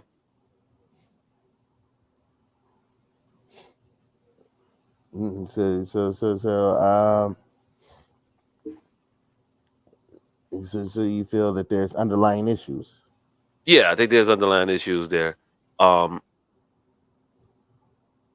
that's the difference with him. So maybe with him in particular, it could be some other shit. But generally, I think that people want to see some of themselves go on. Because you have that esteem about yourself. I don't know, personally. I might be a bit of a, how the man with no name said, narcissist. Mm-hmm. I might be narcissistic a little bit. And it might be me just not wanting to hold all his weight by myself. But I think others are also narcissistic, and they have a selfish need to see a part of them continue, see a part of them in something else, see a part of them celebrated. All right, I can give you that. However, do you feel that that's not possible if you procreate with someone outside of your race? No, but I think it's most likely when I procreate with someone inside of my race. How do I increase my chances of this happening? How do I best attain my overall goal? I don't think that is people's overall goal when they procreate. When they procreate, I feel like your goal is to create a better version of you. Not just physically, but personality wise, emotion wise. You have children in order to make a better version of you. Okay. Like, nobody wants their children to be where they are. They want their children to exceed the position that they're in. And I think that's the most important thing. I feel like you can create yourself through another person, no matter, regardless of the color. Like, all right, so if I was to should have a baby by a white chick, there's still going to be parts of me in this kid. Well, that never happened. But yeah, there's still going to be parts of me in this kid, regardless of what color they are. Mm-hmm. You're a self-hating racist. Hey, I ain't saying nobody's a self-hating racist. I'm just saying it's possible they could be self-hating racists if they choose to dominate white. I ain't saying you is. I'm just saying, hey, let me check your temperature right quick. Is you is or is you ain't a racist? Let me do a little. Let me take this Q-tip and do a little swab just to make sure you ain't positive. Might be a thing. I don't know. Hey, it's 2:20 in the morning. That part. Hey, nigga with no name. The fuck did we almost talk about this week? Well, actually, I wasn't here most of the time, so really, I don't know. I'm experiencing electrical difficulties, and yeah, I can't get an electrician here, so my internet keeps getting booted every time I experience a surge, and it's a powerful, powerful surge. Black men complain all the time. This is why so many women are single.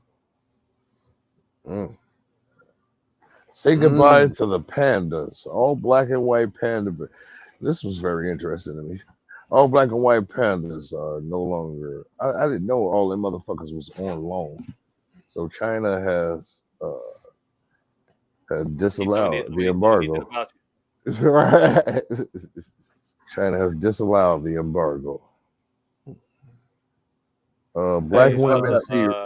I'm gonna need Ling Ling and May Young back. Fam. Yeah, you gotta pay to ship them back. And it wasn't racist because I was talking about animals and not people. But yeah, they want their pandas back. I really just thought that we just got the pandas. Wait, is this real? Black women. I'm talking about this black women rising intestinal parasites as female hip hop. We talked about that. Yeah. We talked about the ass eating. The ass eating? Oh, yeah, we talked about that. Was that real? Yeah, as far as I know, I couldn't find nothing that made me think it was satire.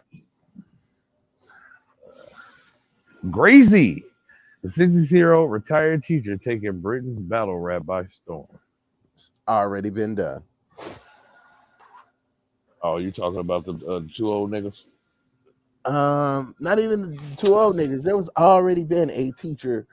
I mean, there's plenty of teachers in America battle rap, real deal.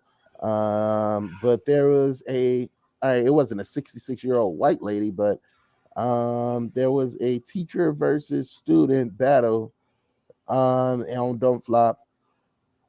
I want to say damn near 10 years ago. Mark Grist. This had made the rounds in 2013. It was Mark Grist versus somebody named Blizzard, but Mark Grist was allegedly a teacher. Woman gets botulism, becomes paralyzed after eating pesto from farmer's market. Do you? I'm gonna do me, babe. eBay to me, babe. Ex-boyfriend guilty in killing of Hollywood sex therapist Amy Hardwick. What else? What else? Panda. We talked. Y'all just talked about T.O. Yada yada. Kevin Porter informed by Rockets he can no longer be part of the team. Man, and news that we knew was coming. Yeah, we all seen that. Pythagorean theorem found on clay tablet, 1,000 years older than Pythagoras. Hey, black people are finally science archaeologically we did it first. Like white folks. Oh, did y'all hear about the white folks trying to say that Africa wasn't for they found somebody older than Africa? I have not seen that. Yeah, they just found a motherfucker older than Africa, so now white people started out white and migrated to Africa. All right. Plies and Jamel Hill attacked Bobby Adloff for not being credible. Hold on, let me sit back down. I was finna get up and go pay a water bill real quick. I had to sit back down though because this one got to me. They're mad at her because the people they hold an affinity for give her the time of day. You know she couldn't run the play if they didn't participate. Haters. Yeah, I'm not mad at him for doing that because, as we said, the whole purpose is to get mainstream, and these artists are using those platforms to garner the attention of people outside of the normal platforms. Fam, nobody knew who this girl was, and Drake did an interview with her. Mm-hmm. Oh no, people knew who she was. Anybody know TikTok, fam? Nobody know who she was. You didn't know who she was. Anybody know who she was? Fam, she got a very, very famous husband. You know how many motherfuckers got a very, very, very large TikTok following? What is making you, artist of note over here, go to that? Why does Drake need her? Her famous to do anything. Her very famous. I mean, she's a joke, fam. She's not a serious journalist. She's not interested in your music. She don't ask you any pertinent questions. She hasn't done anything of note, of notoriety that adds value to what you could be doing with her, other than she's popular at the moment. That's it. And we let our artists get these popular at the moment individuals credence and notoriety, and then we get mad at the person who got the credence and notoriety off of the back of the individual that we deem to be acceptable, likable. We fuck with Drake, so we ain't gonna admonish Drake. We fuck with Offset, so we ain't gonna admonish Offset. But why the fuck are y'all going to her platform? Y'all bigger than her. Fam, don't sit here and tell me because she got more TikTok followers than them that she's bigger than them. No, she's not. Hold on. No, she's not bigger than them. She has an audience that they don't have. And so, what audience does she have that they don't have? Who knows Bobby that don't know Offset? Who knows Bobby that don't know Drake? Lots of white people. Nobody. None of the white people know Bobby and not know Drake. If they're into the TikTok realm and reality of the pop culture shit, They know who these pop culture icons are. Let's keep it a bean. We ain't talking about nuclear physicists in this motherfucker. We ain't talking about unindoctrinated moms and people of substantial notoriety. We talking about individuals who are enthralled with TikTok. Okay, all right. Now, allow me to fucking answer. Okay, yes, they do have a market. They do have a wide range of people that do not listen to Drake. And you know what that is? That is more potential customers. Instead of preach to the choir, preach to the congregation. You make money. And if you want a wider market, you don't get a wider market by trying to get the people that already got. You get a wider market share by getting people who don't follow you. And to fucking say that anybody who follows her, it automatically listens to Drake, fucking stupid. To say that anybody who follows her automatically listens to Offset, fucking stupid. But there is a chance that they have heard the name, but they don't know anything about him. But after seeing him on her platform, they say, "Oh, this nigga got a personality. Let me check out his music." And guess what? Any of those motherfuckers who listen to him and who stream his music, who purchase a concert ticket, who would not have profit. Okay. Cool. Now you about to tell me that that's not how marketing works? Hey, look, nope. I'm not even gonna have this argument with you about that shit. Because I started this argument about why is Jemele Hill implies mad at old girl? She couldn't milk the culture for the notoriety if the culture didn't give her the opportunity to do so. So instead of being mad at her, instead of placing your angst with that individual, place your angst with the individuals that are propping her up. Talk to them. But you won't do that because you pussy, and for you to be a Jemele Hill, it'd be a bad career move for you to say something anti-Drake, for you to call into question Drake for going on her podcast as opposed to calling her out for interviewing Drake. That makes sense? It's okay to call her out for interviewing Drake, but it's not okay to call out Drake for going to be interviewed by her. No. And no, that's not right. That's also like, all right, so we're gonna be mad at fucking Will Smith for being on the Johnny Carson show. No. I'm not saying you gotta be mad. I'm asking why you mad at her, not them. Don't twist the question up, shift it, put it somewhere else. It don't make no sense for you to call her out and not them. No, but you should call anyone out in that situation. Hey, look, that's cool. Have that to be your stance. I don't have no problem with that. Don't call nobody out. Mind your business. Why you mad? But since you said you was mad, bitch, why you mad? I think it's okay to cherry pick. Go ahead with it. See, that's a problem. Won't nobody ever say the real stance. Fucking cherry pick.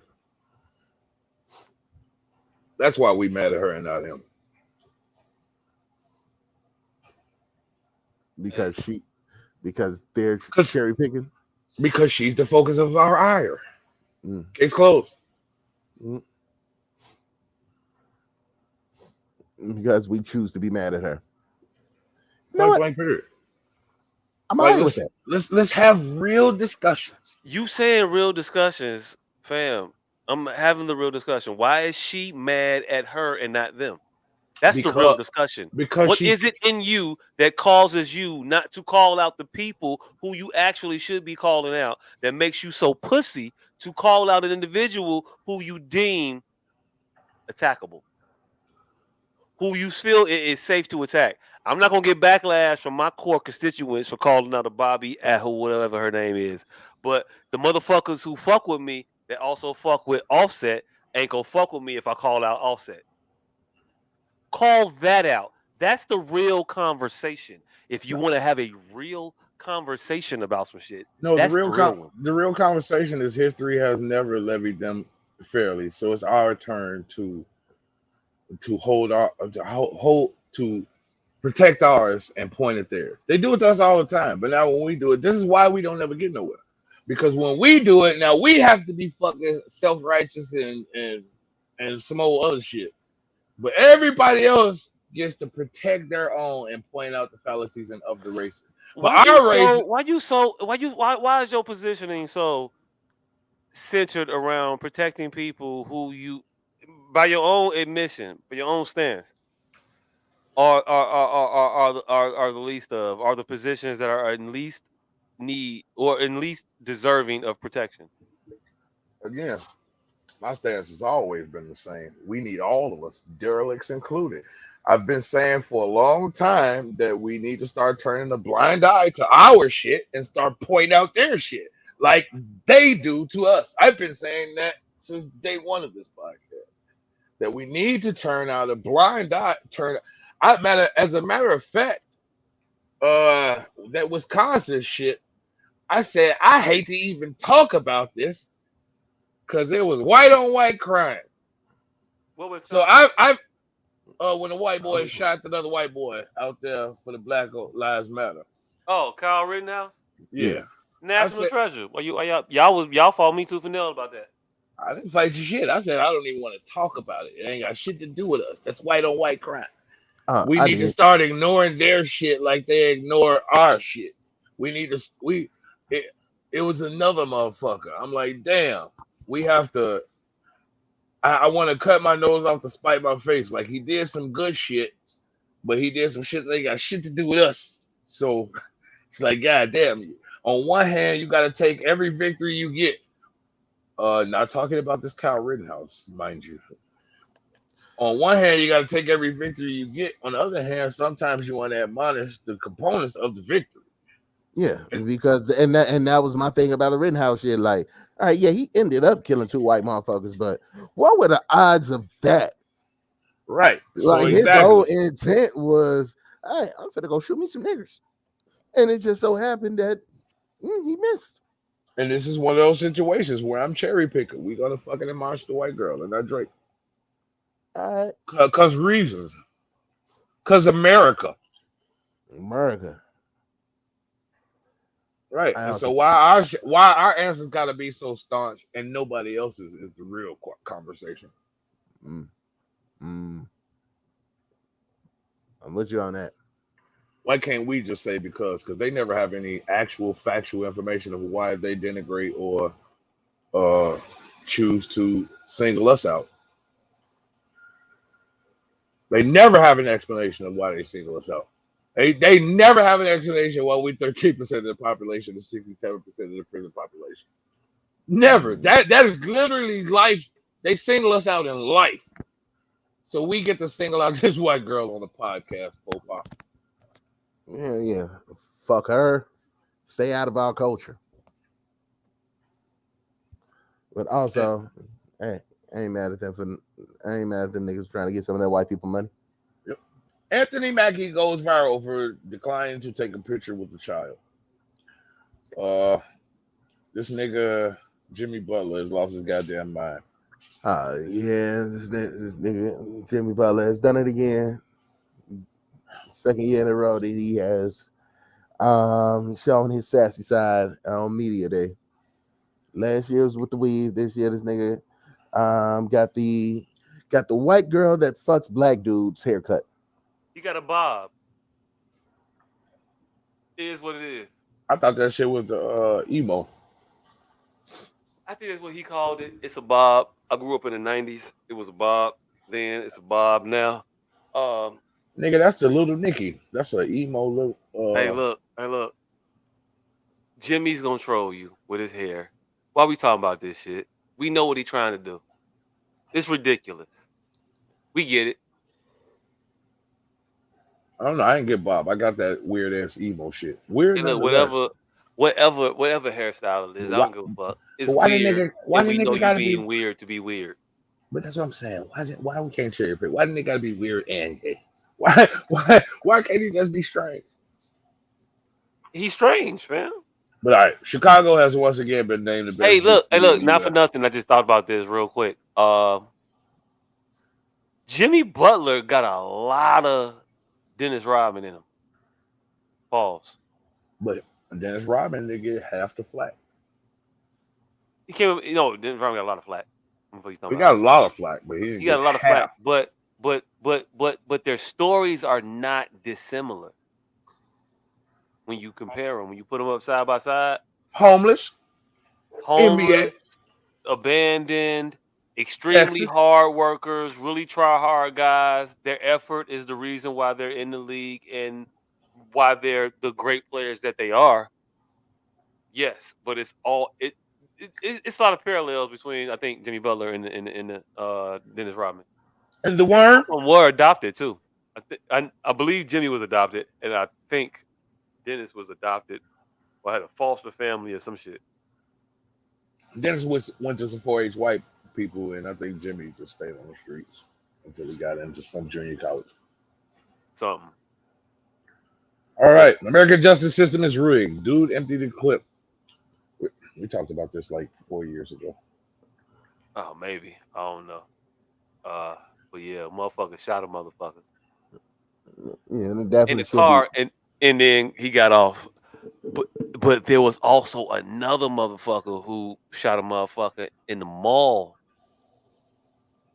a little bit more recently. We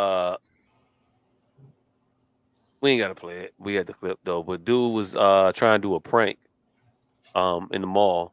He shot the shit out that nigga. He was shoving his phone in some DoorDash driver's face. Free that innocent man. Picking up his orders from the mall. So he was like in the phone. He was shoving the phone in the guy's face, and the phone had a message playing. I don't know what the fucking message was saying, but dude said, "Leave me alone. Get out of my face." He pushed the guy's hand once. Dude kept coming at him. He pulled the strap, popped that motherfucker. Blam blam, body slam, go the victim. I told you, leave me alone, and then walked off on his ass. Free that innocent man. Hey, dude he got off on the more serious charge. He got convicted on the lesser charge of discharging a firearm indoors. Indoors. Yeah. Right. So I could shoot you. I just can't shoot you here. Yeah. Hey, and also, both of them, why did his lawyer not argue at all? I didn't shoot a firearm inside. I shot a firearm in him. No, I don't know why his fucking lawyer didn't argue that the foyer of a mall isn't what they meant when that statue was erected, because they're indoors inside of malls, and where he wasn't technically inside of any of those stores. Hey, so either way, whatever technicality I should have went to law school, baby. I'd have got him off all that shit. God damn it, this ain't indoors, nigga. This is the skylights prove that shit is proof that they ain't indoors. Right there, it's not meant to be indoors. Look, please do not take the guy with no name legal advice. You are indoors. You enter the door to get into the mall. Damn, you enter a door to get several places that's outside. Shut up. That part, that means it's indoors, fam. No, it ain't. You look, and that nigga just said that part didn't hear. Look at what I just said. I know what you said. It was just built on nothing. It felt wrong for me to go along with it. It's several places that have doors that it's still outside. Name them, please. A gate don't have a door on it. Case closed. Fucking shut up. Wait. There's several places that have doors that. A gate don't have a door on it. Shut up. And the inside of the mall is. That's not what you said. Equivalent. You said a door. See, what I said was he was in the mall. But okay, cool. No. Shut up. You moving the goalposts. You said some shit. And my bad. You got it. Right. You got it. When you said some shit, it was fucking clearly wrong. And we're moving on. I just know I won these arguments well before I need to continue these motherfuckers. I've come to that realization. No. You jump into traps that weren't traps. I was clearly fucking joking about the technicality of being outside in a mall. Clearly. And No. you was in fucking rare form like you But you always was are. joking and couldn't just say I was just joking. You tried to stand on it and I spread your ass. didn't try to stand on it. You did Once though. you no, listen. Again, these are recorded fucking shits. You said some clearly crazy shit about doors, and I addressed that. No, you said the crazy shit about it not being indoors, but some technicality about you being some lawyer of note. And I was trying to go along with it, but my conscience couldn't let me just sit here and let the people think that I thought that that would be a good legal strategy. Again, you're wrong. I It's feel you. very wrong. You're very I feel wrong. you. I feel you. Very wrong. Several places outdoors with doors. I feel Cardi you. B threatens to post receipts if her haters don't fall back. You want me to actually argue the efficacy right now to prove some shit? I'm clearly saying that it's something that has to be argued. But you want to argue the minutia right now, and you feel confident that you have won some kind of battle. Open season. Video shows. Oh, shoot. No, we talking about I shows believe you're that talking shoot about you Cardi to. B. No, I already passed that. Oh, Marshawn okay. Lynch on Russell Wilson blocking him. You say what? Marshawn Lynch on Russell Wilson blocking him. Hey, Incredible nah, Aaron. that wasn't what it was. That wasn't the story. You misreading a little bit. Okay, so Marshawn Lynch said that Russell Let's Wilson read, nigga. called. It say right here. Marshawn Lynch on Russell Wilson blocking him. I don't know what you're reading. That ain't what it was. What it got posted, nigga. Okay, cool. What was on the thing was he didn't block him. He called him from a blocked number. Was one of the things, and real quick, when we said that Russell Wilson was a bitch, and it was that overall sentiment when every man was like, there's something flaw about that motherfucker. And we all know it's cool to be the stepdad and do all the other shit and hold this woman up and support her and all that shit is cool. But it's something about you. We know you a bitch. We know you a flawed nigga that shouldn't nobody be like. But we can't put our finger on it because we don't know you intimately. Well, Marshawn went on Shannon Sharp podcast, and he let us know without trying to let us know necessarily. Even though I think he was just trying to be honest with motherfucker. I ain't finna lie for this nigga. I don't fuck with him like that. He was telling stories about Russell that shed light on or gave legitimacy as to why so many men have such a low opinion of him, despite all of his seemingly great characteristics and outward persona that would suggest that you should exemplify this guy. You should exalt him. But in the crux of it as a human being, when you find out details about him, it legitimizes, oh yeah, I knew he wasn't shit. Like when your running back from your team has to reach out to a personnel person to contact you to contact them. And then when you contact your teammate, you do it from a block number. Hey, also stay tuned for more sucker ass behavior from well, not even sucker ass behavior, but flawed ass behavior from Russell Wilson. That part. What we call the tease. That part. So that shit, you call from a block number when motherfuckers is trying to, ingratiate themselves to you and be a teammate. He went on to talk about an incident in which they were in practice and Russell was fucking up. And there was a culture around in which you couldn't say shit to Russell. The man that stands in that culture and is okay with that individual or anybody telling you, you can't say nothing to me. It say something about that man when you okay with it. when you okay with being treated with the kid, handled with the kid gloves. You know what I'm saying? When you seem to welcome that shit, when you seem to welcome the separation between you and your peers, when you believe that shit, when you get into it, that's what we felt about Russell. We picked up on that.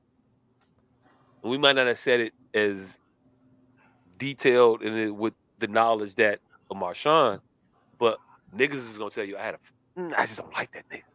It's just something about him that ain't right. And then when you get to hear the stories about the individuals that were his teammates that tell you the things that explain why you felt he wasn't right. No real man is going to stand there while I'm supposed to be your equal. We on this side together. And I'm letting the coach, the authority figure, insert this divide between us. I let him separate us without correcting it. No, I'm one of the guys, and I should be held accountable as such. I know that he is going to be, nah, I want the easy road. Nah, fuck that. Yell at them, not at me. It's their fault, not my fault. We felt that about him. So when Marshawn said it, it confirmed it. There's a reason his teams won't rally behind him. It's a reason why he's having these issues in Denver. It seems like it is bad coaching. That's what it looks like. Because we see this we see the shit that Sean Payton is saying about Russell Wilson. We see the results. That 70-20 game was the Broncos. If a team put up 70 on you, that means they moving the ball up and down the field fast, quick. If they're moving up and down the field quick, that means their defense is on the field more. That means you should be able to put up more than 20 points. It should be a high scoring game. They should beat you by a lot if they press the gas and you can't keep up. But you not being able to keep up is 70-40. That's more of a game that's understandable to people. 70-20 is some shit that's so unfathomable that it has to be an effort. You don't want to not get beat by 50. And a quarterback that is on a team that has these characteristics seems to me to be a motherfucker that is going to have individuals that won't play for them. And to be a quarterback, you got to be that leader. You got to have motherfuckers that play for you. If they know you own that prima donna time and you welcome it and you accept it, they're not gonna fuck with you. And Pete Carroll saw that shit is unsustainable. He got you out of there for a little or nothing. I can't remember exactly what they got for you, but it wasn't that much. And I think Denver had to pay you a shit ton of money. Yeah, he got a stupid big contract. Yeah, I don't think it was a great trade for Denver. 1, 2, I don't think they gave up necessarily a lot to get a top tier quarterback. Well, they didn't get a top tier quarterback. They got Russell Wilson. But because the individuals that he was with knew unsustainable is not conducive to winning. The same shit that was said about Aaron Rodgers that precluded him from winning. Same shit that you would say about Russell Wilson. But we don't give him that. We let him get by with this squeaky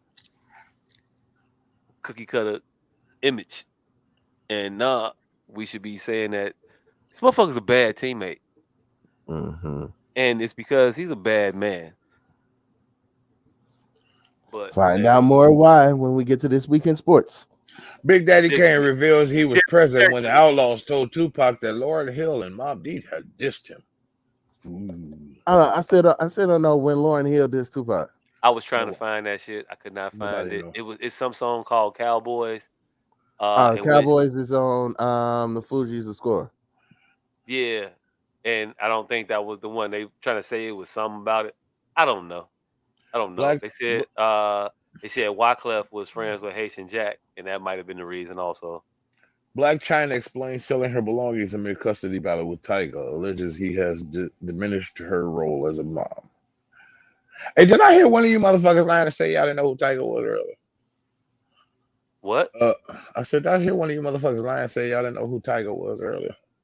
Nah, I said that she had to say her name.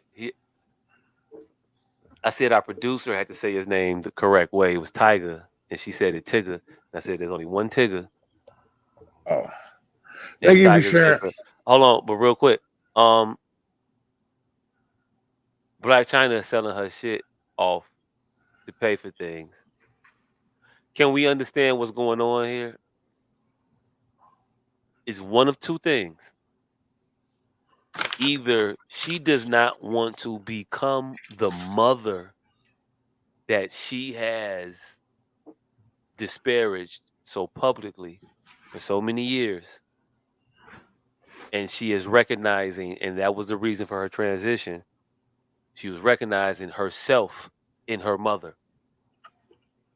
She was repeating those same patterns of behavior that she resented from Tokyo Tony. From Tokyo Tony. From Tokyo Tony. And I say that because Tyga got one kid, right? Tyga has custody. We don't know him from nothing substantial. He's Travis McCoy's nephew. Huh? He's Travis' nephew. Travis from Gym Class Heroes. Oh yeah? Yeah. Never knew that. Yeah. But that ain't nobody. He ain't no goddamn body. Neither Travis McCoy. But his name ain't even my nigga. His name ain't even Travis, nigga. It's Travis. He ain't even got a whole name. But here's the thing. Knowing what we know about Tyga, he was awarded custody of the kid. She wasn't. Rob Kardashian also got a kid with her. Knowing what we know about him, he also has custody of their kid, to my knowledge. Hey, nigga, it's 3 o'clock. Huh? It's 3 o'clock. I don't know shit about this bitch or her mama. And I got it ain't about her necessarily. 2 hours. It ain't about her necessarily. It's about the situation. A judge took 2 kids from one woman. 2. Oh shit! Hey, do you feel like your interruption just added to this? Added to the time. Hey, like your interruption. Probably. Not you. Him. He was interrupting you to stop you. You mentioned his interruption in your continuing to. In your continuing to diatribe. So not only did he not stop you, but he added extra minutes to your shit. And look, when the snake eat itself, it just keep going, right? Thank you for sharing your practice with us, Sandra. We are taking something. I don't know what that was. Hey, but nah. So, in conclusion, Tyga. Do we congratulate her or do we repudiate her for what I see? Maybe is an attempt to not repeat the mistakes of her mother earlier than her mother tried to not repeat the mistakes that she made that her mother probably put on her. Who the fuck knows? Or is this her little finagle at a money grab? Brenda has got a baby, but Brenda has barely got a brain. Mm-hmm. That was all I wanted to say. I just wanted to pose that question. Yeah. Follow investing executives for daily mindset talks. I don't know what that was about. The origins of fixing a man his plate. Nothing impressive about serving a man his plate. It's an honor. I wonder if there's any truth to this. Gunplay's a strange wife alleges his drug use is what led to their daughter's heart defect. Yes, That's a cocaine. reach. That's not a reach. Cocaine has been known to cause birth defects in infants through their father use and mother's continual I couldn't use. find that at all. What? I could not find I that get I get mother's continual use. I don't get father's use. that part. Shit. Couldn't find it. It has been proven that cocaine fucking gives defective sperm. When you actively using, possibly, and you got to be really, really fucked up and active.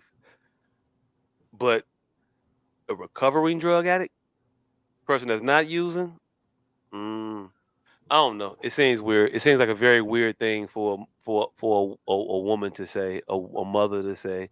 You chose that man. You knew his proclivities, and if you didn't, then you shouldn't have chose. Why you gave him a baby without knowing him? It all speaks to dysfunction, and I'm not gonna let you keep your hands clean while talking about that man. Even though I don't fuck with that man. Lesbian niece Tamar Braxton shares her own personal story. And those are the things we were supposed to talk about this week. Yeah. All right, thank you for that, my nigga. Hey, this week's sports history, we were talking about Russell Wilson earlier.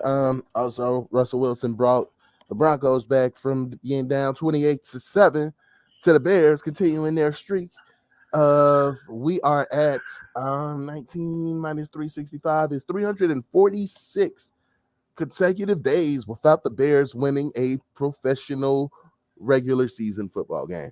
We are almost pushing up on that year. Bears fans, let me know what y'all want for y'all anniversary. But Russell Wilson, 10 years ago, tight end Joseph Foria of the Detroit Lions tweeted to devout Christian Russell Wilson, "Hey, Russell Wilson, enjoy her, Erica Hammond. She had me thinking she was a loyal girlfriend. I almost feel you, Brennan Clay." He not only did he remind Brennan Clay of the fact that DeMarco Murray took his girl, but he acknowledged to the world that Russell Wilson had took his chick that he was in a full committed relationship with to go out for ice cream. He tweeted this. The thing about this is he tweeted this on December 8th, I believe. Yes, December 8th of 2014. His girlfriend had been at their Thanksgiving game. For people who are familiar with calendars, Thanksgiving ain't that far away from December 8th for her to be in a whole nother relationship. But yeah, Russell Wilson had taken this backup tight end's girlfriend. Hey, I just want to say that hurt people. And Golden Tate may be able to shed a little bit more light on that situation. Yeah.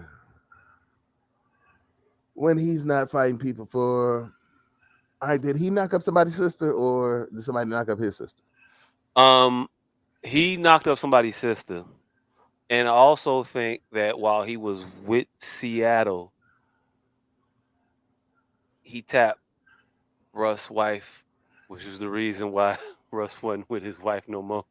Yeah. Yeah. I believe that was the thing. Sounds about right. Allegedly. Yeah. Oh, damn. God damn. Yeah. We forgot to have the most important argument of all. That you niggas don't wash your ass. We forgot to have the you niggas don't wash your ass argument. God damn. I wanted to get that one on tape. That wasn't gonna be an argument. That was just gonna be you telling the world how far you bend over to clean yourself. Yeah, it was telling you motherfuckers don't bend over in the shower, period. It means you don't wash 1/3 of your body. That's what we was finna do. And it wasn't no conflating. Well, it was gonna be a lot of conflating and dancing, but as long as it was on tape, it don't matter. Ah, shit. We can do it next week. All right, so I want to thank y'all for tuning in. We do this shit every goddamn week.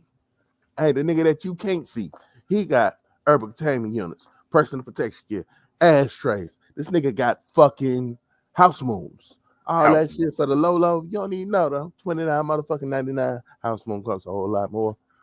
So, but messages on the goddamn Facebook page, on the YouTube page. Find out how you can get your own fucking house moon. And while you're doing that, make sure to check out Cam Music. You can stream Cam's latest EP in due time on all major platforms, Spotify, Apple Music, all that shit. So definitely go check out fam. And also, if you listen to In Due Time, the song that you hear on the intro, he snaps on that song, the part that you hear. The part after that is still cold. It's cold in the motherfucker too. Like, he went off. Yeah. It's but I can't say that because I know him. So it sounds weird when I say it. No. But yeah, check out Cam's EP In Due Time. And the nigga right there. I'm pointing at him. Yeah, that nigga right there. He might have something coming down the pipeline. Pause. Yeah, pause. Pause. I do got something coming out. Pause. I said pause before I started. I thought you was pausing his pause. Okay. Oh no, I was pre-pausing. I started working on it. We shot, so I mean, I guess I still need to tell y'all where to look for this shit at or what it is until it's in the can, and I went to the premiere. Yeah, that's fucked up. Hey, it's what it is. Motherfuckers might be like, "Hey, yo, look, yo, 4 scenes went to 1 scene. Your whole self went to it's your elbow in the motherfucker now." Nah. I'll tell you about it when I know about it. Mm-hmm. But until then, you can follow this nigga on God damn it. You can follow this nigga on Facebook, M8180, and get these goddamn cold ass goddamn foldable chairs. Foldable tables. Mm-hmm. Handcrafted. Wood. It's great quality, high craftsmanship. Fibers, saw blades, dust. This shit is the real deal. It is what it is. I gotta make another one either this weekend or next weekend. Shit. So there will be more content on the Facebook page. I think I should. Hey, look, I think I should like film this one. The guy with no name told me I should do that, and then I was like, I should. I'm just not. Oh, I'm glad you said my name. Hey, go fill that hole up. Pause. Oh shit! I just realized what you was talking about when you said that. Man, Joe, I do not feel like it at 3 o'clock in the morning. Hey, best time is gonna take you like 10 No, seconds. you said 1 or 2 o'clock, and I'd have probably been with it at 1 or 2. Hey, best time. It's right there. Go spray that shit. Hey, look. Also, though, I went in the garage earlier, and I was beating around a bunch of shit. Pause, man. I thought I caught it before, but yeah, I didn't hear it. I didn't startle that motherfucker or nothing. I ain't hear nothing, so I don't think it's in there. That's not how that works. And it wasn't no more. I have a raccoon in my garage for the people that are trying to wonder what we talking about. There's a raccoon in my garage. I know it's a raccoon from the size of the shit that I found in that motherfucker. Like, wait a minute. Bigger than a bread box. Hey, look, it's either that or it's the squirrel from What's Eating Gilbert Grape. The world's smallest midget. Or that. 1 or 2 or 3. But yeah, I think it's a raccoon. But I beat the shit out of my garage earlier today in the sunlight because I wasn't going to go out there nocturnally. They got an advantage. Why the fuck don't leave you with an advantage? I'm not Batman. Fuck. So I didn't hear nothing. I didn't hear no scuffling, no startle, nothing. It was, and I ain't see no more dropping, so I don't think it's still in there. But I'm gonna go out. I got my shit to like block it off. I'm gonna block it off a little bit temporarily tomorrow during the daylight. See, and then I'll do a more permanent fixing of it at some point when I get my nail gun back from my father. Hey, Pops, I need my nail gun back, please. Thank you. He don't watch this show at all. I don't know why I told him that. Other than I need my nail gun. That was long. Yeah, it was. But yeah, M8180 Facebook. Follow this nigga. Get these goddamn motherfucking tables. Make sure to, and yeah, if you follow him, you gonna see this time-lapse video coming soon of this nigga creating a fucking table, so that you get to see this high quality craftsmanship at motherfucking work. Hey, I really want to see this 7-foot nigga stand on the same shower regimen as you when he defend him not bending over in the shower. 7'5". You way too pressed about niggas bending over in the shower. No, I'm way too pressed about niggas not washing their ass. That's 7'11". The level of detail you talking about, you're never gonna smell anyway. So why does it bother you? 7'11". That ain't the level of intricacy in showering you talking about. Isn't like kick up funk. No, I don't just kick up. You got to be knowledgeable. You ain't gotta be knowledgeable. All you gotta have is one policy of take your shoes off in my house to find out the niggas ain't bending over in the shower. That's all you got to do. One policy. Oh, shit. Don't wear your shoes in my fucking house, and you'll find out every single solitary nigga that don't bend over in the shower. All right. But yeah, we finna get the fuck up out of here. It is 3:10, and I am fucking exhausted. I'm finna go upstairs and go to bed and lay in bed with my girl. She called me. I don't know why, but pause. You gotta pause laying in the bed with your girl. I don't feel you should be telling me that. Hey, no. I'm telling you this because I really appreciate what she did for me earlier. She bought me a little baby sheep, and it's like I told her like this was the greatest gift ever. I love you. First of all, you is a female sheep. Whatever, motherfucker. It's still a goddamn sheep. A baby sheep is a lamb. You fucked that all up. No, what is a baby female sheep? A ewe. A lamb, still. If it's female, it's you. But wouldn't it be I love yous? No, they're not plural. I don't believe so. Exactly. Exactly. If sheep ain't plural, why the fuck would you be plural? I don't know, but yous don't even sound good until told otherwise. I got to be told all the worlds I can't pluralize. Yeah, because if not, then you'll be out here in these streets looking for meese. If you go make up all these arbitrary rules, you have to have an exhaustive list and be prepared. Hey, look, I'm gonna just tell you right now, when your puns is built on syntax, I don't know how to hit. The hate is strong. But we finna get the fuck up out of here before this shit hits 5 fucking hours. So hey, thank y'all for tuning in. Don't forget to like, subscribe, and share this motherfucker. Since y'all been here for 4 hours, 57 minutes, 27 seconds. Don't forget, we the S.O.S podcast. We appreciate y'all. We out. Hey, this should be funny when y'all got shit to do. It ain't funny when I got shit to do.